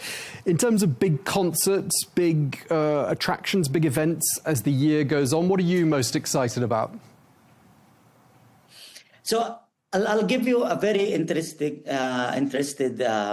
study. So we were studying the market, the variety of the event concept. We realized that 85% from the projects related to entertainment industry in Saudi was concert. When we say concert, in all type, Arabic, EDM, and you name it. 58% from the project in 2016 were concert. Then we have sport event. Yani in Feb, we were hosting Formula E in Jeddah. And also in Q4 this year, we will be hosting, inshallah, WTA. It's a tennis, the final tour of tennis player that will be hosted, inshallah, in Riyadh. Formula One supposed to be in March, and there is negotiation now to be back in December. A lot of mega or giga international project will be hosted here in Saudi, and this shows you how much Saudi become a very attractive market to host such an international IPs, and more are yet to come. Saudi Week can manage, host, execute, and come up with the new IPs in the entertainment industry. Entertainment, when I say entertainment, this means sport, cultural, tourism, etc. Right, so clearly lots more exciting events as the years go on. So we'll be seeing more of this, not less. And how do you think live events like the ones you mentioned are being made more attractive to customers? What sort of initiatives are there? Depending on the type of the event, we have a lot of variety of options. We have people can go and check. Nowadays, I'm talking with you, we have more than 150 events will be happening this weekend in Saudi. If you are in any type of events, you can check it out. Check the platform, the trusted platform that for aggregator, and I meant to say in the entertainment, you can check. You can go and enjoy your time. Go to Red Sea, go to Riyadh. Now we're supposed to manage EWC, Esport World Cup in Riyadh, but it got relocated to France. And also other activities will be happening during summer, especially Asir season. Yani we have planning, and that's a very important topic that we usually have seasonal events. We have Riyadh season, Jeddah season, etc. But now the events calendar got throughout the year. We rename and we reshape the concept of season into calendar. We launched Jeddah calendar, and Riyadh season now becomes more as an IP, but the event in Riyadh is throughout the year. Okay, well, I think non-stop events. Okay, well, you've explained for us how it is that the entertainment sector has become one of the fastest growing segments in the Saudi economy, a sector worth, it's forecast, 17 billion riyals by the year 2030. Thank you very much indeed for talking us through all of that. Muayyad Qudus, Senior Business Development Manager at Platinum List. Thank you very much indeed. Pleasure. Thank you very much. From the White House to Gaza, Kyiv to Beijing, elections, economics and the environment compete with conflicts and other complex issues for our attention. In an age of fake news, deepfake and artificial intelligence, they've got to have a vote and a say. It's important to look beyond the loudest voice to understand the truth. From newsmakers to groundbreakers, my campaign is going very well. Presidents, prime ministers, princes and peacemakers, and cultural tastemakers. As Arabs, as Middle Eastern, we're too emotional. Join me on The Riz Khan Show for empowering conversation.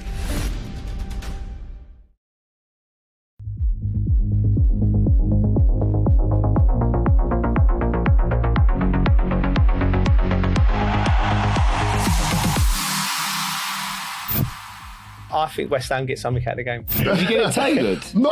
What am I going to get tailored? Useless.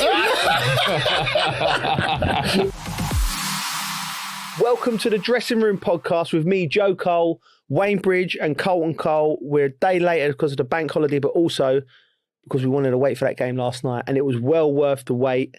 What a game. 13 minutes of madness, Bridgie. Did it cost Man City the title? I think so. Yeah, really? I think so.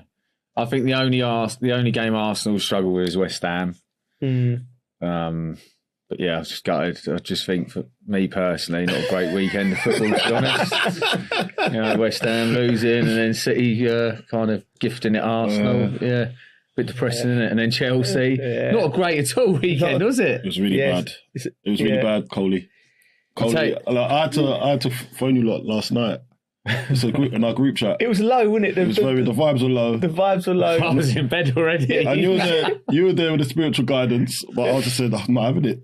I felt like I needed to pick everyone up after yesterday. Mate, it was very, like, when you've had a weekend like that, I couldn't believe it. You even went to bed early, didn't you? Yeah, I was down. You had enough. I wasn't actually down, actually. I was just tired. Yeah, you had enough. The worst thing about it is I had an afternoon nap because I put the Chelsea game on. That sent you to sleep. And I went to sleep. I woke, I think it must have been around 20 minutes, and I woke up on like the 85th. Do you know what? It's unusual, right? Usually if my phone rings with you and it's like 10:30, I'm falling asleep, probably watching the telly. Yeah. And then you're usually like lighting a fire or playing war games. I went, all right, Geezer, what are you doing? I'm asleep. I was like, wow, it's been a bad weekend. I think because I was taken back as well. And the worst thing about it, the other day when we went out, you was first to go. Or was it? Yeah, I can't remember. I went early-ish, not too early, early-ish. And then he slept on the train. That was last after the pod. Hold on a minute. We're 3 minutes in and you're talking about trains already. You've dropped it. No way. That's what it was. No. That's what it was. So I phoned you and I was really tired, didn't it? And then he's like, he slept on the train home. I heard that. Yeah, so I missed my stop. You missed his stop. How can he tell me? I know. I think, do you know what it is? I don't actually know. I was just tired, basically. But I've had started a little program, health programs, a bit of food, lifting more weights. Hold on a minute. Got to drink 4 litres of water. Doesn't need to lift it. Stop it. This ain't no little program, just a bit of weights. So you're lifting like Mini Coopers or Corsas or something out to the car park. So there's nothing you do is like a little bit of Pilates. What is it? What have you actually? It's more of a structured program, so there's not as much like hit stuff. So it's probably a little bit easier. Right. I'd never used to lift weights all the time, but you're eating healthy, so stop me snacking a little bit.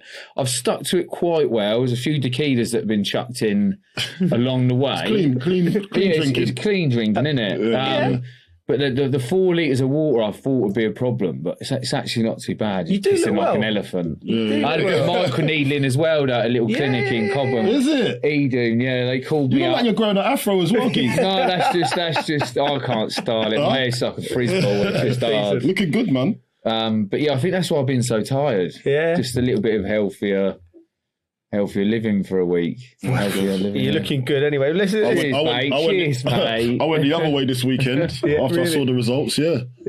Oh, mate, that Brentford West Ham game. We'll get on to that. Let's stick to this one now, because the 13 minutes, the controversy with Everton's first goal. Barry was in an offside position and the linesman flagged, but the VAR ruled the goal should stand because Mark Gurhey, he did have control of possession. I think it's the right call, because I think, listen, strikers do that one. You'll know better yourself, goalie, when you put yourself in the offside position because you sort of want to get on the blind side. The ball was played a bit earlier than it probably should have done. He's offside. Mark Gay just messes up. So I think he got lucky, but from the letter of the law, I'm happy with that as a goal. I see what you're saying, but at the same time, he's offside. The boy's in the offside position. Yes, now Mark Gay does have the ball, but this is where I just don't understand about that. Remember when the offside used to be offside and he just put the flag up? Yeah. Then there would be no issue. Like everyone would know he's offside. But because they've allowed it to play, it's worked in the advantage of Everton. When really it should always have been in an advantage of Manchester City. So it shouldn't even be a split decision. Yeah. It should just be, well, he's got in now, put the flag up. Yeah. So you that's what I think anyway. I don't know, because he's offside. Yeah. The ball's intentionally played forward towards him. Yeah. He's in an offside position. Because I remember, you know better, when you grew up, like, remember when there was an action and you're a striker and you just get them lazy strikers and the ball say the goalkeeper got the ball and then the ball goes straight forward, and then lazy strikers would just be in the offside position. Goal hugging. But you see, I remember seeing strikers running back to get on side. Yeah. So like, because you knew it was very simple, onside, offside, when the ball's played. Listen, the boy Barry done well though, come on. He done well. And he still had to finish it at the same time, but I just feel that scenario didn't work in the advantage of Man City. Although, yes, there was a mistake made, but that's it. That should be said. You know what? It was a mistake. But at the same time, look, it worked to the advantage of Everton, and Everton, they sucked it up, didn't they? Yeah, they did. I didn't mind that. Manchester City dominated possession in the first half, and then Everton come into it. They've had a tricky time going into their new stadium, Everton. I want to ask you about this lad, Bridge. He scored 2 goals, Doku, brilliant.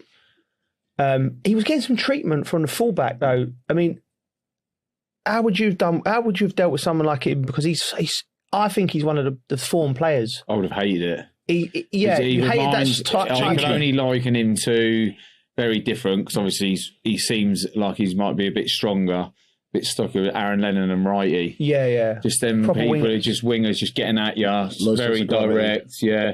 You know, you remember you used to kick them too, and they used to just like, when you kick them, you tackle them, and they just bounce up like a rubber ball, mate. It's just like so hard to play against. Like, I'm surprised more fullbacks haven't got sent off playing against him. Yeah. And I think Pep after the game, you know, he was Pep. You know, he was spiky, he was aggressive, and I think he was alluding to that when he talked about the treatment Doku got. I think personally it's a missed opportunity from Manchester City. They've had a long time to prepare for this game.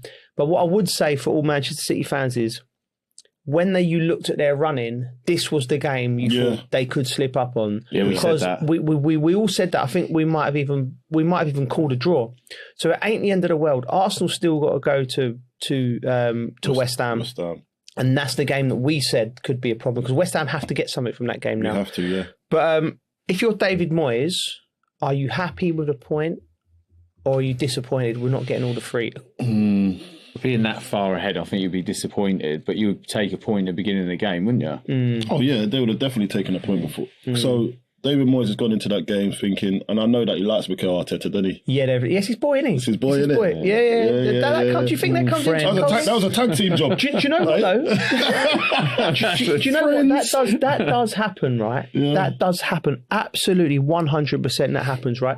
Alex Ferguson, during our era, right? He had Steve Bruce. He had mates, didn't he? Yeah. Sam Allardyce. Make it hard for them. Tony Pulis. Right, they were all his pals with a bottle of wine in there. Yeah. Right. You know, I remember when I went back to West Ham, I could not believe do you remember our dressing room? So before the game, we're playing Manchester United, and Sam's office was in the dressing room. Right. Yeah. And then I needed to speak to Sam about something. It's like a set piece or something. It weren't up. Anyway, I've gone into the office before the game. Alex Ferguson sitting in his office. Our team is up there. And I'm like, do you remember I've been at Chelsea for 7 years, where you're going at loggerheads, like the thought of them you wouldn't even give him a sandwich. Not even give him a cup of tea. He's sitting there with Big Sam. Chilling. I'm just like, that don't make... And you know Sam's a competitor, but he was like, Ferguson had a little... He was like the godfather for them all. Yeah. And I think Ferguson was like playing them, boring them off.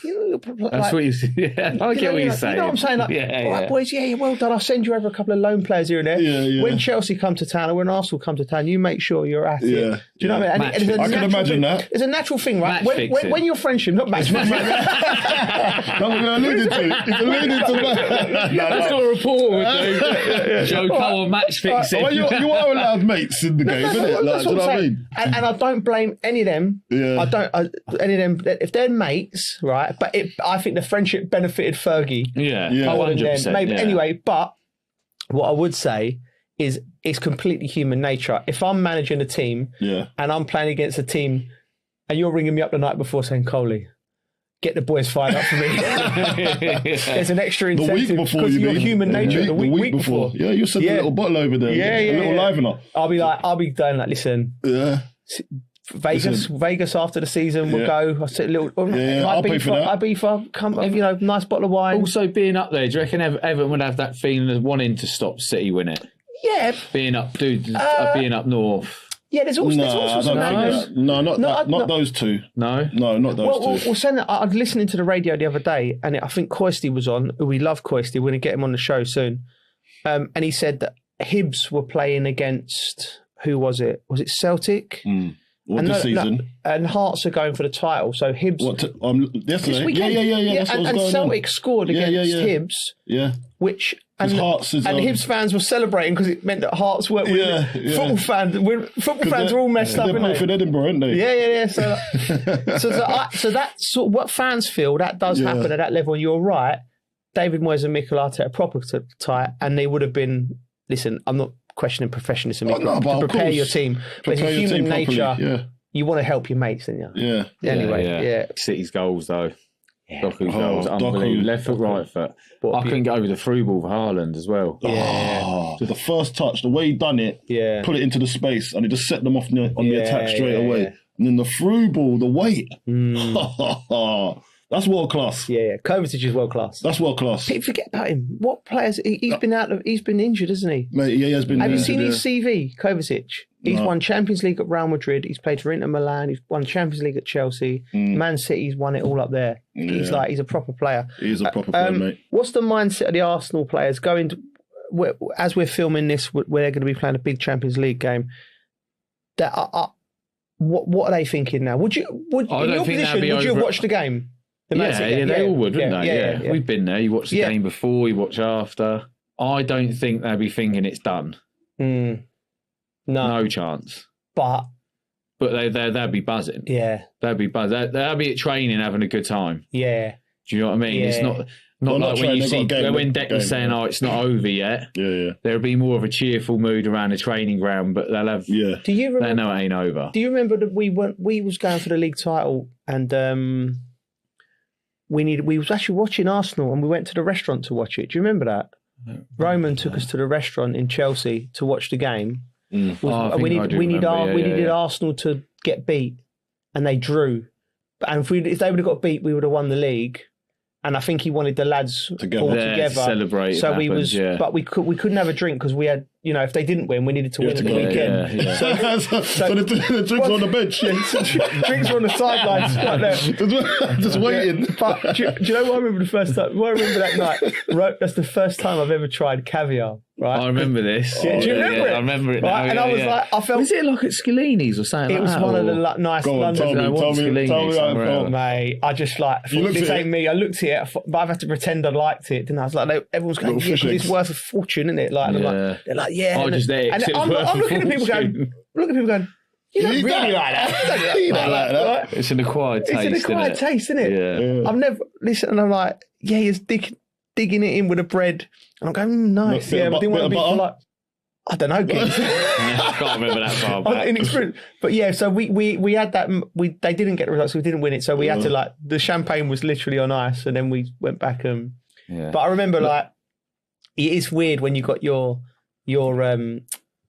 predicament in another team, watching another team. There's nothing. I like it. It must be how a fan really feels because it's your life. Anything can happen. Do you know what I mean? Anything can happen. You're waiting for it. Yeah, I remember that. It's good to be in a position where you're thinking that, but it's not going to be the death of you. Yeah. That's what I was thinking about Villa. We're literally like it's over, and if West Ham, if they beat West Ham, we're saying it's over, but it ain't really, is it? It kind of is, but anything could happen. I'm going to throw out it. If Arsenal beat West Ham, anything can still happen. But I can't see them not winning the other games, but you never know, mate. What, Burnley? Mate, come on. You just never know. We live in hope. Not Burnley, mate. Live in hope. I'm not having the Burnley. It won't. If they get beat by Burnley, then they don't deserve to win the league. You know what I mean? I think West Ham gets something out of the game. I'm throwing it out there. I'm throwing it out there, man. The pressure's on the lads. Throw it out to the universe. Come on. Coley, Arsenal play in Europe tonight, massive game, and people it's almost like the Premier League's taken over so much of everything. They've got the opportunity to go to the Champions League final for only their second time tonight. And not just an opportunity, they're favourites. Yeah, I think. Although Simeone did come out in his press conference at the weekend and said they firmly believe they're going to do it, so they're punching. So what do Arsenal? It's a good one, isn't it? Yeah. What do Arsenal? Do they? Is it distractions? That's not the question. They just got to go full throttle now, Coley. Yeah. Full throttle. There's no distractions. To be fair, they would have had one eye on that game yesterday, but I don't think it's going to be... It would be more the players just not losing their heads and saying, do you know what, willing for that game to go in their favour, because they got the game the next day. So they need to just understand that what they need to do is just focus on game by game. And that's what they've been doing. That's what they've been saying. That's the murmurs that are coming out of the camp, saying that we're just focusing on ourselves. And look, human nature is always going to say that you're going to have one eye on the other team. But at the same time, they're in both races. And they can't afford to fumble this. They can't. And it's in their hands. I think every competition they're in is in their hands right now. I think they're the best and they've performed the best. So they deserve something at the end of it. Yeah. You know? They've had a great season that you can't. They have. They've been the best. They've been the best. And we can't... Look, we can all have our hater hats on and that tribal thing. But listen, man, Arsenal have turned up. Yeah. This year, they've turned up. And the way they've been punching... They've done everything that's been asked of them, and I've just got to take my hats off to them. That's the only thing helping City at the moment, really, is them being in Europe still, isn't it? Yeah, City will be open. They had their chance, City. City will be open. It goes into extra time tonight. penalties. Yeah, get tired. Strain. They'll be open. You know, they'll be doing that. And that's quite. That's a possibility. That could have an effect on the players after. You don't know. I think personally tonight, after the lift of seeing that Monday tonight, them lads were in the hotel watching that game together, and they go. I think it frees them up a little bit, and I think they go and I think they batter Atletico Madrid tonight. I think it's a one, and the place is lifted. All that tension. They'll be more relaxed. Yeah, and momentum can build. I want to give a quick mention to Miles Lewis-Skelly, who come in to play against Fulham in the midfield. Right, we talked about they look tired. Zubimendi played 55 games. He's played the most games in Arsenal shirt. And Lewis-Skelly come in and he looked from the first 15, 20 minutes.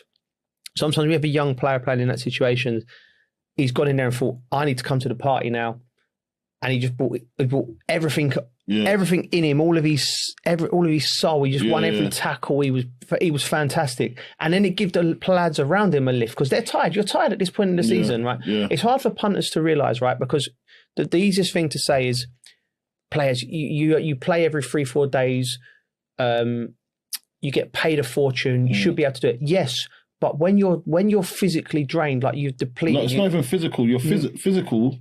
That's fit enough. Yeah. It's the mental. The mentally drained. It's mental. And the players. To describe the tiredness of someone. Listen, it's not like you're tired, like as if I don't want to go to school. Tired. I don't want to get up. But these lads are doing everything they can. Yeah.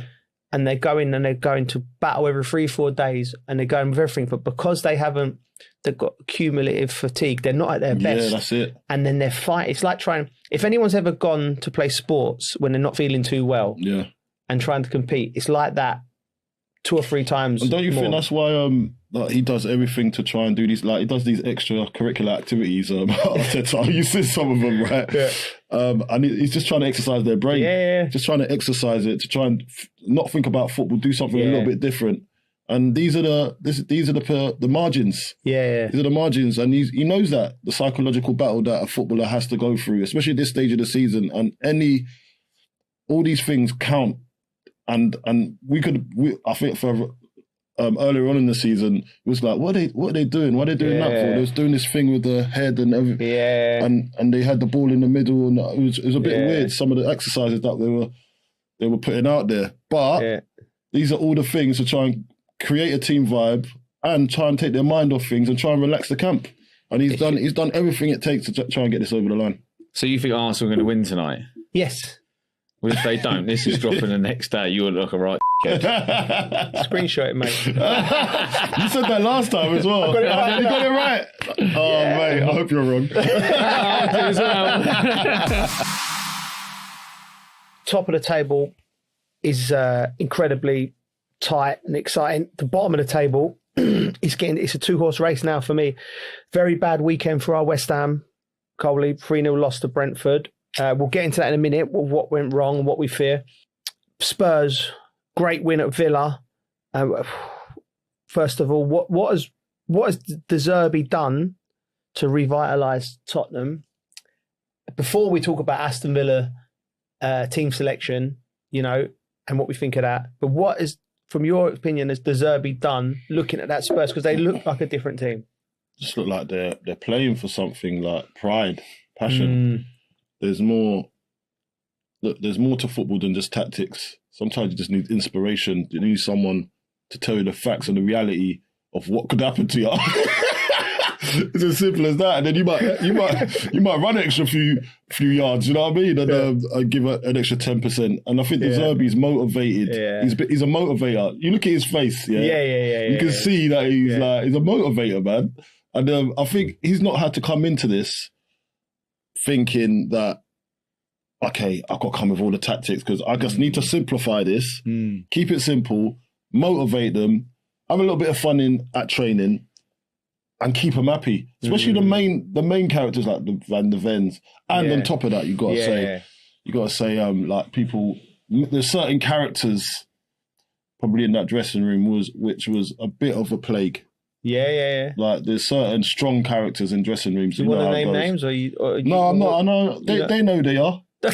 They're not playing right now. Yeah. Do you know what I mean? And it does affect the rest of the team, especially young players. Yeah. And I think that there's a stroke of genius giving Van der Ven the captaincy, by the way. Do you reckon? Because he looked like he was never happy. Yeah. So now we know he's a good player. Yeah. So now he looks at, he said, I'm captain of Spurs. I've got something to hold up. If I'm the captain that keeps us up, that's a massive thing for me. Yeah. Do you know what I mean? So he's there running about. Then that goes into the other players. They're all at it at the moment. You see them running and celebrating tackles and that. You never got that. You never got that a month ago. Yeah. You didn't. So I think fair play to him. Maddison's back in the fold as well. Yeah. Apparently, you see what happens when he's on the bench. No. I don't think they've lost a game whilst he's been on the bench. No way. I think that's the rumour that's going around. Really? Please fact check it for me. But and I think it was Madge, DJ Majestic. Yeah, okay. He's the one that told me. Okay. Says, when Maddison's been on the bench, they've not lost a game. Wow. I know. People are holding on to things.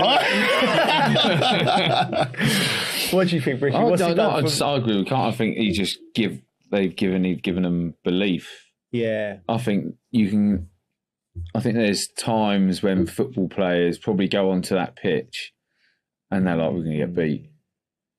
I think there's people out there are literally like negative over and over negative. I reckon he's just given them a bit of belief. Yeah, his personality. Maybe a little bit, taxing the way he wants them to play, but I think he's maybe just got them to believe in themselves a bit more. That's cool. I think I've been around changing rooms where you feel like another game, like don't fancy this. Is he going to do it? Is he going to turn up today? Is he going to turn up today? You know what I mean? They're horrible dressing rooms to be around. Yeah, that's when you need a real good manager to get everyone together and have a little bit of belief and a bit of grit and have a right old go. Yeah. Look at Pereira. Yeah. Do you see what he said yesterday? No. He's like, this is the best group I've worked with. Really? He's really giving them belief, isn't he? And I looked at him, I'm like, are you sure, mate? Like, we had I love it when managers say that shout. Right? I'm in one of my first seasons at West Ham. Harry Redknapp's a genius. Like, I'm not having it from anyone. He's the most underrated manager. Like, he was proper, right? But we was getting above our stations early on in the season. We were up near Man United. Like, like early in the season, you always get a team that shouldn't be at the top. Yeah. And we was playing, I think it was Middlesbrough away.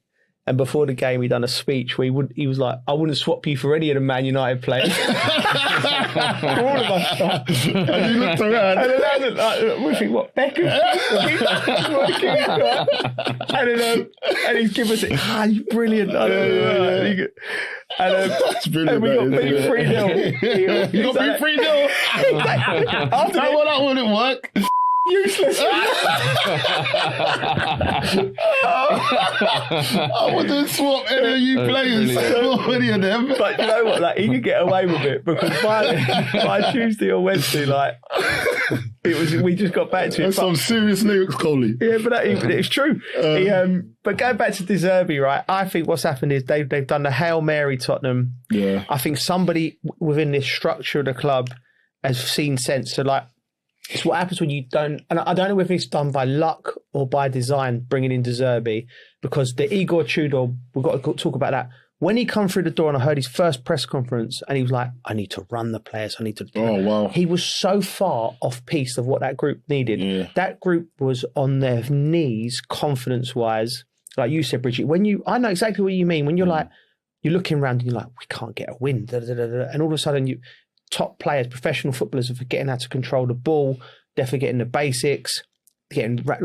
Last thing you need is Sergeant Major coming in telling you you're not working hard enough. Drill sergeant, yeah. And I think whoever brought him in got that completely wrong, clearly.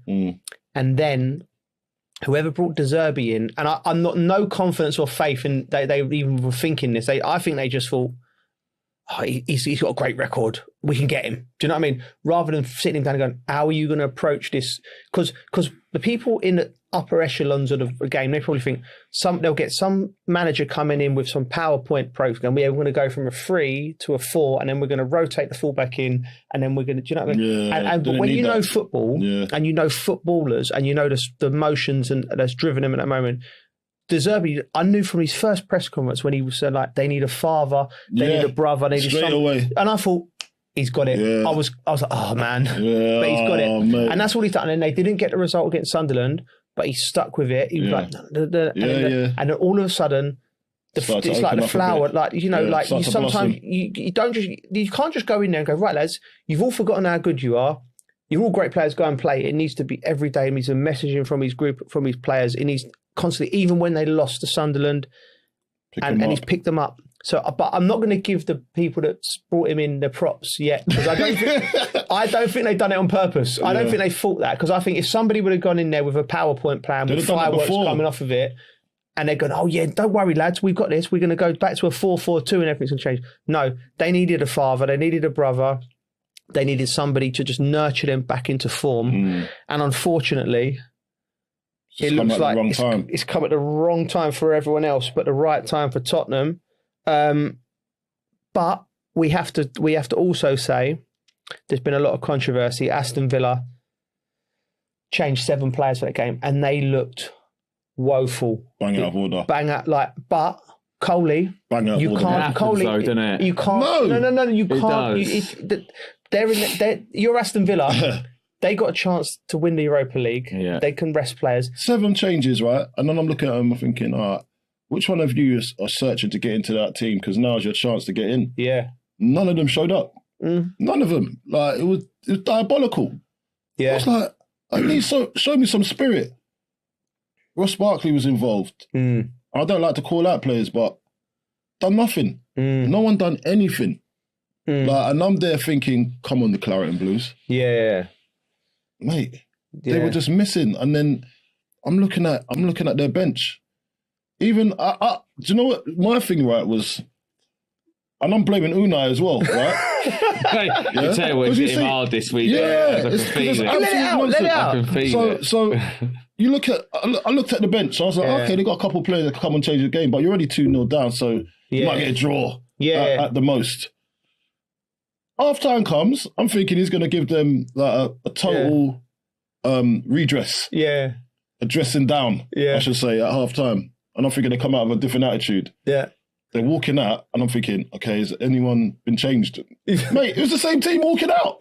I was like, no, someone's got to come off. Yeah. He kept the same team until I think the 15 minutes in. Oh. So I knew he chucked away the game. I know. I knew he chucked away the game. And then when Ollie gets on, and I look, listen, Tammy Abraham was up front. It's unforgiving when you're not getting no service.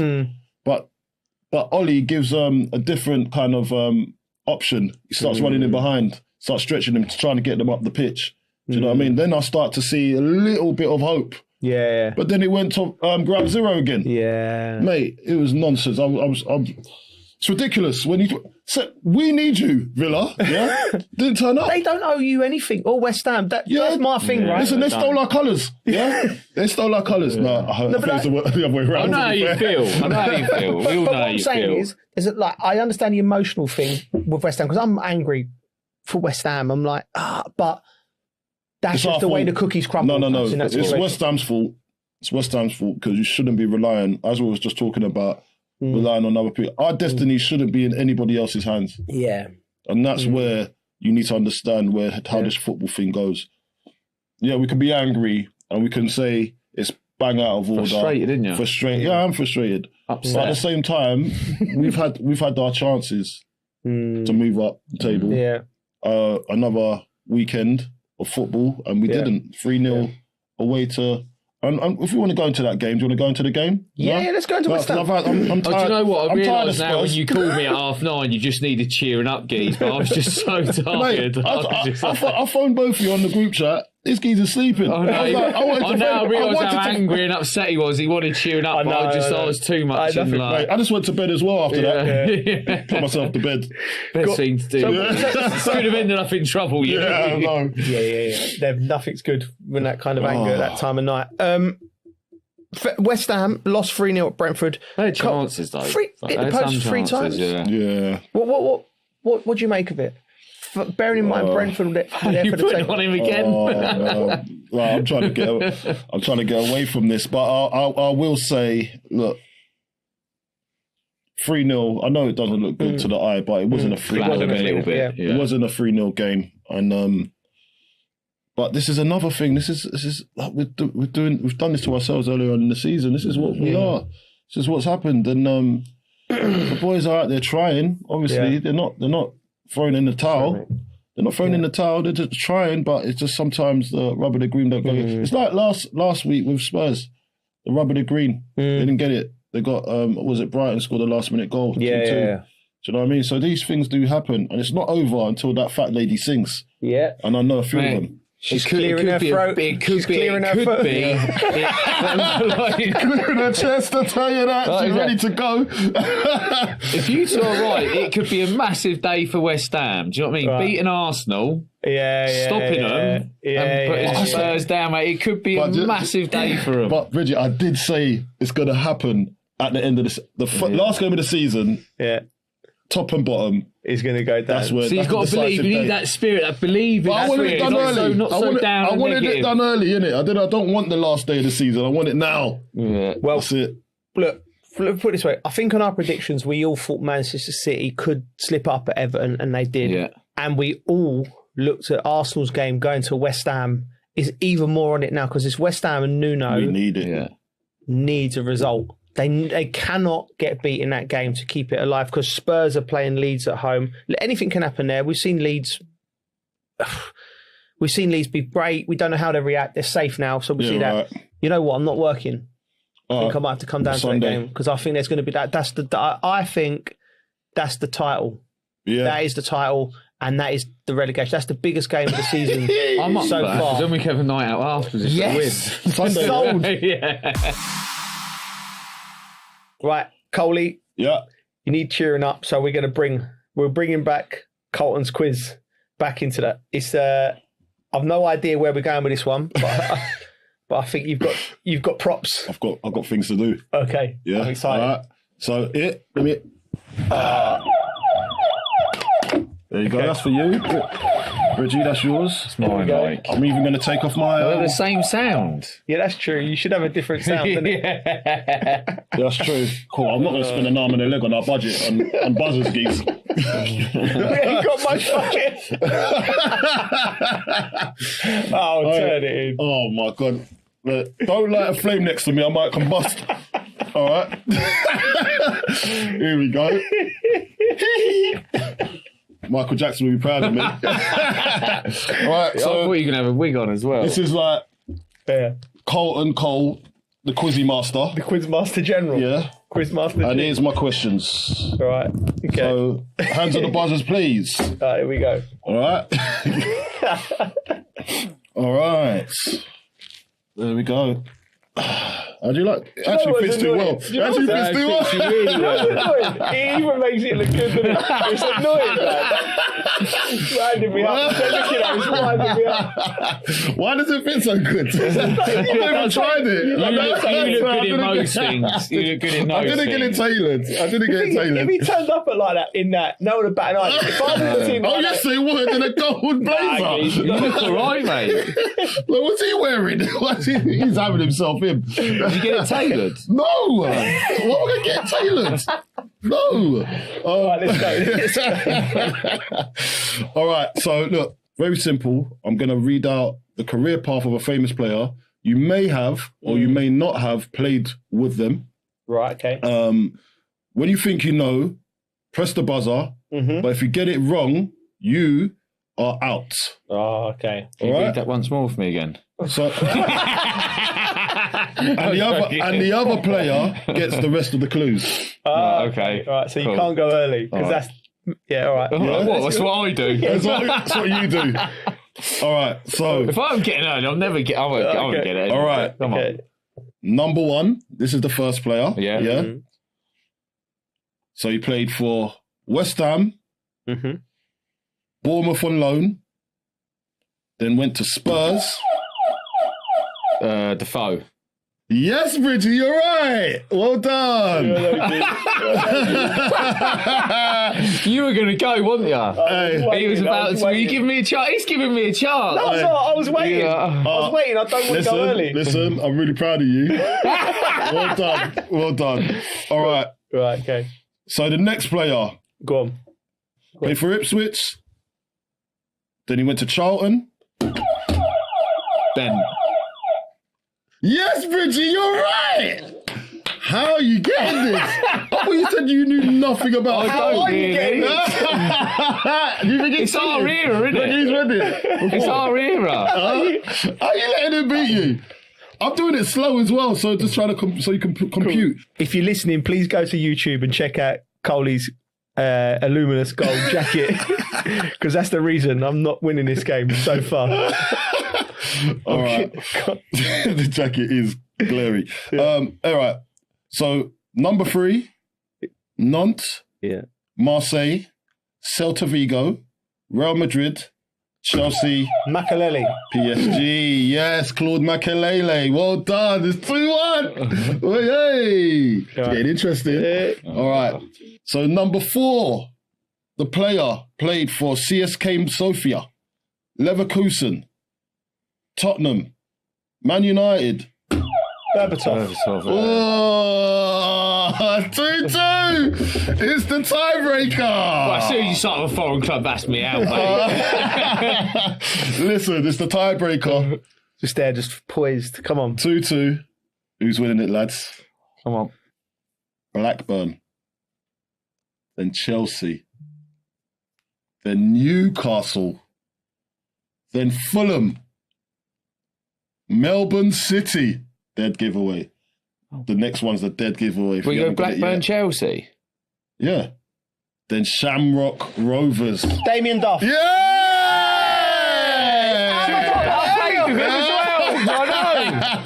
He's gone Blackburn, Chelsea. Yeah. Yeah, Duffer. Yeah, I remember. I played with him. He played in front of me. Exactly. You could have got closer to another player. Yeah. I couldn't have said it any slower as well. I know. I'm surprised it took me that long. Yeah. I am as well. I was surprised as well. Yeah, what a player he was, though. What's a player? He never come into my mind. He's a great lad as well. Great player. Sorry, great Duffer. Yeah. I remember He did leave an impression on me as well. Coley, you won that 3-2. Really proud of you. I'm really proud of your effort. Cheers, mate. Thanks very much. Well done. I'll be gutted with that one. To be honest. Okay. I enjoyed that. I don't mind. You love it, quizzes. don't you? I'll be I gutted with that do one. like I should have won that. Who likes a pub quiz? Does anyone like a pub quiz? We should do a pub quiz. I'm not very good at pub quizzes. We should get these quizzes involved and then we could make it a bit more interactive. I'm not very good at pub quizzes. I'm not very good at quizzes. Full stop. Well, you was good today. You started Not bad. Just fast out the track. Yeah, when the answer's there, it's there. The Colton Cole pub quiz. Yeah. And I get to wear the jacket every week. We should do one. Yeah, we should get a silver one of these. Definitely. You get a silver one. Yeah. Cole's pub Anything quiz. with pub. Yeah. Okay. Coley, great quiz. Love that. Now we're going to go from one quiz to a TV show. We're going to put ourselves in the shoes of The Apprentice. Right. So I wanted to do this because it's been bothering me. It bothered me even more having gone to Stamford Bridge at the weekend. If we got given the job, carte blanche, to take over Chelsea, we're in there with the owners, and they said, what would we do? Like, what would our first steps be to get Chelsea back to where they want to be? I'd rather do a quiz. I'll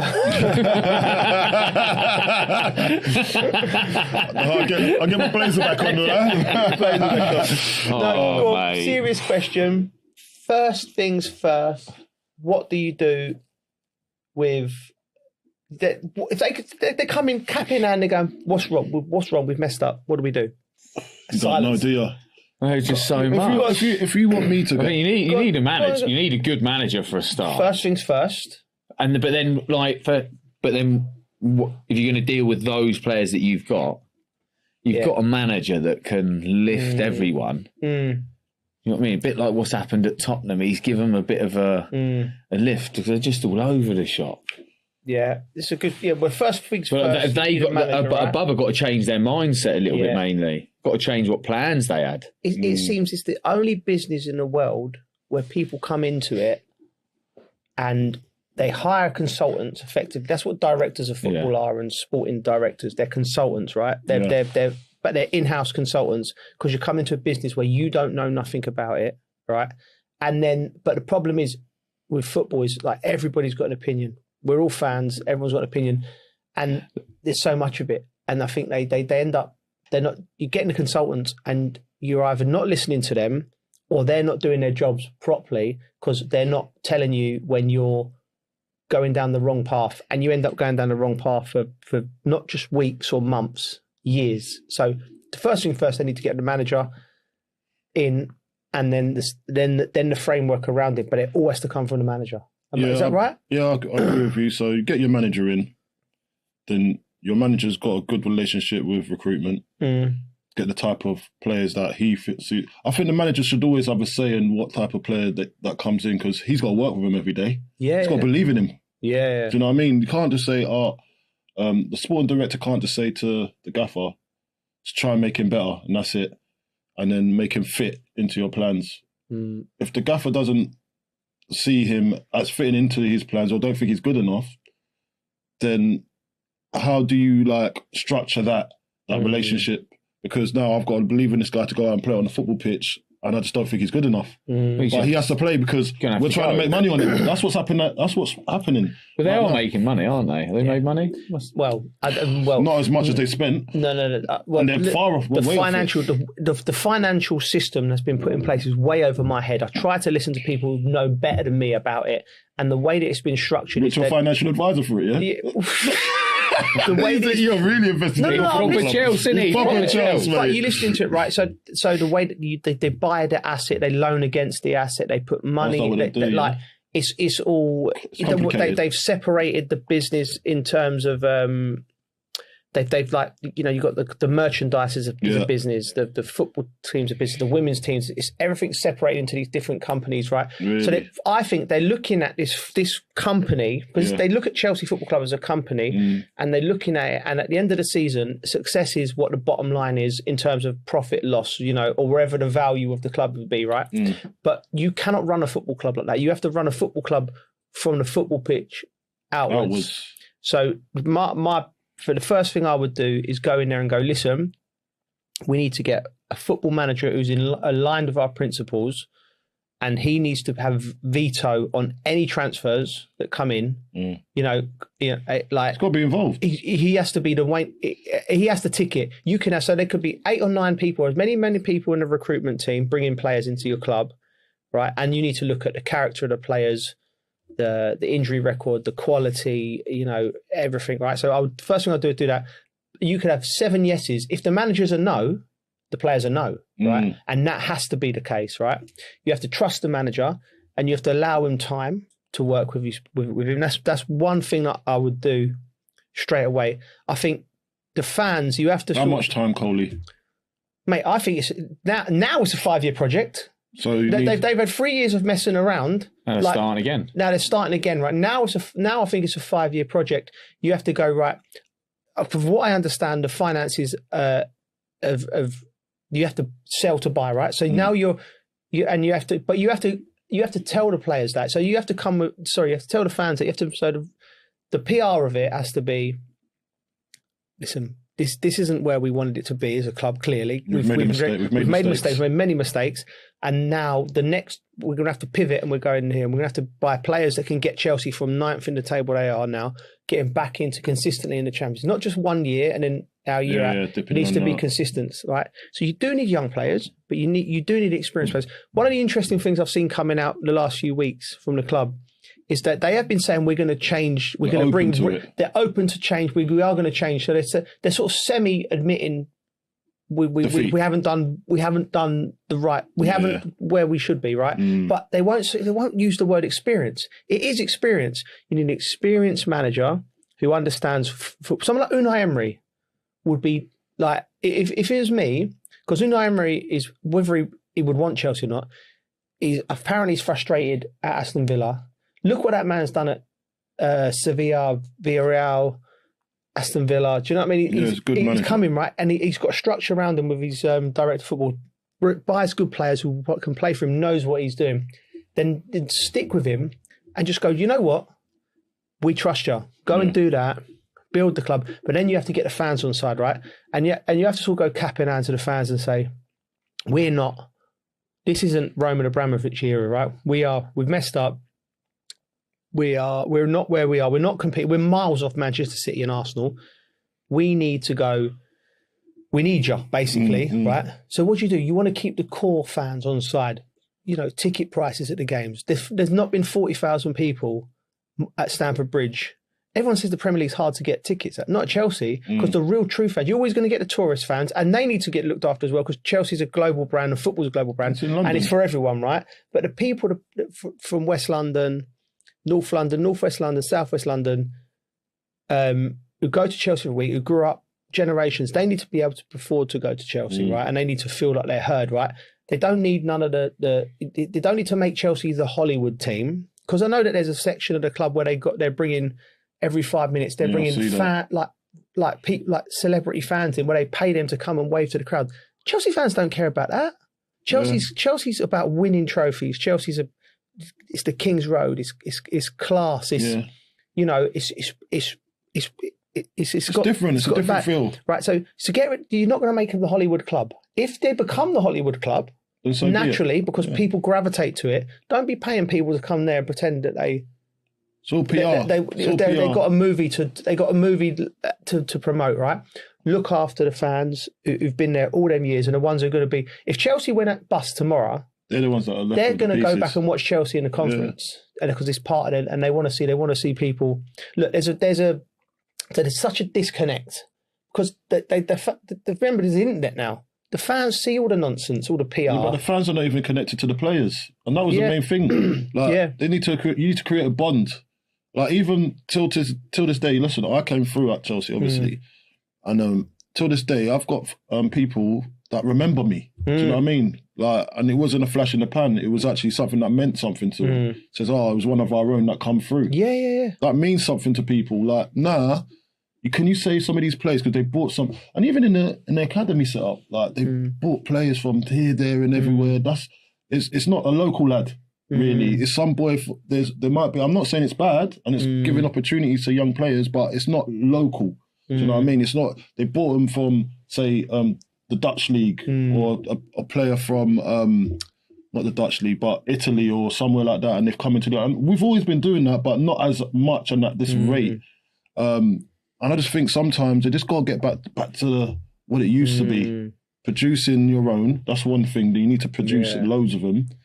But then, go and buy young players, but mix that with the older lot that understand how to win a game, how to win the league. I feel that it's come away from that so much, and it's not relatable to fans that die out good earning, high earning. You got the high earning fans, and then you got the ones that can't earn, don't earn that much, but it's not accessible for them, and they don't have a connection with the club anymore. And it's been separated, and it's not nice. Do you know what? You're right. Like they said, I was chatting to my pals after the game, and they were on the floor, Chelsea fans, and I sit with the fans. I buy my tickets. I sit up there, right, and about 65 minutes, half the stadium had left. And then the only time they sung a song about Blue Co out, and it's the only time that I felt that the crowds were like, they're just so frustrated, like they're not being heard, they're not happy with it. They don't feel a part of it. But I rung him. My mate rung me after the game, and he was like, you know what he said, and he's going, the players don't connect. He said when Shevchenko, he said this story. He said when Shevchenko, right? He said it didn't work for him, right, at the club, right? Yeah. He said, but do you know what? He every game he come over and he clapped the fans, right? Because they were willing him to do well, right? Give everything. He'd give everything, Sheva. Like, he had everything he got. He did a bad hit. We turned up right. So, and he said at one point they were giving it. He wasn't playing well, but he'd done a little move, and he had the ball, and he said he's running around, and they're singing his song as he's running down the side, and he's clapping while he's got the ball. But there was a connection, right? Yeah, and then it's the connection, and you felt a little bit, and it's strange because in this era you have the instant access. You know what your favourite player's having for dinner. You know what I mean? But I would go in as a manager, and I know they're good lads. I speak to them. They're all good boys, right? They are. And it's not their fault. Do they need to remind, similar to what De Zerbi's done, remind themselves like how lucky and how privileged they are to play for Chelsea? Do you know what I mean? And that is just the fact, right? That's culture, though, Coley. The culture's gone away from the club. The culture is massive. That's what sets the tone. So any player that comes in, it doesn't matter what player, if it's from Brazil, from Italy, you come to the club and there's a Chelsea way. There's a way of thinking, and I think that's it's come away from that. Yeah, now it's it's backbone. Yeah, there's none of that no more. So see, like, even it doesn't matter if you're the best player in the world. Yeah. When you come to Chelsea, you know you got to buy into this. Yeah. This thing that we call Chelsea. Yeah. You've got to buy into it. We don't pander to you. Yeah. Or we're not pandering to even the owners. Yeah. Chelsea's firm, and there's the flag, and then you dance around that. There's always a little bit of a core there. Yeah. That's gone. Yeah. They don't even before our time, when I used to watch Chelsea, and you had like your Dennis Wise, you know. Yeah, there was fear. Yeah. There was fear. They weren't the best team in the league, but you went there and there was a fight. There, though, you know, and people associate Chelsea with like the fashion and King's Road and London. London's the best city in the world, in my opinion. You know what I mean? I love it. Nothing like it. Right? There's nothing like it. But they still had a core to it, and you still had the people you felt who were from London, who were part of it, and that's all been washed away. It's all been washed away. And if the club need to stop with a PR nonsense, you know, trying to image, get back to basics. You look after. You give a manager accountability. You say, listen, you build us back up. They was even singing Jose Mourinho's. That, like, you have to remember, Jose left to go to Tottenham, right? And usually that's sacrilege, right? If you go there, but it was like the fans, 2 or 3 guys trying to sing the Jose Mourinho song. So they're so desperate for somebody to come in and go, this is what we are. This is what we do. And we're going back to basics. And we're going to go back to it. And regardless of results, the fans will go with you, right? This is what we're the fundamentals. We're going to do this, and we're going to be back Chelsea. And if we win, we lose, or we draw, we're going to be, you know, we are going to make sure that we're going in this direction. And they need direction, because I've never seen anything like it, Coley. I'd say, apart from the corporate seats, it was less than half the stadium with 70 minutes. Season ticket holders not going. Yeah. There's season ticket holders aren't going. People leaving early. So that's what I'm saying. So like, it's going to be a long road back. It's going to be. It's going to have to start from somewhere. Yeah. And they've got a chance to do it from now. And then you never know. In 10 years, they're back at it. Exactly, mate. I'll listen. We're there. We're available. The dressing room. Yeah. Well, listen, we can. I think we can shake up a few things over there, innit? Why not? Before we go, European games this week. We all see the game the other week. Bayern, PSG, mental game. Yeah. What's the most mental game you've been involved in? Got me thinking, right. It's one that jumps out. There's been a few. But West Ham 5, Bradford 4 at Upton Park. Like, it was insane, mate. Like, obviously 5-4 goals. But 9 the drama, goals. Right? If people say it was, for years, it was in like the top 10 Premier League games of all time. I don't know if it still is. But Paolo was playing, right? And he should have got 2 penalties. And he just decided he was taking himself off, right? So so we're playing with 10 men. We're down to Bradford, who were relegation, right? And we're looking at, where's Paolo? And he's on the floor on his knees praying to Harry. And Harry and Frank Senior were like stopping him getting down the tunnel because he was walking off. The ref wouldn't give him a pen, right? And Harry's going, no, Paolo, get on. He's like, no, Gaffer, I want to go, right? And anyway, so I'm looking over and going, what's he doing? We need you. We need you, come on. So there's that happened, but Stephen Bywater made his debut as a 19-year-old goalie, he was right? mental as well, wasn't he? He was crazy. Love him, mate. And he was like, he threw a couple in, and he ended up, I think we scored to make it 4-4 or something, and he was watching the replay on the big screen. And then I think Stuart McCall, someone's tried to have a shot from the halfway line and he's not seeing, and the crowd are like, it's coming! And he's like... I remember that. He's like, all mad things like that. I scored my first league goal in the game, jumped into the crowd. I think Frank scored the winner. It must have been 99, but it was just a bonkers game. Yeah. Well, you got one? Do you know what? I haven't got all mine are like probably just high scoring, like losing 7-1. So like, not that mental, is it? There's one that stands out to me. I watched it, and it's at Southampton, and someone's going to have to check the score. But Saints played Man United, and I think it was something like, it might be totally wrong. Is it like 6-2 or 6-3 or something? I think I remember the game. I remember right. Games. I didn't play, I was just watching. And I remember Fergie moaning about the shirts. Yeah, that's true. Oh, players are blending in with the crowd, so they ended up swapping at half time. There was just one goal by Matt Letizia and he dinked Schmeichel from just outside of it. It was a mad game, brilliant game, especially Southampton beating them something like, I don't know if someone's found out, but like 6-2 or 6-3 or something like that. That was a mad game. That's a mad. The Dell at the Dell. At the Dell, what a stadium that was. People Loved don't realise it. Yeah. It's a bit like when West Ham leave or Everton leaving theirs. Do you know what I mean? It's hard to move. It is hard to move. Especially when you have that, like, all the players close to the pitch. It's like intimidating a little bit for people going to a small little place. All the Winchester Massive. Winchester Massive. I don't really have a game. I don't think. I've just been on the end of spankings. Yeah. Well, they're bonkers. I think actually what other game was there when we beat Man United? I think we beat Man United 4-2 or something. That was an unbelievable game. I think it was us at Upton Park. Man United come in town, beat them 4-2 under the lights in the snow. It was about to get called off actually. Really, the game was. So we didn't know what was going to go on, like whether we're going to be playing or not. Like I think it was 45 minutes before kickoff, and then it got called on. And then, I sprung into action. You know what I mean? So I scored a brace. Did you? Good, and man. I'll tell you why this was a crazy game, because John Spector, he scored a brace too. So that kind of stands out. And we won the game 4-2. And it was, that was a good game to remember. We'll hopefully see a load more of them games between the two games that are coming up. That is correct, Bridgie. And on that note, thank you for watching and listening. Please rate, review and subscribe. We are back on Tuesday. You can watch us on YouTube or listen to us wherever you get your podcasts. Please follow us on all socials and we'll be back next week. See you soon. See you later. Take care. Laters.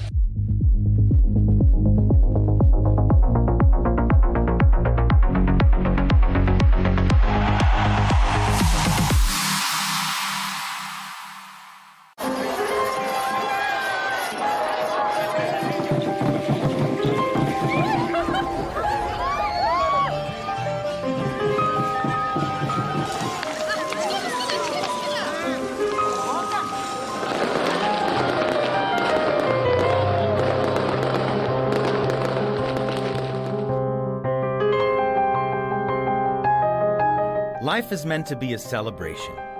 Wise is the person who finds a reason to make every day a special one, said the professor and writer Leigh Ann Gerrans.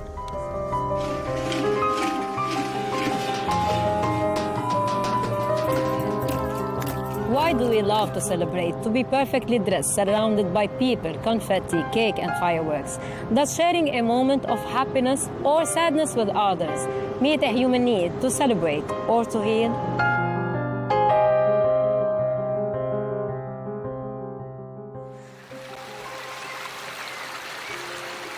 Since the beginning of time, humans have feared everything great around them. The sun, the moon, the water, and the air.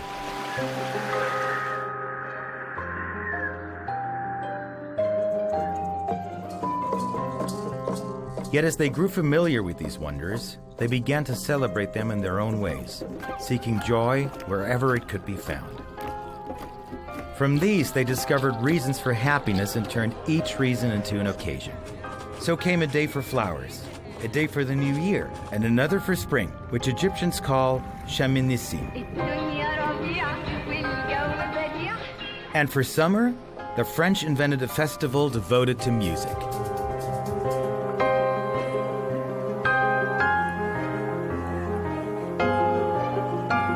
The 21st of June. When the day stretches longer than the night, and its warm sun, long awaited by the people of the Mediterranean, shines after months of rain and snow. But in France, the 21st of June is not just the first day of summer. On this French day, the streets become a theater without walls. Ticket windows disappear. The red velvet curtains rise, and music is set free, flowing into every corner, crossing the borders of France to more than 120 countries, that now celebrate this day as their own, la fête de la musique.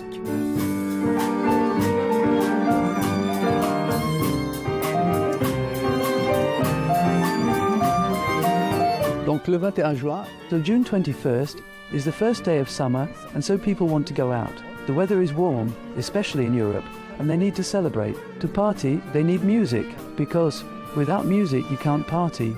And the idea of turning the first day of summer into a music festival was a brilliant idea that was simple but at the same time clever. And so when people go out, they need music, the music that makes you dance. Even if you don't want to dance, you dance anyway and celebrate this festival until the next morning.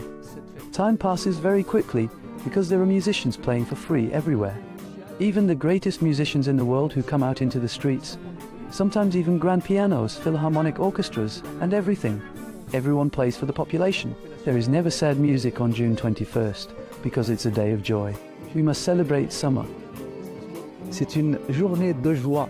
Il faut célébrer l'été.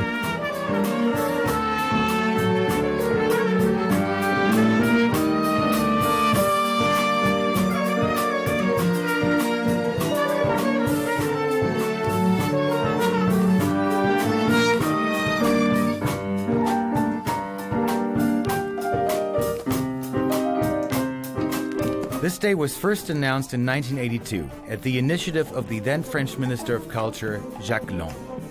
Known for his saying, "Music will be everywhere, and the concert will be anywhere."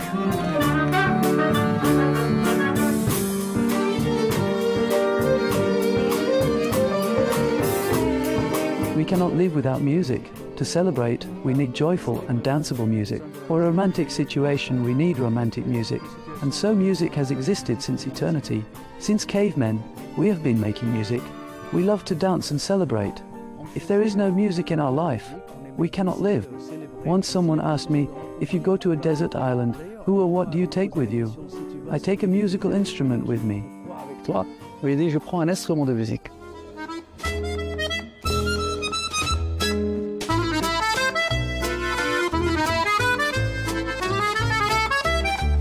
So we celebrate for many reasons. We don't only celebrate because we enjoy. Sometimes we think that celebration is only a kind of happiness we're enjoying or traditional or even a ritual, but it's much more than that. We need it as, it's something we need as human beings.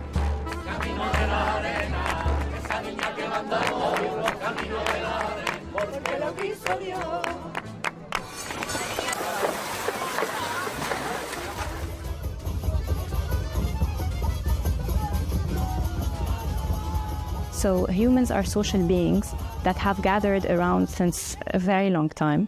And from early on, we are part of a group. So it starts from the family and then socially, and then it widens to a wider community.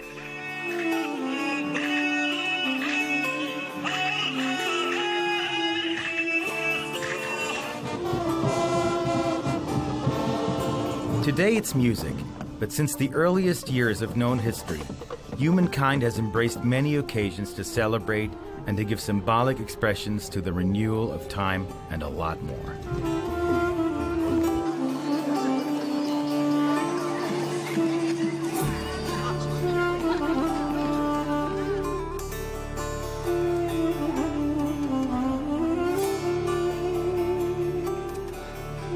In the ancient rich land of Mesopotamia, the Sumerians and the Babylonians created the new year with the Aikido festival around 4,000 years ago.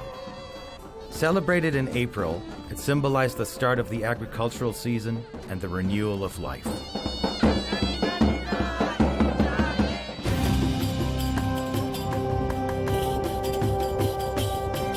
And it was Wepet-Renpet, the opening of the year in ancient Egypt around 5,000 years ago, marking the annual flooding of the Nile River.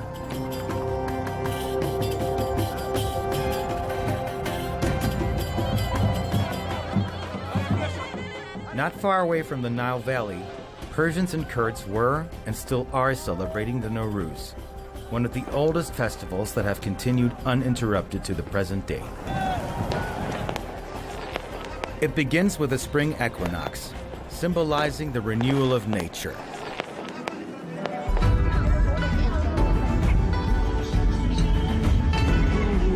It is one of the oldest celebrations still observed today as well, and it follows the lunar calendar and falls between late January and mid-February.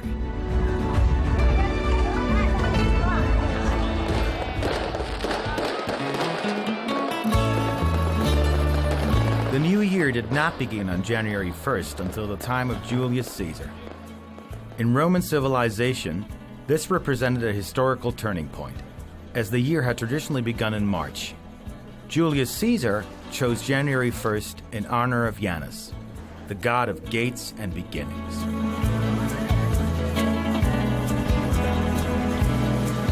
Throughout history, one joy has been shared by all, yet it blooms on different days and dances in so many ways.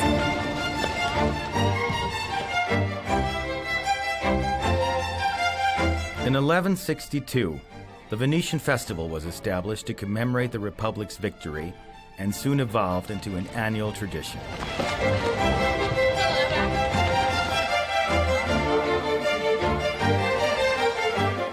Every year, on the 25th of April, a festival of iconic masks that dissolve social boundaries takes over Venice. It allows people to express themselves freely and transform the streets into a vibrant stage filled with history, culture, and celebration.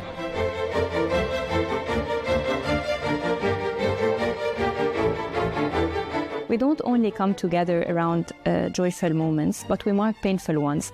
We gather after loss, we create rituals around difficult experiences, not because we enjoy those feelings, but we have a space to feel more accepted.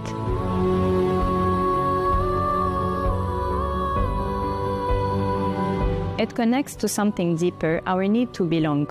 I'm part of this, so I can say that I share this with others. So celebration is not just about tradition or about a ritual, it's also a human way of creating a connection, of reinforcing our sense of belonging, and of turning what we go through into something meaningful together.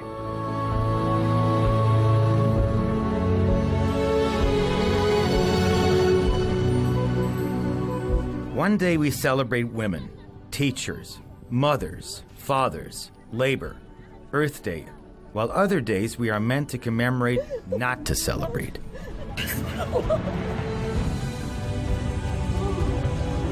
A day for refugees, for food and for peace? Do we highlight even what hurts?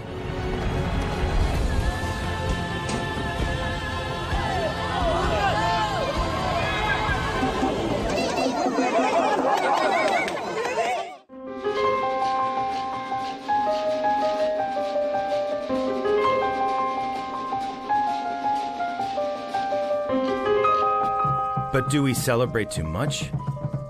Does it help generations understand history? Does it bring society together? It was once said that to be human is to connect. When we stop connecting, we start to die.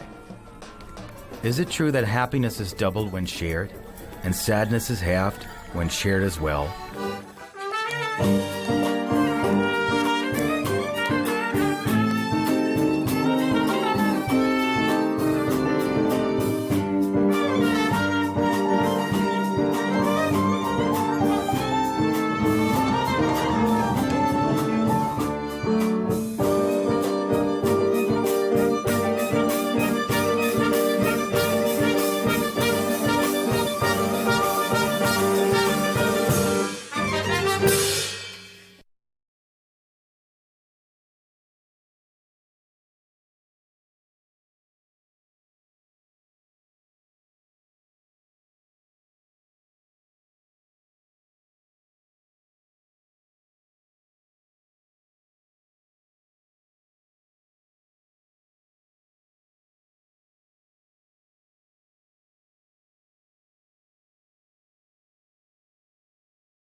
President Trump this morning seems to have been facing a bit of pressure back home and has come out saying that we're not going to put a cent into this reconstruction fund. And I think Vice President Vance has been talking about the Gulf Coast states, presumably the GCC, being the ones that pay up in terms of this $300 billion number that is floating around.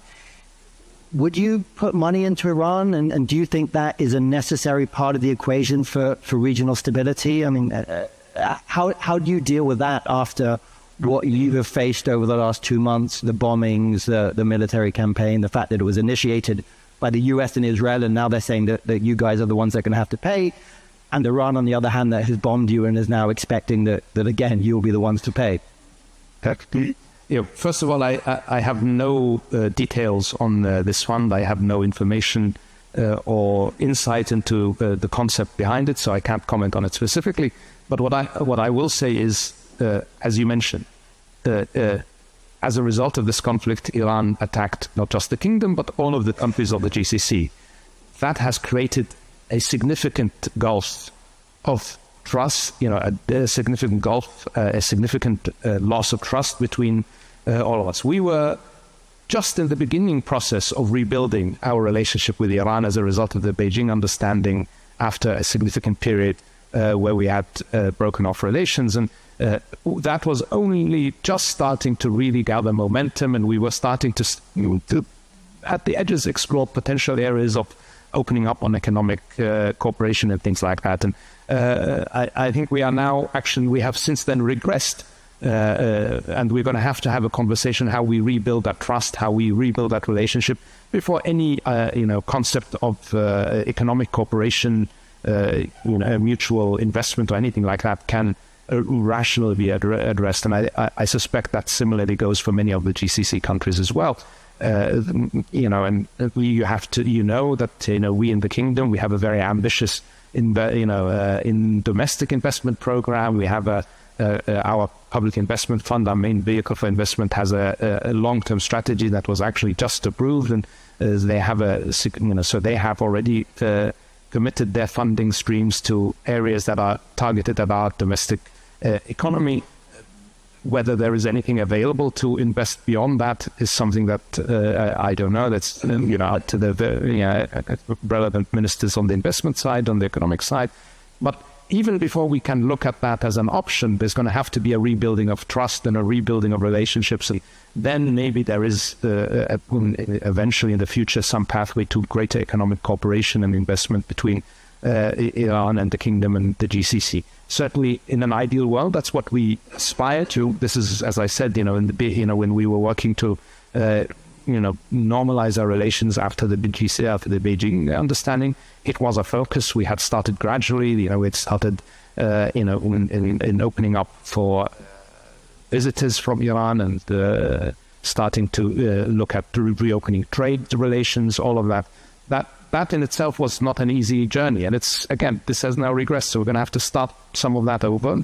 And it's a conversation we will have bilaterally with the Iranians, but it's also, I think, part of the very important dialogue that's going to have to happen in the context of a regional security framework. So I think we are quite early days yet before talking about, any real economic cooperation between Iran and its neighbors, although that in the long term should be the objective and the goal.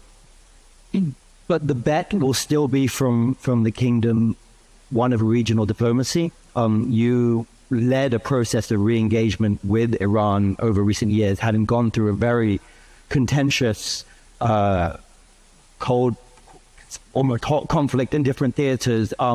We've now gone through this new war. Do you see the kingdom pushing that again? Are you going to lean hard into that? Do you think that actually the only way forward is diplomacy? We have a lot of people talking about the need to boost defense mechanisms in the Gulf. There are some states looking to take a more assertive stand. How do you fit into that equation in terms of how we stabilize the region in a meaningful way? Look, the reality is you can't have effective diplomacy without a strong deterrent and a strong resilience to be able to deal with potential threats and challenges. So we're going to have a dual-track approach. This is absolutely set, whether it is on building our defense capacity to ensure that we are able to face threats, whether it's from Iran or elsewhere, and also building our resilience from a logistics and economic perspective. That said, we are committed to diplomacy. This is why we supported the diplomacy that helped get us to the MOU. This is why we're going to be very actively engaged in supporting the success of the negotiations that will follow the MOU, and it's why we will work with our partners in the region to begin a regional dialogue, to start the conversation about how we can overcome, again, the trust that has been lost as a result of this conflict, and how can we look to a better future, and how can we ensure that if potential flashpoints of the future can be addressed through diplomacy rather through confrontation. Indications that we've seen of the shape of the nature of the MOU suggest that there's zero mention of regional dynamics. That was one of the reasons that I think Trump referred to when initiating the conflict, but clearly now we've narrowed it down to opening the Strait of Hormuz and addressing the nuclear issue. What does that mean for you in the fact that the regional issues have been sidelined? And what does that mean in terms of how you take forward this process that you're talking about now? Are we just going to see a US-Iran nuclear track and everyone left to pick up the pieces? Or do you see those being integrated? Do you see a US role in that? Who is going to lead that process? And what does a regional dialogue possibly look like in the context where we have a number of states that have been or are pretty much still at war with each other? Missiles and drones continue to fly across the seas and the airways. How do you take this forward in the context of an MOU that completely neglects the regional dimension? So I think one of the lessons that we learned from the JCPOA, which also ignored the regional context completely, is that if we don't address the issues that concern the region, the risk is always that any agreement on the nuclear issue becomes less secure and becomes a source of contention and a source of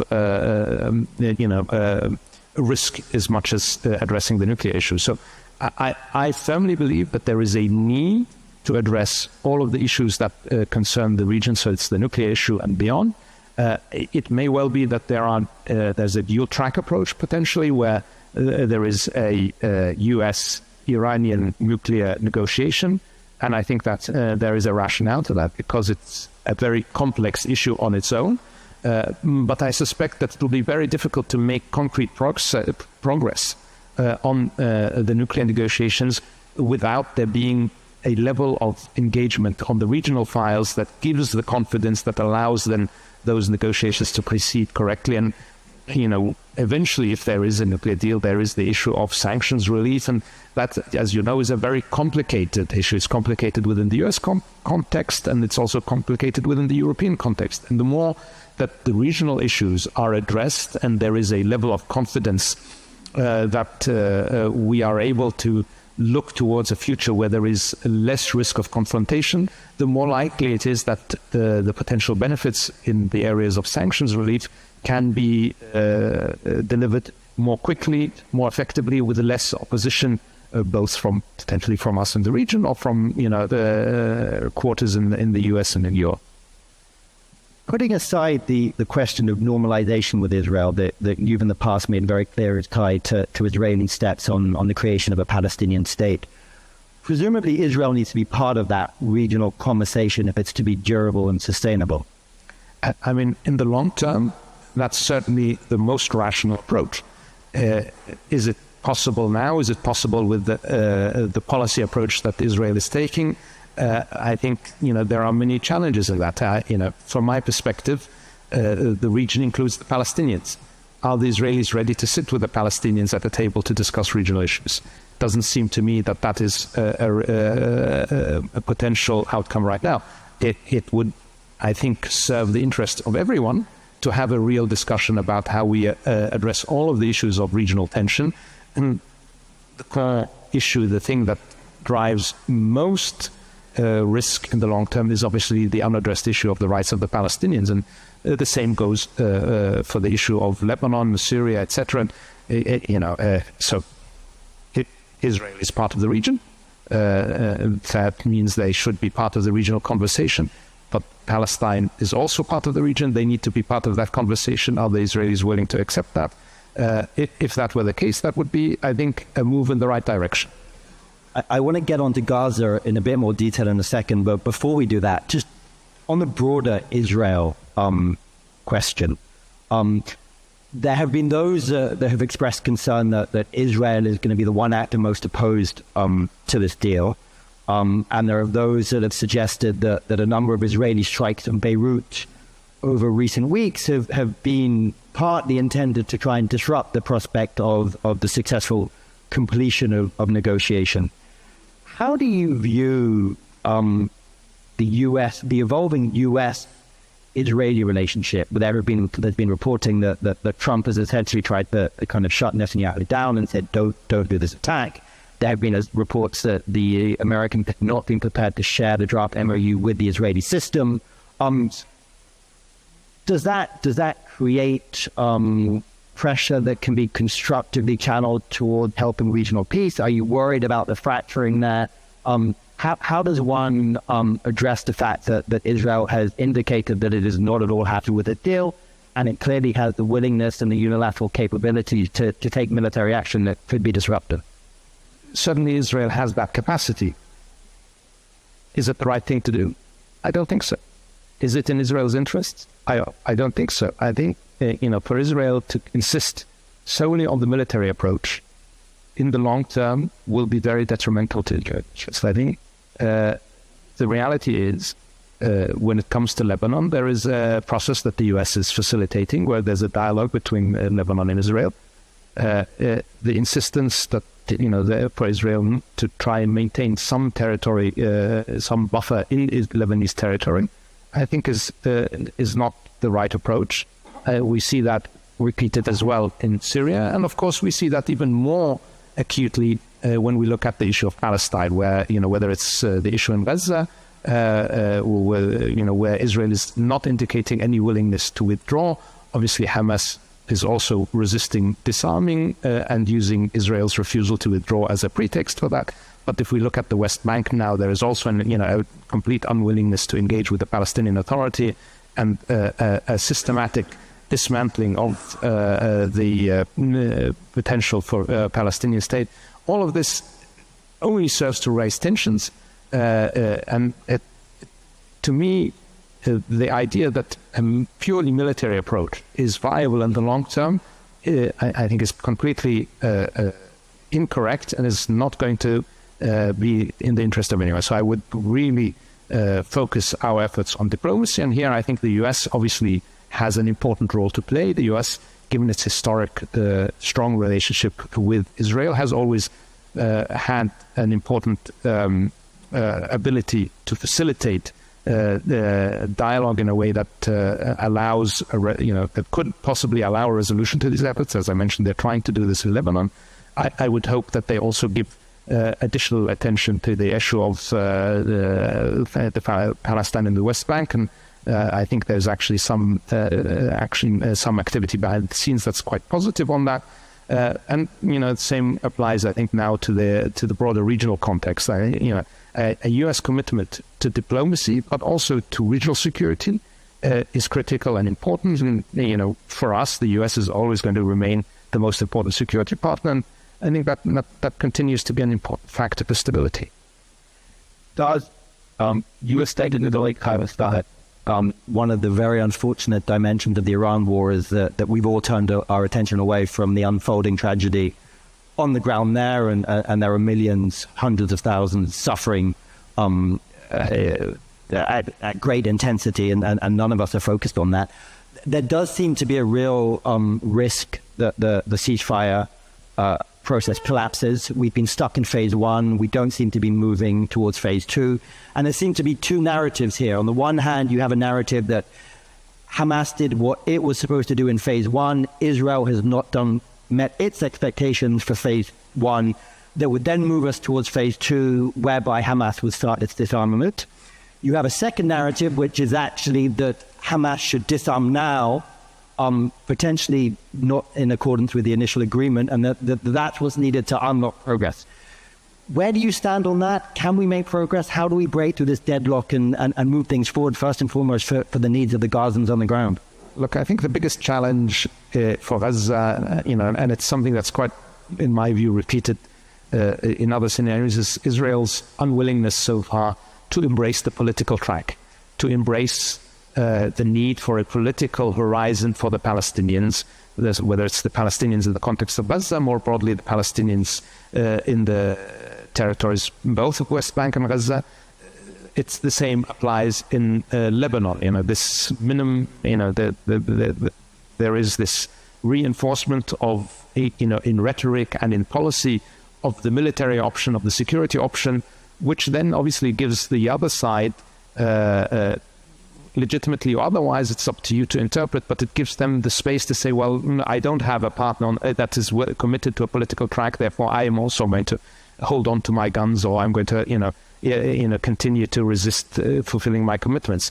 So this is the quandary and the conundrum we have. It is, there is a need for both sides to live up to their commitments. Right now, both sides are not living up to the commitments, and if we stick within this, chicken and egg kind of dialogue of who came first or who's supposed to come first, I think we will abdicate the solution to those that actually don't want a solution. So I think, again, here the US involvement is absolutely key, and I'm confident that they will continue to push both on Gaza and beyond to eventually get to that discussion about the political horizon that I think will unlock a lot of these issues in a way that is beneficial, first and foremost for the Palestinians, but I believe also for the Israelis and for us more broadly in the region. Two last questions, if I may. One of the issues we haven't talked about is the Strait of Hormuz, obviously of immense global concern that is reopened. Trump has talked about it being a precondition or a necessary condition for the MOU, but there's a real sense of uncertainty about what comes next. And the Iranians are making very clear that they expect to have some control or some assertion of sovereignty over the Strait, and are talking about a regional solution managed between them and the Omanis. If we end up in a place where there is, the Iranians are saying it won't be a toll but a service fee of sorts, is that something that the kingdom, does it expect that outcome? And can you live with that outcome for the sake of getting ships moving again? So our position is very clear. The situation must return to the status quo before the war. There is no other option from our perspective. And if you read, and I have read more than my fair share now of analysis on what is allowed under international law and under the UN Convention for the Laws of the Sea, there is no real space for any mechanisms in the context of what the Iranians are talking about right now. And therefore, and more important than anything, the management of the Strait was working fine before the conflict. There were no issues. Ships were navigating freely. There was no safety issue. There was no environmental issue. There were no issues. So why should we now, as a result of a conflict, accept some novel arrangement that is going to be imposed on it? That to me doesn't make sense. So I think we need to go back to the way it was, and that worked fine, and that should be the end of it. We are the European Council on Foreign Relations, and we haven't mentioned Europe once, which is a sad indictment of Europe's regional role these days. But I want to conclude with a question on that file. Europeans don't have much confidence these days in their ability to really play a regional role when it comes to Gaza, when it comes to Iran. We've clearly been out of the loop, pushed aside, marginalized, divided amongst ourselves. From the kingdom's perspective, is there a role for Europe? Has that role become more important since the eruption of this conflict? And where would you see it playing out? I mean, you've got talk of a maritime naval mission by the French and the Brits. You have talk of supporting a regional security dialogue. And you also have talk of European nuclear expertise in the context of a US administration that seems to be sorely lacking in that kind of expertise. Where do you see a place in any of those areas? And can you give us a specific sense of how you could see that unfolding or looking like if Europe was to step up? I mean, first of all, I think Europe did step up. Europe was very involved during the conflict. It did support many of its traditional allies in the GCC with their defense, and we are appreciative of each individual European nation that contributed in whatever way they could. They also obviously engaged diplomatically very actively, including starting work on this mission that you alluded to for the securing of the Straits of Hormuz. And I think that will have a very important, valuable contribution to the post-MOU phase, to ensuring safe navigation and also helping deal with the possible threat of mines that might be there. And beyond that, Europe will have a say, because obviously there continue to be EU sanctions that the Iranians will want to see lifted, and that will allow the Europeans to be part of the conversation. I think the European, certainly the E3, have a lot of experience when it comes to the nuclear file that they can contribute as well.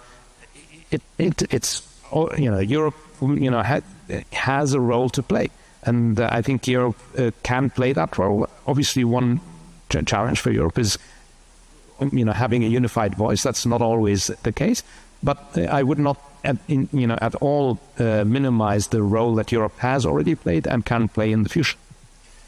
Minister, thank you so much for being with us. We've done a really rapid tour of the various regional challenges that you're facing, and we know that the next 60 days are going to be high pressure, high stakes, and obviously the risks of a relapse into violence remain strong. So thank you for sharing your thinking with us. Thank you for being in Vienna with us.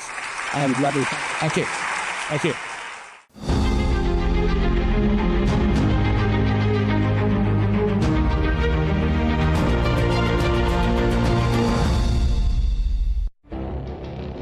It feels like decades are passing by in a matter of weeks.